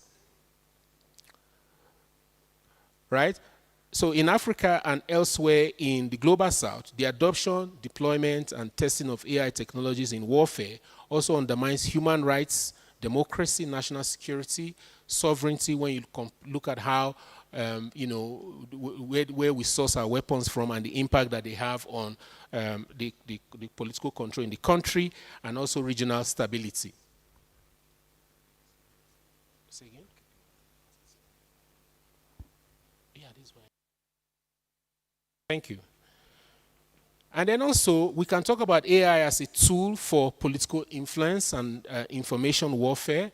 AI's capacity to generate persuasive content has significant implications for information warfare. Studies indicate that AI can be more persuasive than humans in debates, especially when tailoring messages based on audience data.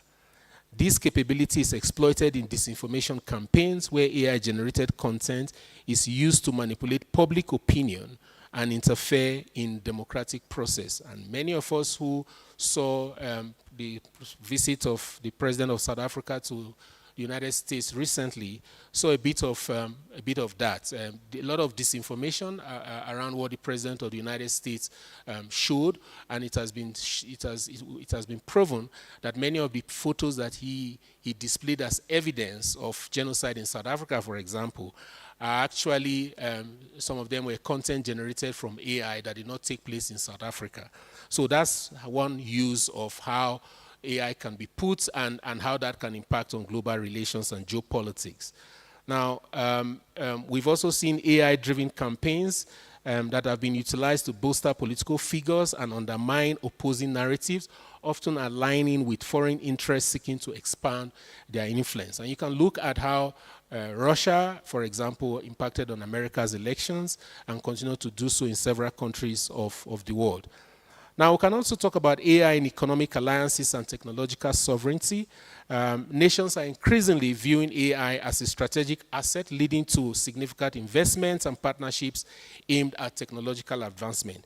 For example, recent collaborations between US tech firms and Middle East countries like the UAE and Saudi Arabia involve substantial AI infrastructure projects, signaling a shift in global tech alliances. These developments reflect a broader trend of AI nationalism, where countries strive to develop and control AI technologies to protect national interests and assert global influence. Now, this is a reality, but it also poses its own challenges. Now, I want to talk about the geopolitical implications of AI using the case of the autonomous weapons systems in Africa. So what do I mean by autonomous weapons systems? There, like every social science concept, AWS is contested. But I like the definition given by Tadeo and Blanchard, 2022, that defined it as an artificial agent which at the very minimum is able to change its own internal state to achieve a given goal or set of goals within its dynamic operating environment and without the direct intervention of another agent, and may also be endowed with some abilities for changing its own transition rules without the intervention of another agent, and which is deployed with the purpose of exerting kinetic force against a physical entity, whether an object or a human being. And to this end, is able to identify, select, or attack the target without the intervention of another agent. Now, this definition distinguishes between automated weapons and autonomous weapons. And the difference actually here is AI. There's also a notable difference between autonomous weapons and autonomous weapons system. Like you all know, a system is made up of different components and cannot be reduced to one unit, right?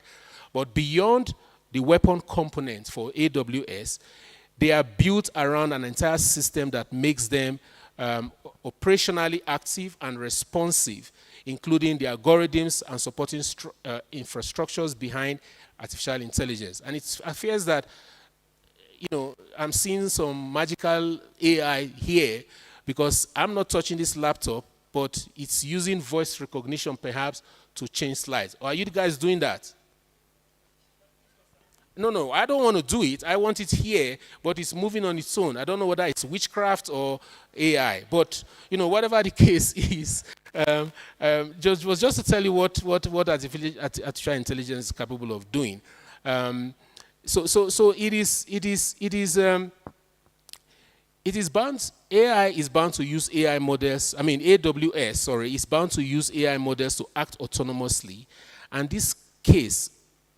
And in this case, as a technological enabler, influencing various domains, including transport, marketing, healthcare, finance, security, science, entertainment, agriculture, and manufacturing. Now, what is the state of autonomous weapons systems in Africa? Right? I want to take a look at procurement, use, and benefits, as well as threats of AWS in the continent.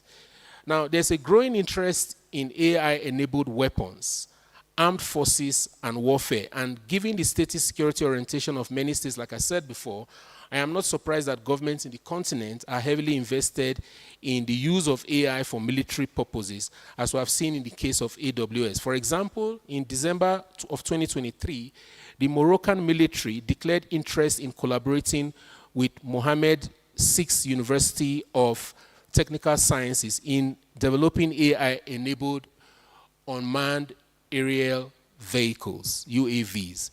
And then also in September of 2023, the Nigerian Chief of Naval Staff announced a 2035 roadmap for adopting AI-enabled capabilities.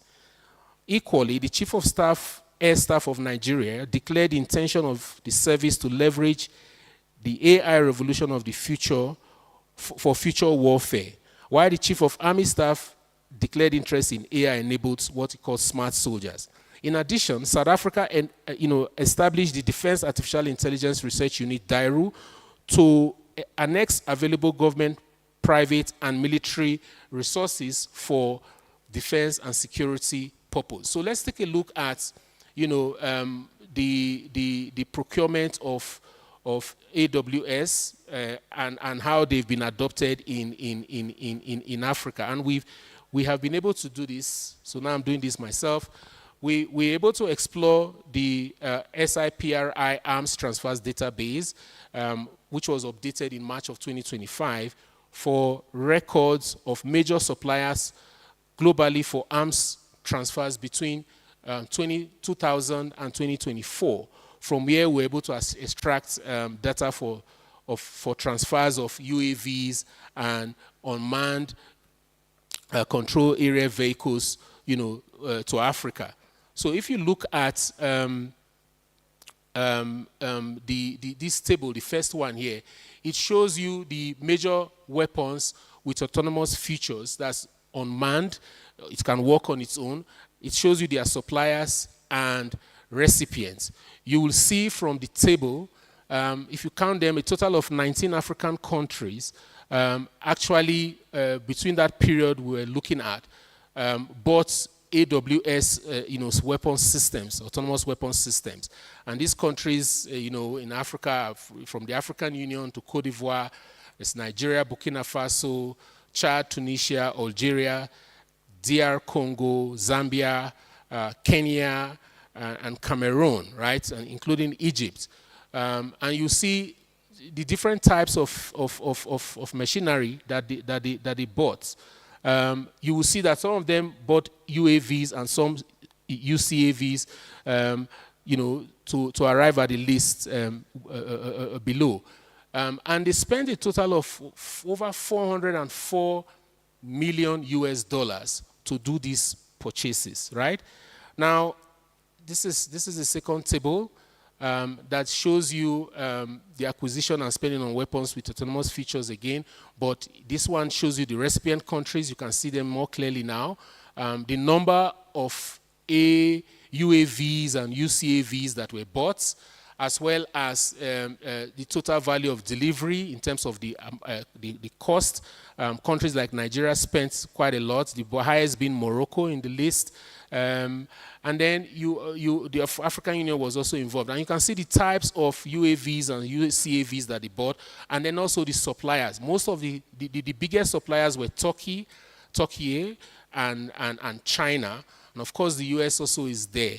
But the major suppliers are really Turkey, the US, and China. The biggest to be in Turkey and China. Now, in case you are wondering why South Africa is not listed, few African countries have developed relevant capabilities for designing, developing, and producing military or dual-use platforms with varying degrees of autonomy. And South Africa tops the list, so they have very little need for buying them. Even though most of these productions are still ongoing. So South Africa maintains the most advanced aerospace and defense industry in Africa. Now, amid these, a South African-based company, MECO, has independently developed what they call the MECO 380, a UAV with ISR systems capabilities, including manual and full autonomous flight capability. The same thing for Egypt, and you can also talk about Morocco.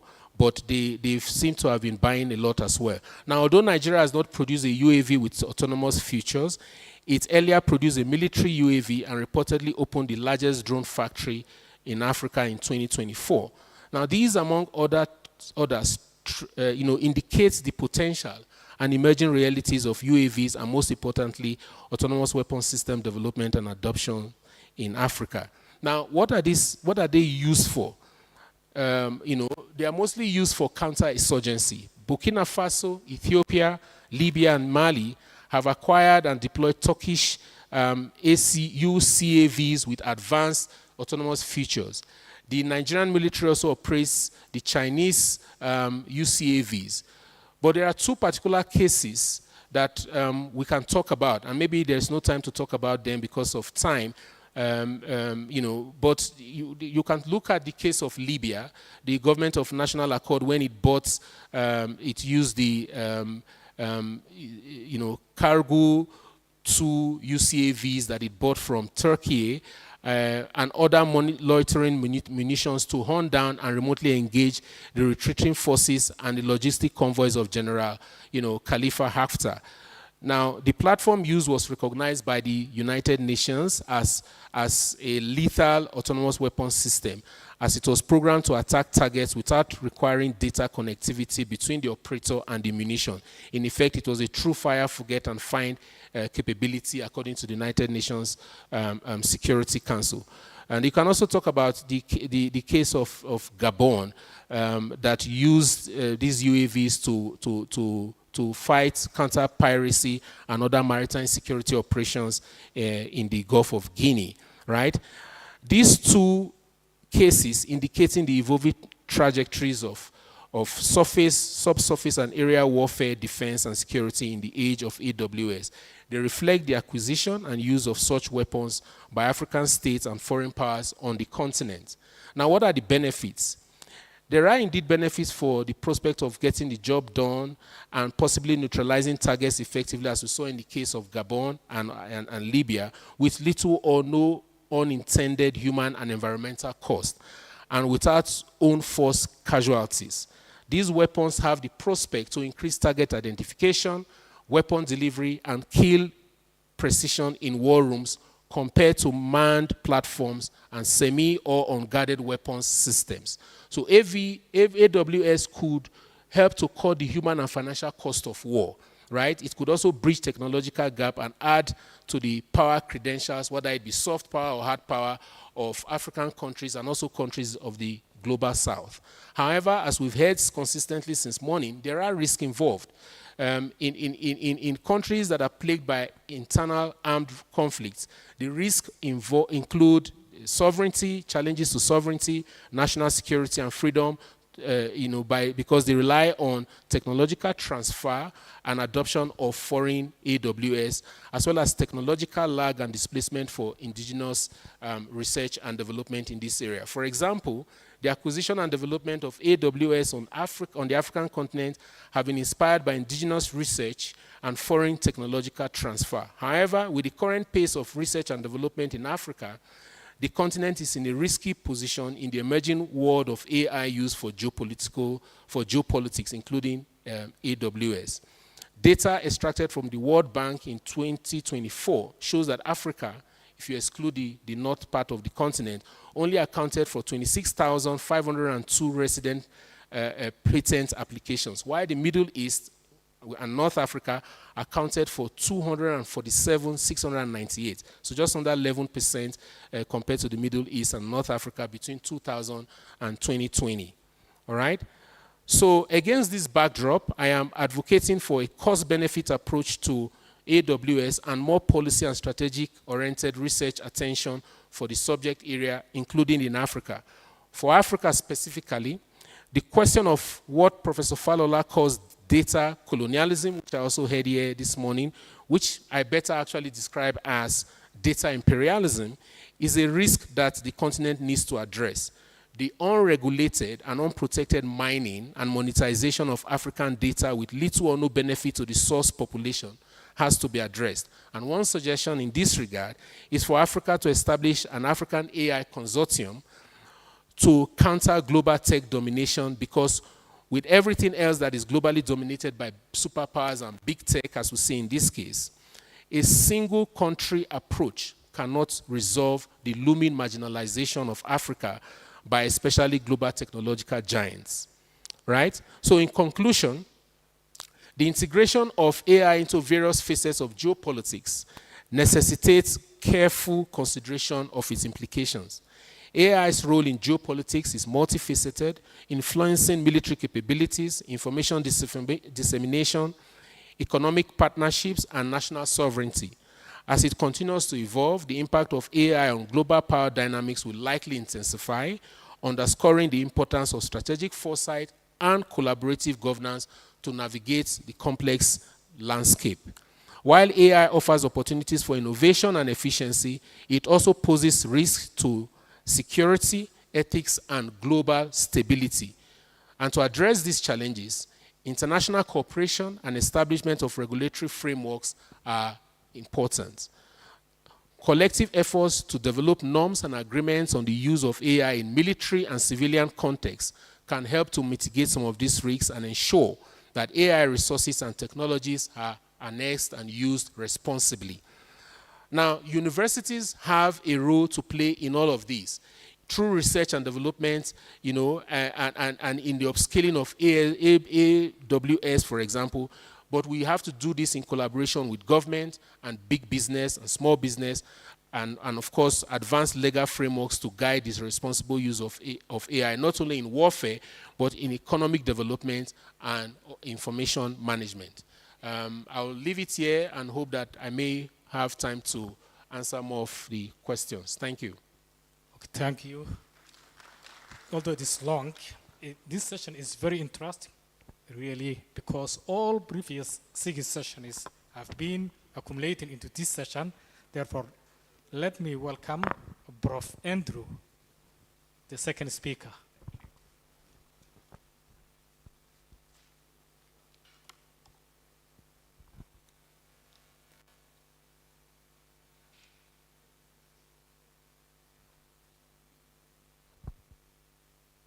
Just while they bring my slides up, thank you very much for having me, and it's a pleasure to be here. I am the AAUN board member representative for UNSW. I'm a water scientist and environmental scientist by training, and I'm here because, as to echo my colleague, the AAUN platform is something that is so rewarding, it's so fantastic to see. I've been here, we haven't even had 24 hours of activities yet, and I've already met new partners in Somaliland. We've got people coming through Sydney and Newcastle, coming from Uganda and other countries. So bringing people together to have these kind of platforms is something that I really am enjoying, and it's my first time here in Kigali, but I hope it's not my last. Thank you very much for having us. It's been a wonderful series of events so far. It's a UNSW one with a yellow background.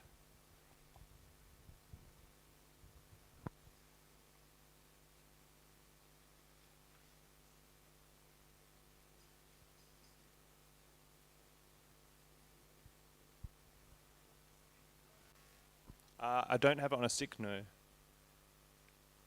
It's emailed, I can email it again.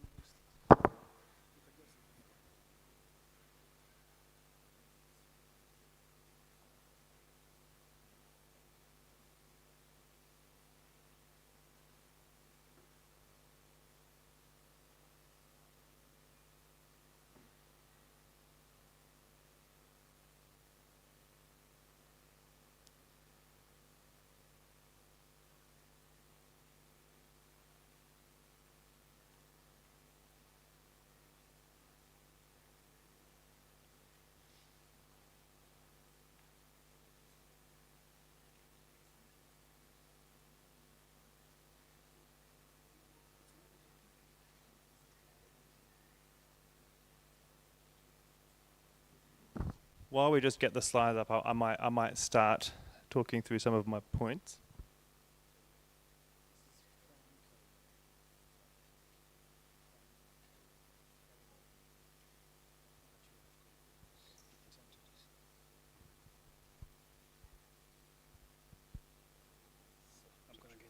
Okay, thank you very much. So as I mentioned, I'm a water environmental scientist by training. I'd like to acknowledge the contributions of Dr. Sue Kay of the UNSW AI Institute, who's helped preparing this talk. And as we go through the slides today, I'm going to present information firstly from a national perspective, sharing where we are in Australia right now, and then what this means as a collection of national bodies, and where AI sits as a geopolitical tool, considering the national policies, security considerations, and ethical considerations as well.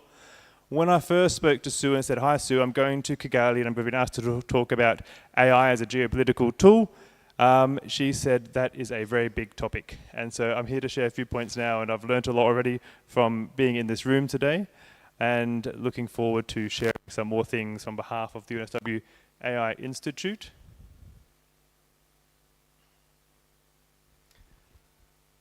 So Australia has a robotics strategy, it has a quantum science strategy, but it does not have an AI strategy.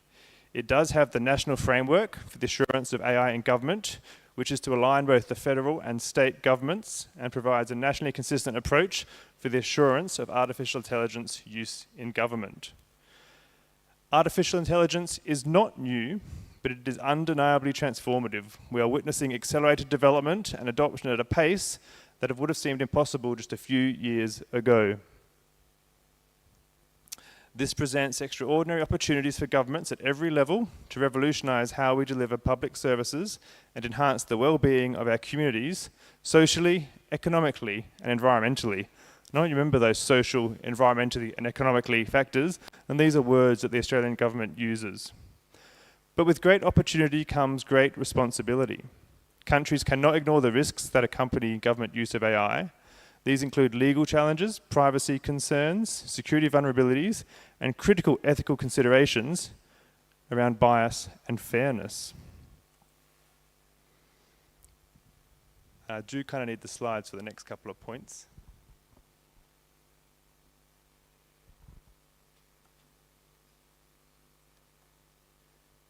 But if we do start to move away then from a national perspective and look at a sub-global perspective, Australia prescribes to the OECD principles, as these are what Australia has signed up to.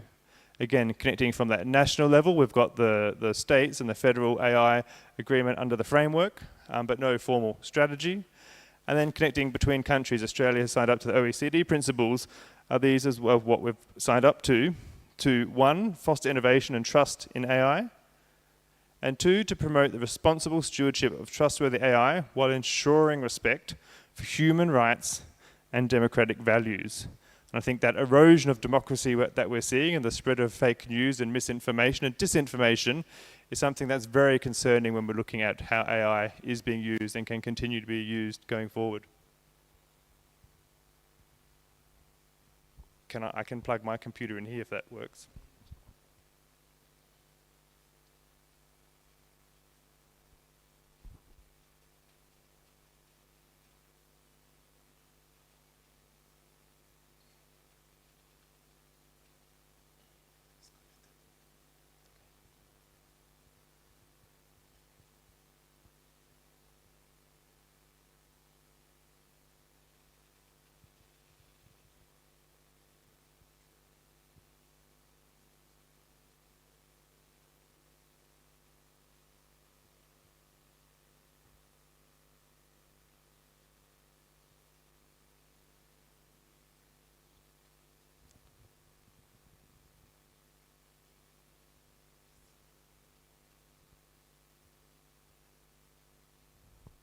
Thank you.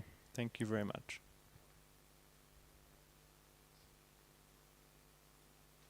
And then how do I move the slides? Okay, if we can go forward a couple of slides, please, while I bring up the pointer. That's the opening slide there. If we go forward one slide, please. Just one.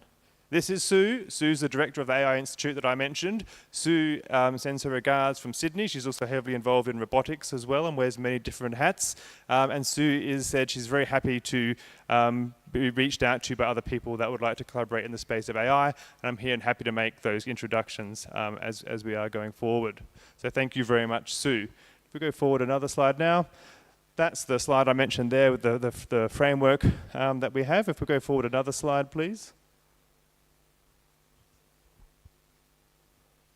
This was the OECD principles I mentioned. We'll go forward one more, please. Okay, here we are. So now we've gone from the national to a bit of a multinational. Now we're looking at the global and looking at the UN. So if we start to move towards this is, oops.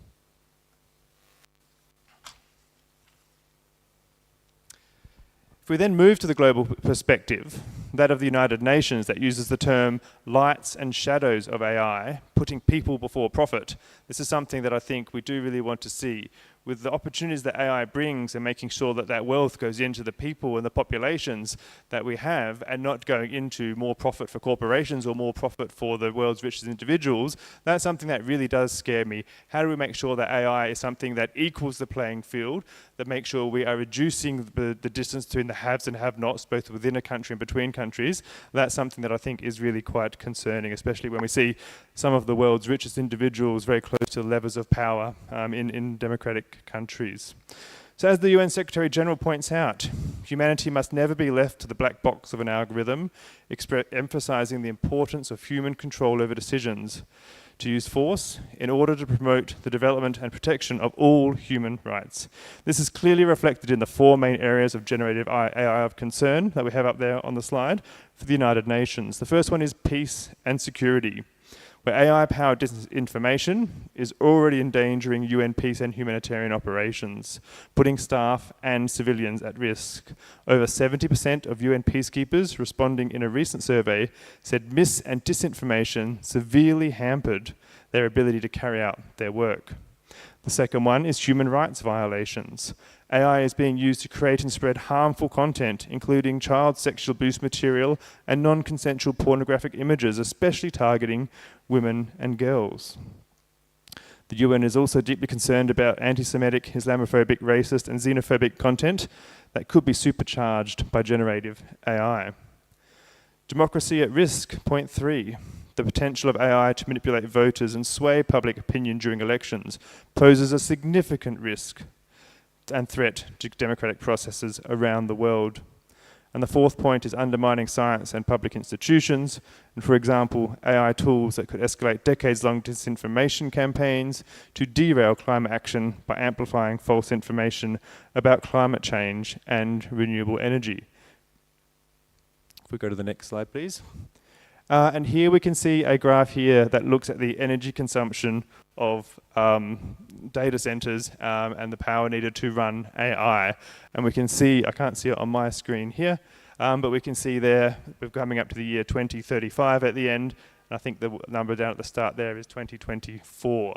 So we can see there that the increase in energy demands, and we can see there is grouped according to energy type, with blue down the bottom being coal, followed by the other blue being gas, moving up into the green is solar for some reason, and then wind and other renewables there. So the increased use of AI requires a lot more data, and that requires data centers, and that requires a lot of energy.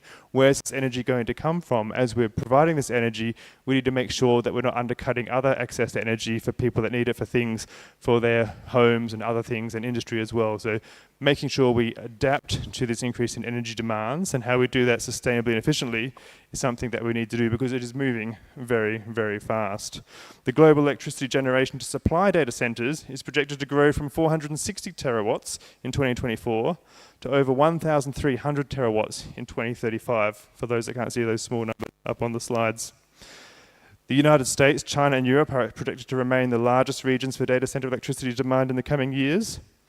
What's been happening and what's being done to plan for this? In Australia, there's some thoughts that Australia could be a data hub. We have lots of space, we're geopolitically stable, we have an undersea cable connecting us to Asia and to the US, not to Africa. Having that energy provided renewably, having these data centers somewhere where they can be maintained, ideally in a cooler place, is something that could be done. In Africa, I'm not sure if there's similar discussions or thoughts happening there, but where would these data centers sit? How would they be shared between nations? How would the energy be provided to do that? While also making sure we're not reducing the other needs for energy, such as those for the UN SDGs and other aspects we need for our societal and environmental goals. So we are in a climate crisis challenge, we know that. There's two main pressures that face everything we are as a population and as a society and as a species going forward there. One of them is global warming, the increased warming due to anthropogenic climate change and the emission of greenhouse gases. And the second there is population. The graph on the right, you can see the very small end of the green there, that goes down to the first about 400 years ago, I think it is, the estimates of the population.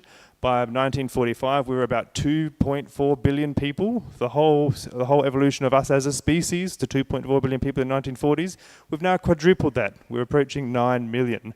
So how do we do more with less? And AI does provide a lot of opportunity for that, but how do we make sure we meet the needs of this growing population while addressing climate change and needing more energy to do it? So energy security is something that is already an important factor for many countries. How it ties into AI is something that we must also grapple with and deal with as well. And then my last slide here.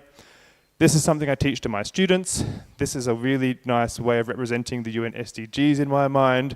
It's from the Stockholm Resilience Centre, where you've got those 4 SDGs on the bottom are the environmental SDGs, or the biosphere. We need to make sure you have a sound and solid environment. Only once you do that can you then address the societal SDGs. And once you've got the societal SDGs, then you can focus on the economics. If you try to do anything without having a sound environmental base and a responsible and reusable use of resources, we are set to fail. So I think AI will offer a lot of opportunity, as we've heard throughout today's sessions in doing this, but especially the need for energy and how that might tie into other things such as water, for example. We need to be very careful of going forward as part of our geopolitics and security, geo-regional security as well. So I think that's my last slide. Thank you very much. And again, thank you to Sue. That QR code there will take you through to her website.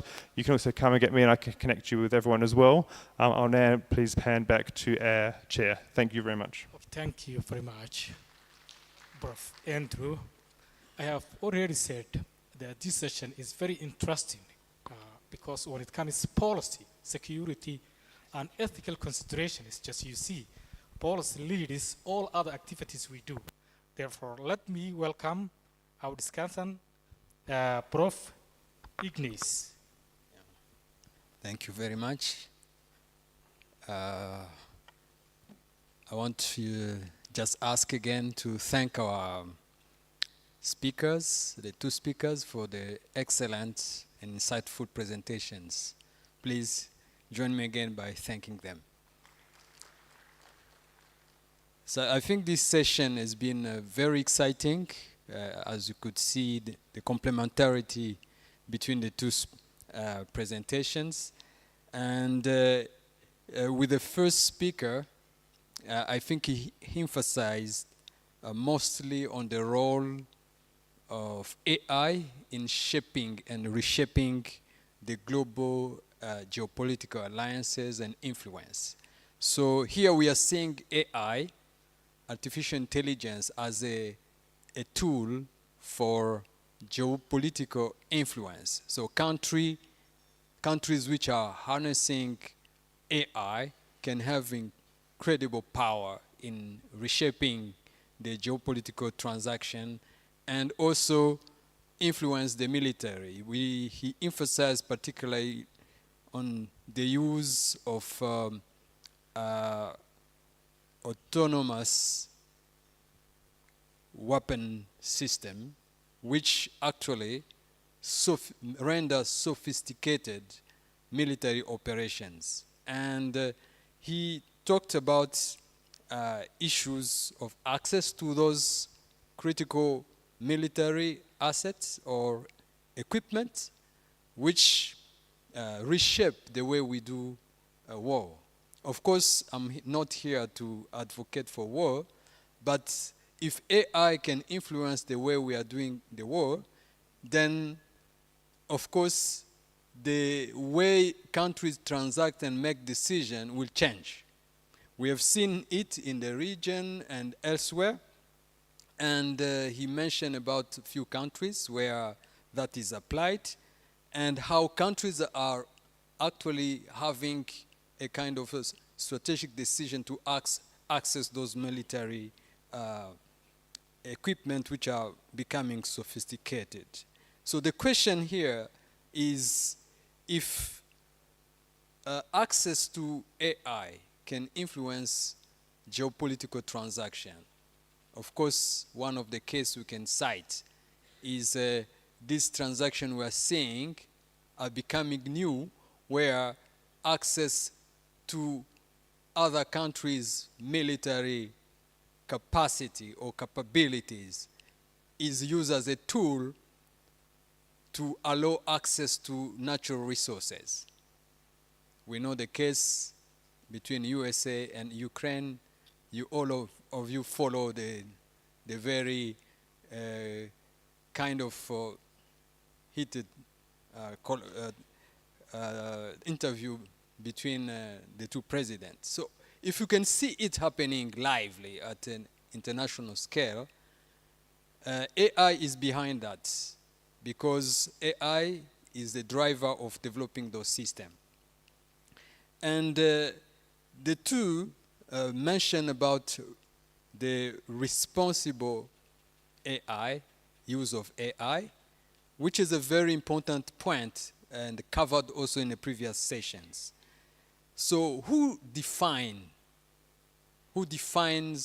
the policies and the principles which must be taken as a core principle for defining the responsible use of AI?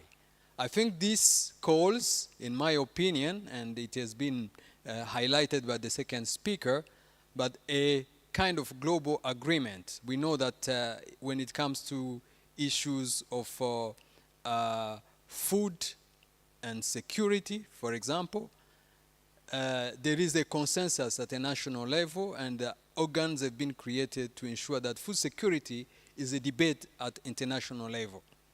And you can see collaboration around agriculture. So if AI is coming and can create kind of inequality, because all countries do not have the same capacity to harness AI, then we ask ourselves the question, if those infrastructure are available elsewhere and we need to access them, how can we define equitable rules so that access to those infrastructure is not creating discrepancy or inequalities which will push the country to be lagging behind? He mentioned about access to military, but I will push us to reflect on other use. We know that when we talk about data, as it was the case in a previous session, the constituting a local data while we use external infrastructure become like a contradiction. Shall we, as African, develop our own R&D? The first speaker talked about the need to develop R&D locally.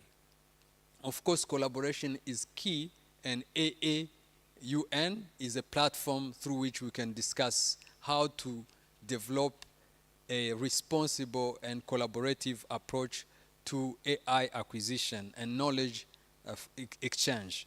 So in my opinion, the two speakers have been very enlightening by showing that importance of knowledge to access those facilities. But I like also the last speaker who raised the issue of energy.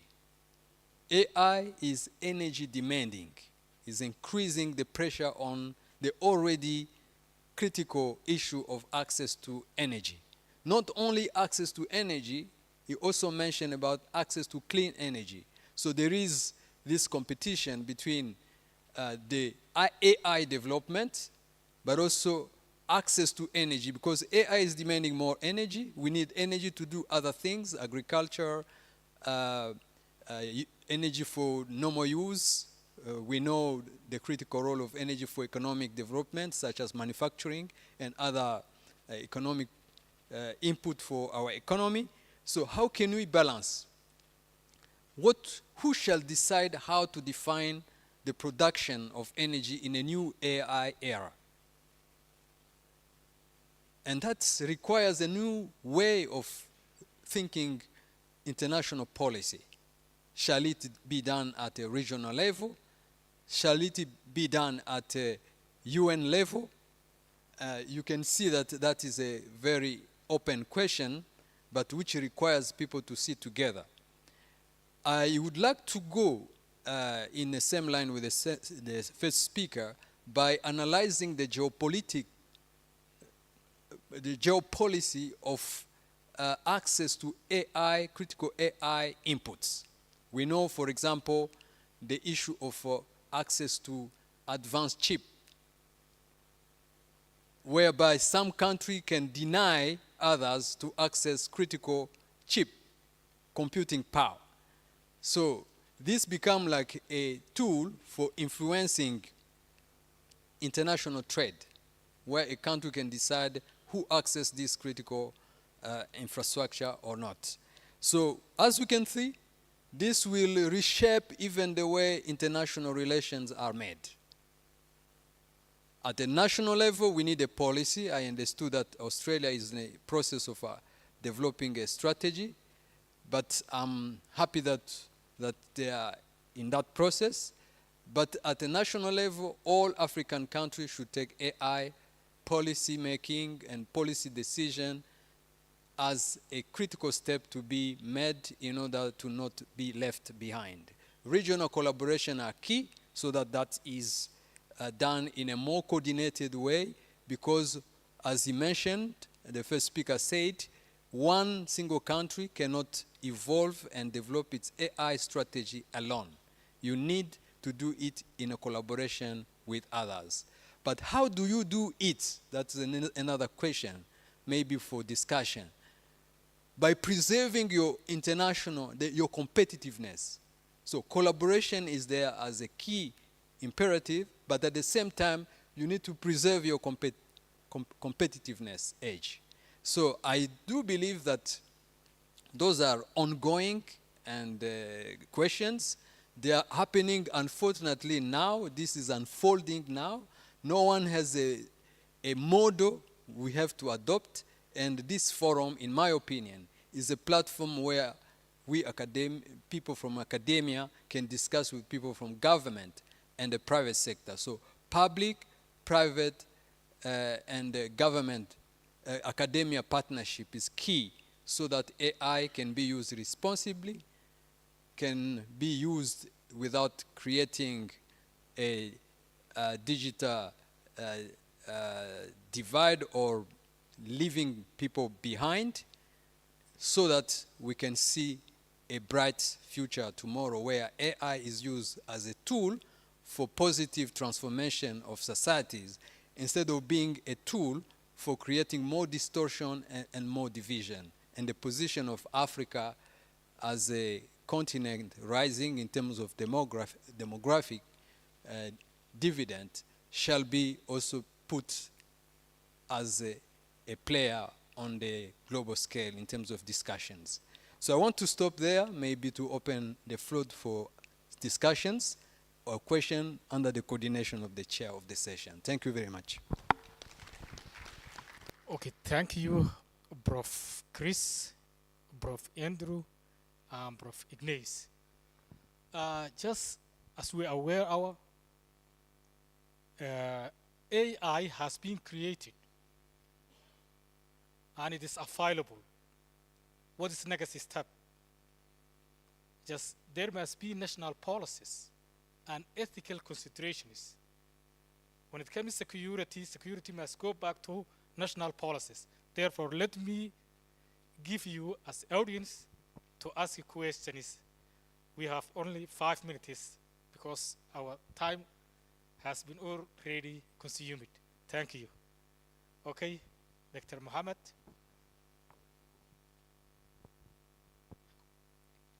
Yes.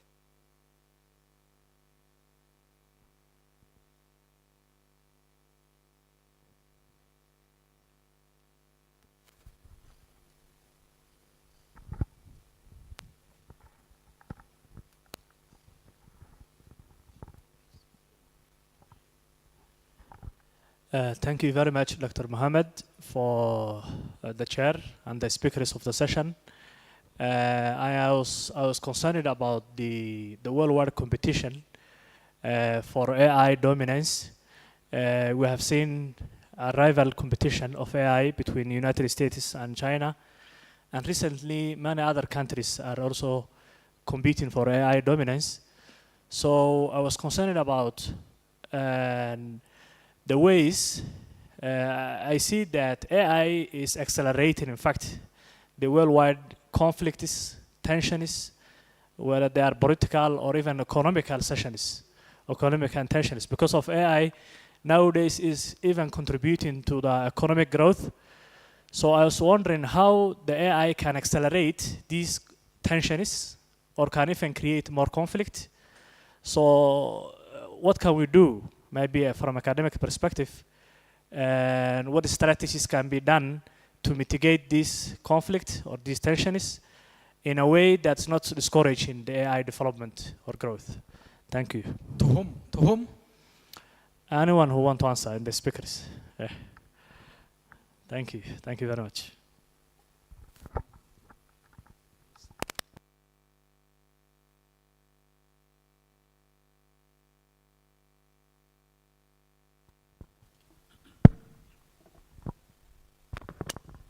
Well, thank you very much for that question, Professor. Yes, you are right. The benefits of AI has made warfare easier and cheaper, for countries to use. So in that regard, it actually exacerbates conflict. So your question is, how do we use AI to mitigate conflict instead? Look, I would focus more on Africa. for example, because those rivalries that we talk about, the digital scramble for power, the use of AI, you know, to get power, is something that's also happening within the continent. So for me, it will be a question of how we conceptualize power, right? When we talk about power in Africa, what should it mean? And if we agree, first of all, if every country in Africa strives to have a national AI policy, digital policy, like, you know, you've got, you know, Australia, for example, one of the things that we will soon quickly realize at a supranational African Union level is the fact that no one can achieve, you know, can maximize the use of AI independently. All right, that will now force a continental policy or mandate for AI and its use. And it is in that process that we can begin to conceptualize what we mean by power and what power would mean for each of us. And as Africa, we would then realize that if we are not, if we see power as something that is to be used for the benefit of ourselves, and using the state as an instrument for delivering services to our citizens, the question will now be the use of power to cooperate to achieve mutual benefits. So AI can then be used for developmental purposes, right? We'll have, like I said earlier on, we can then talk about the consortium, digital consortium or AI consortium, African AI consortium, where we begin to look at the resources that we produce to even big techs. We can collaborate and begin to talk about how we can use it for our own development. And if we see power as a developmental tool rather than a tool of domination, and we do not see the need to dominate one another, then we'll focus on that usage. So for me, reconceptualizing power and its purpose in the African context and using that power to achieve development objectives would be the starting point. And from there, it will lead to us having, you know, national policies, strategies on AI, which will then, you know, diffuse to a supranational policy that can regulate the use of AI, you know, within ourselves. We do not want a situation where countries like, say, Rwanda, if they make breakthroughs in technology, or South Africa is doing AWS, South Africa does not need to tell Rwanda or tell Zambia that for us to give you this technology to help, you know, with surveillance of crime in your country, assuming that is the case with Zambia, we will need some of your critical minerals, as we are seeing the rest of the world do. So once we properly conceptualize what power means and its usage in the African sense of the use of power, then we will now begin to see the positive use of AI for cooperation and development rather than for conflict and domination. Thank you. What do you say? Would you contribute something? Oh, I agree very much. But just one small note on that, noting the time, is that where you have technological advantage is always going to be part of warfare, and AI, there's going to always be this race between developing the technologies. Then I think where AI can play a role is where there's conflict or unrest to do with access to resources there, and coming back to making sure you've got a stable society that has access to food and water, and preventing that unrest that might have conflict between different people within a country or between countries as well. That would be the one thing that I would add. Thank you. 2 other questions? Okay. Welcome.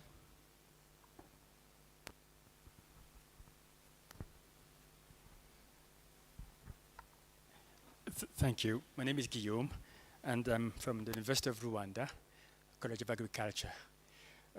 My question goes to Prof. Neuhaus.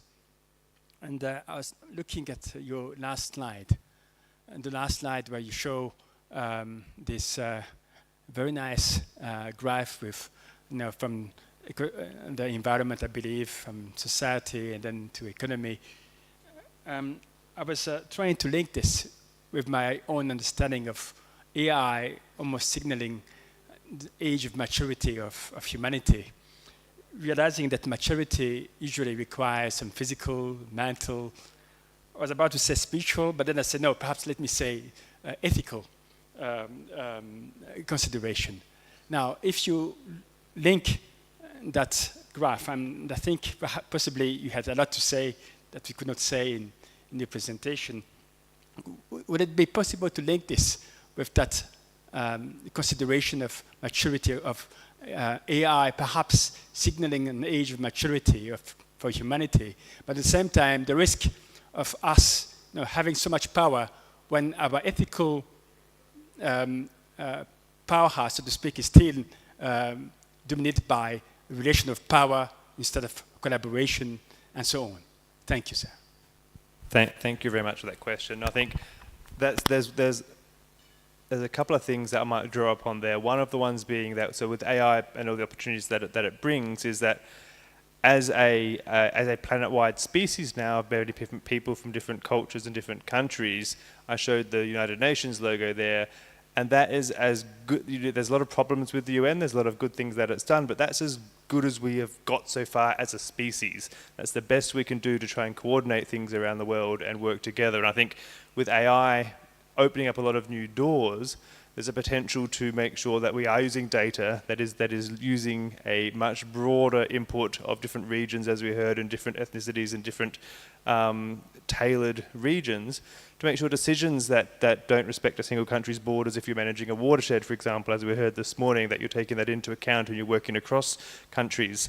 I used to work with the GEF when there was a project called IW Science. I was using science as a language to try and get policymakers to agree on how to manage a resource, such as the Laurentian Great Lakes in North America or the African Great Lakes here, and using science as that common understanding, science, of course, being informed by data. So I'm a big believer in that solid environmental base at the bottom, and if we don't look after environment, then we're not going to be very good at looking after our society and our economy.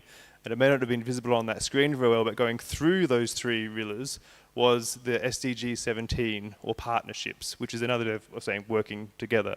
And I think working together, AI allows us to do that on a much larger scale. The data sets that we can share and we can use to benefit each other, not everybody reinventing the wheel and gathering the same data sets and trying to get meaning out of that. And looking at trends as well, we know that graph with the climate change hockey stick very well that I showed as well. We know we're going to be facing those challenges. We know that things are going to change. We have to adapt quickly. We have to do that together, and not sacrifice progress in one area for another. So, example, we're chasing down clean water, not putting in really energy-intensive systems that then create a whole other need to develop fossil fuels and things like that. So we need to do. I hope that answers your question. Okay, last question. Okay, I think nobody. Thank you. We have finished it. Thank you very much indeed. Prof. Chris, Prof. Andrew, and Prof. Ignace. Thank you very much indeed.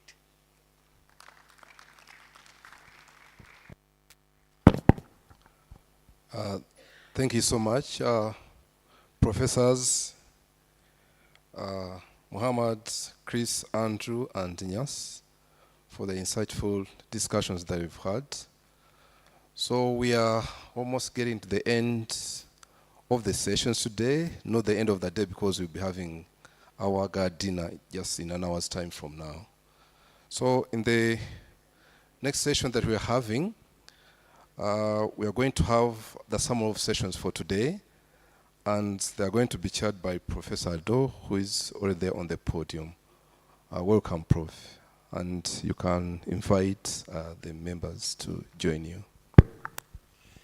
Thank you very much, Program Director. A very good afternoon, colleagues.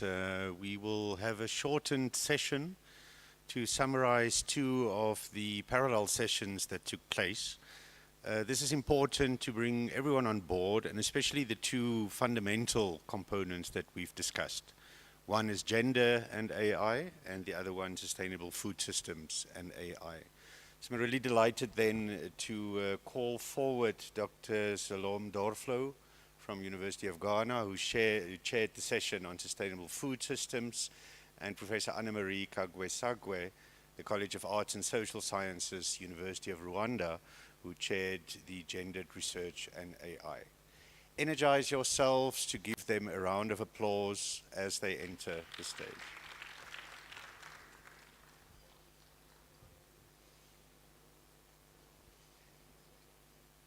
Thank you very much. So we'll ask Anna-Marie to give a brief oral feedback on the main aspects that have emanated from that parallel session. We look forward to that, Professor. Thank you.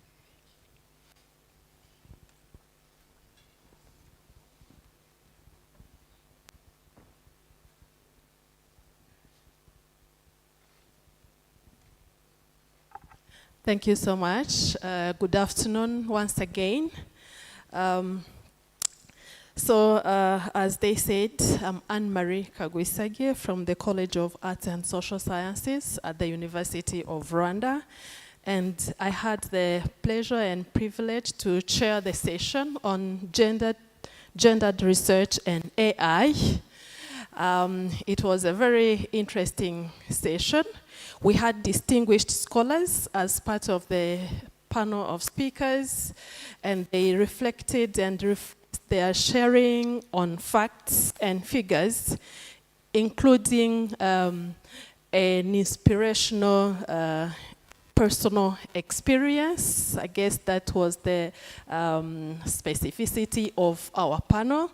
We had somebody sharing her own experience, and we had the privilege to tell our stories. And if we do not tell our own stories and train AI in our context, no one will do it for us. So that was, the panel was in a way also reflecting the collective ownership. So if I briefly talk about what different presenters shared with the audience, our first speaker, Professor Janet from the Newcastle University, who is also the deputy co-chair of AAUN.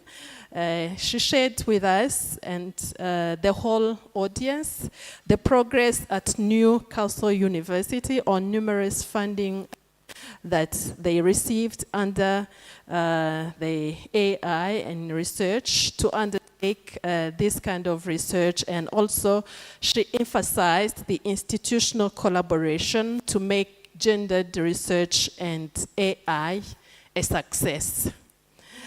She also highlighted that AI can analyze data, trends, and patterns on gender biases and provide meaningful insights on how the biases can be solved, which are key to decision making. We also had our next speaker, Dr. Robert Hunt from Tshwane University in South Africa. He mentioned that with the biased data, AI will surely make biased decisions. And this had also transpired from previous discussions earlier today. Biased data comes from data used to train the AI models. Historically, we noticed that, and that was from his experience as well as a computer scientist, that males behind the programming, and since the large numbers of male in the programming compared to women were feeding the AI, then that would in any case give out biased data and give out biased solutions and decision. Currently, the women make up 22% of the AI development globally, and that was highlighted by our discussant, Prof. Margaret. And the limited number of women also brings about biases in the data set. The bias in the data set also reflects the bias in the solutions. Then we also got our PhD student who was also on the panel, Miss Enata, our PhD student. She also has a background in computer computer systems, and she had a very interesting, inspirational, personal experience. She brought our thoughts back to the basics, where she recalled and brought us back to the fact that everything starts in the family.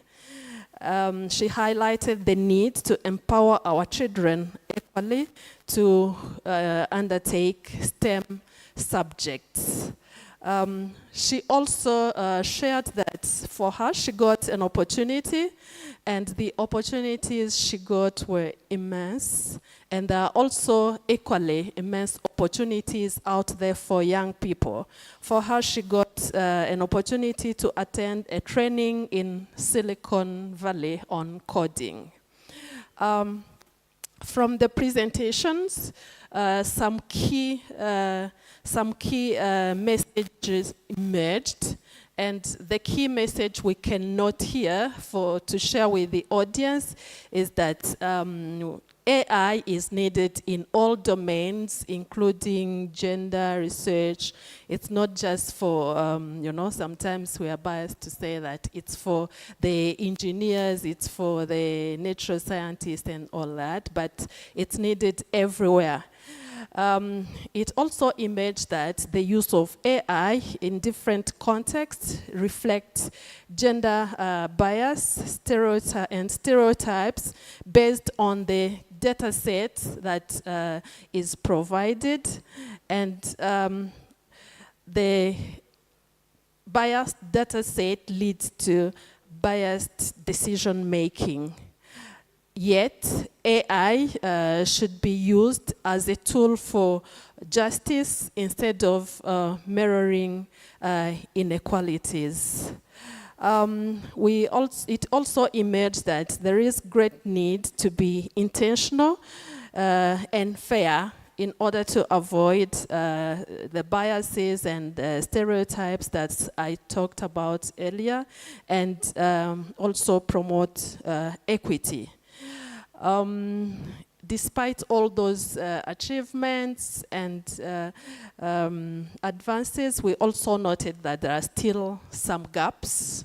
There are still some gaps in terms of knowledge, and also in terms of data sets that are related to indigenous knowledge and AI. And then there are different gaps, and we also wondered who is going to address the gaps, since we need AI in all domains anyway. Well, with this, it emerged that there are some calls for action, but everything starts with us. We are the people that are going to address the existing gaps. And when I talk about we, I mean the academics, the universities. We are here today.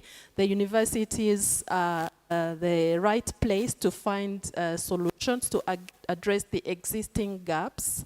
When I talk about we again, I mean the government. Government, that means policy makers, and most importantly, parents as well, because parents are in the academics, they are also in the decision-making space. So we all need to put together our effort to do something to make sure that AI is there in all the activities, in all the spheres.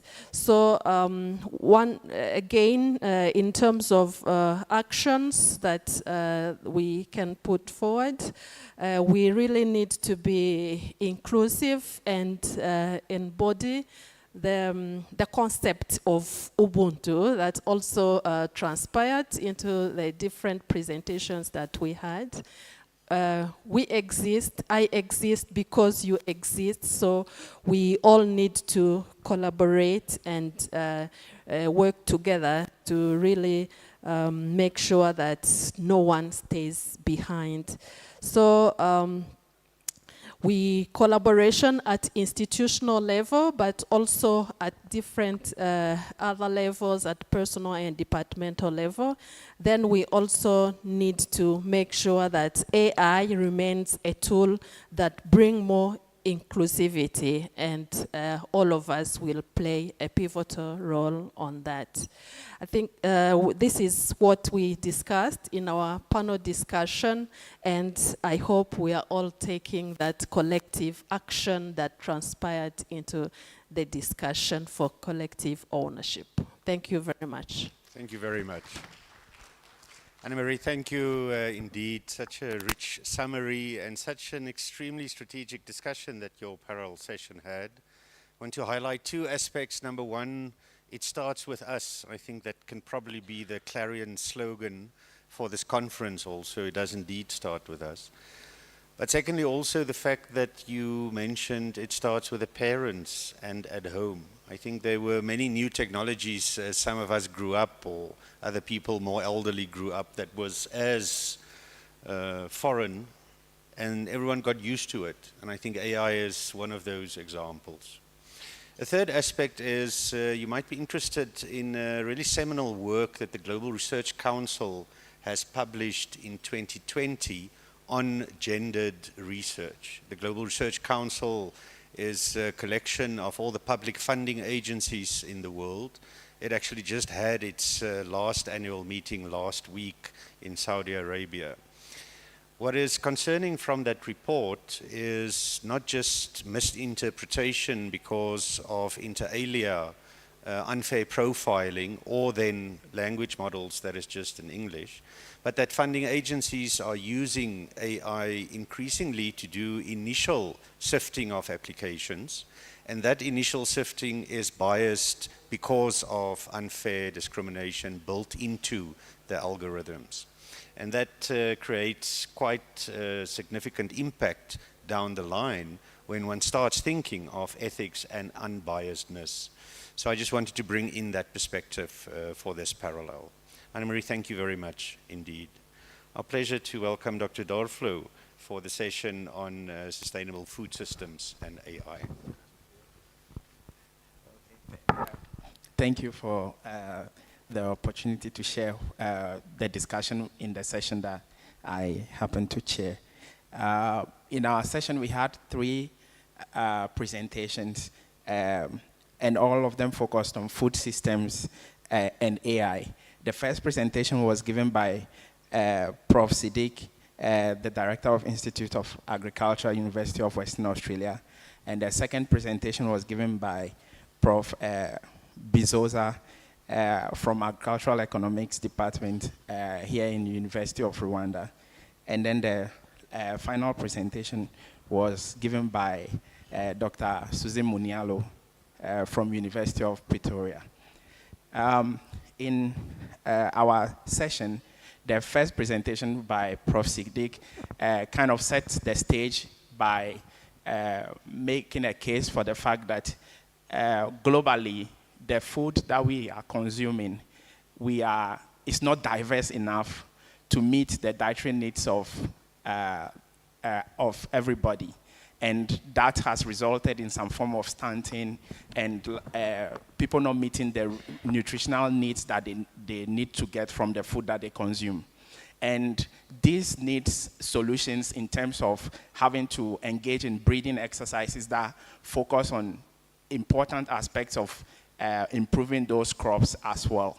And then he also mentioned the fact that there needs to be this kind of fortification of these foods. And then he went on to make the case of how AI can help in improving these breeding exercises, where he made a case about the fact that using linear models to help in breeding will not help to input the complexity that needs to be featured in these new improved crops. So we have to leverage machine learning and deep learning models to be able to improve these crops. And that's one way in which AI can be leveraged to fulfill that aspect. He then also talked about the use of AI for climate modeling And then he also talked about yield modeling as well. And he gave examples of how his team has done work on climate modeling using AI to map out fields that are very difficult to access, which then gives you access to information on those, and then you can make other predictions from those. In concluding, he also laid emphasis on the fact that it's very important to also make sure the technical knowledge that is needed in AI is carefully merged to ensure efficiency and sustainable use of the AI. And that's for the first session of the presentation. The second presentation dealt with food systems and AI, and that presentation looks at the components of food systems, and then also spoke about social, environmental, and economic sustainability, and how that can be achieved by using AI or leveraging AI. In such, he made mention of crop modeling activities, early detection of diseases among crops, and then also made mention of how important big data and precision farming activities are for ensuring efficient production for sustainable food systems. He then zoned in on some case studies in Rwanda where he made a focus on the aim of ensuring agricultural transformation, and then showed some of the AI tools that are currently being used in Zimbabwe, some for detection of diseases, and then some for other aspects of effective production. In his presentation, he also made mention of the data ecosystem that needs to exist and also the capacity that needs to be built to ensure effective use of AI tools. Then the final presentation that we have focused on indigenous or underutilized crops in Africa and how they can contribute to the food systems, and also how AI can be leveraged to improve the use of indigenous and underutilized crops. In the presentation, the presenter gave the multidimensional effect of indigenous crops in food and their role in food systems. And then she went ahead to also point out the gaps that exist in terms of how we can improve indigenous crops, laying the fact that there are policy gaps, there is research gaps, and then practice gap within effective use of indigenous crops or making use of indigenous crops within the food system, and then went ahead to give examples of that. Then in summarizing the whole section, what we came up with was that AI is good for ensuring that you effectively model or create models that can help you understand the different aspects of food production, and then also helps in research and the development of tools. But then in leveraging on this, it's important to be aware of the data needs that are that has to be available for you to be able to leverage on effective AI transformations within the food systems, and then the capacity that you need, as well as the infrastructure needs that are that should exist for you to be able to make full get the full impact of AI within the food systems. There was also mention of how these AI activities need to be put into national visions, and then also ensure there is AU advocacy to ensure these are integrated well into those systems. That would be the summary of the session. Thank you.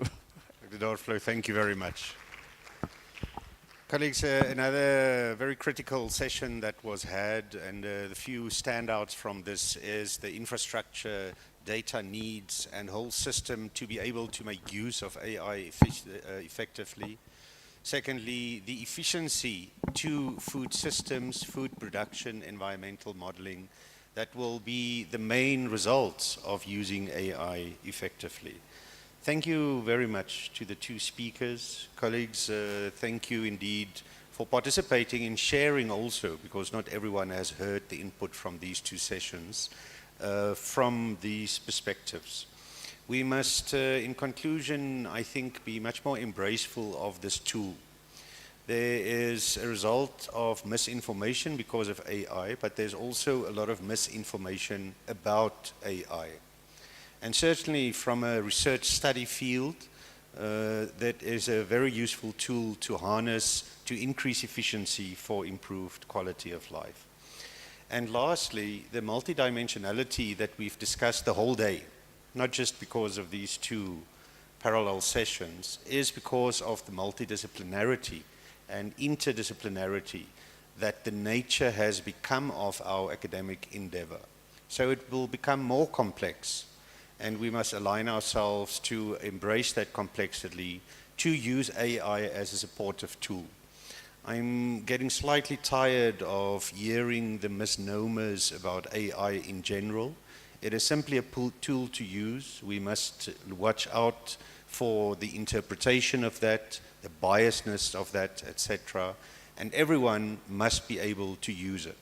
There's still discussions on the one hand of internet access or data infrastructure, never mind the gaps being created by the usefulness of AI.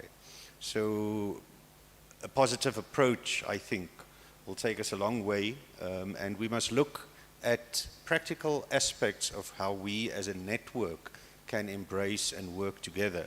And I think, David, that can be a future specific investment scenario for us. Please join me in thanking the two presenters for this session. I hand back to the program director. Thank you.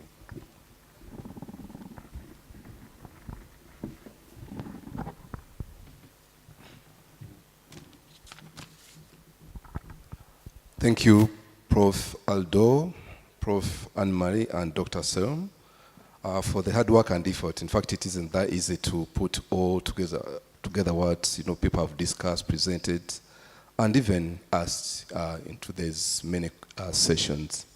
So before I announce the next steps, allow me to inform you that the VC and the DVC left for another meeting. They're not able to be with us in this session, but they're joining us in the gala dinner in just not more than an hour from now.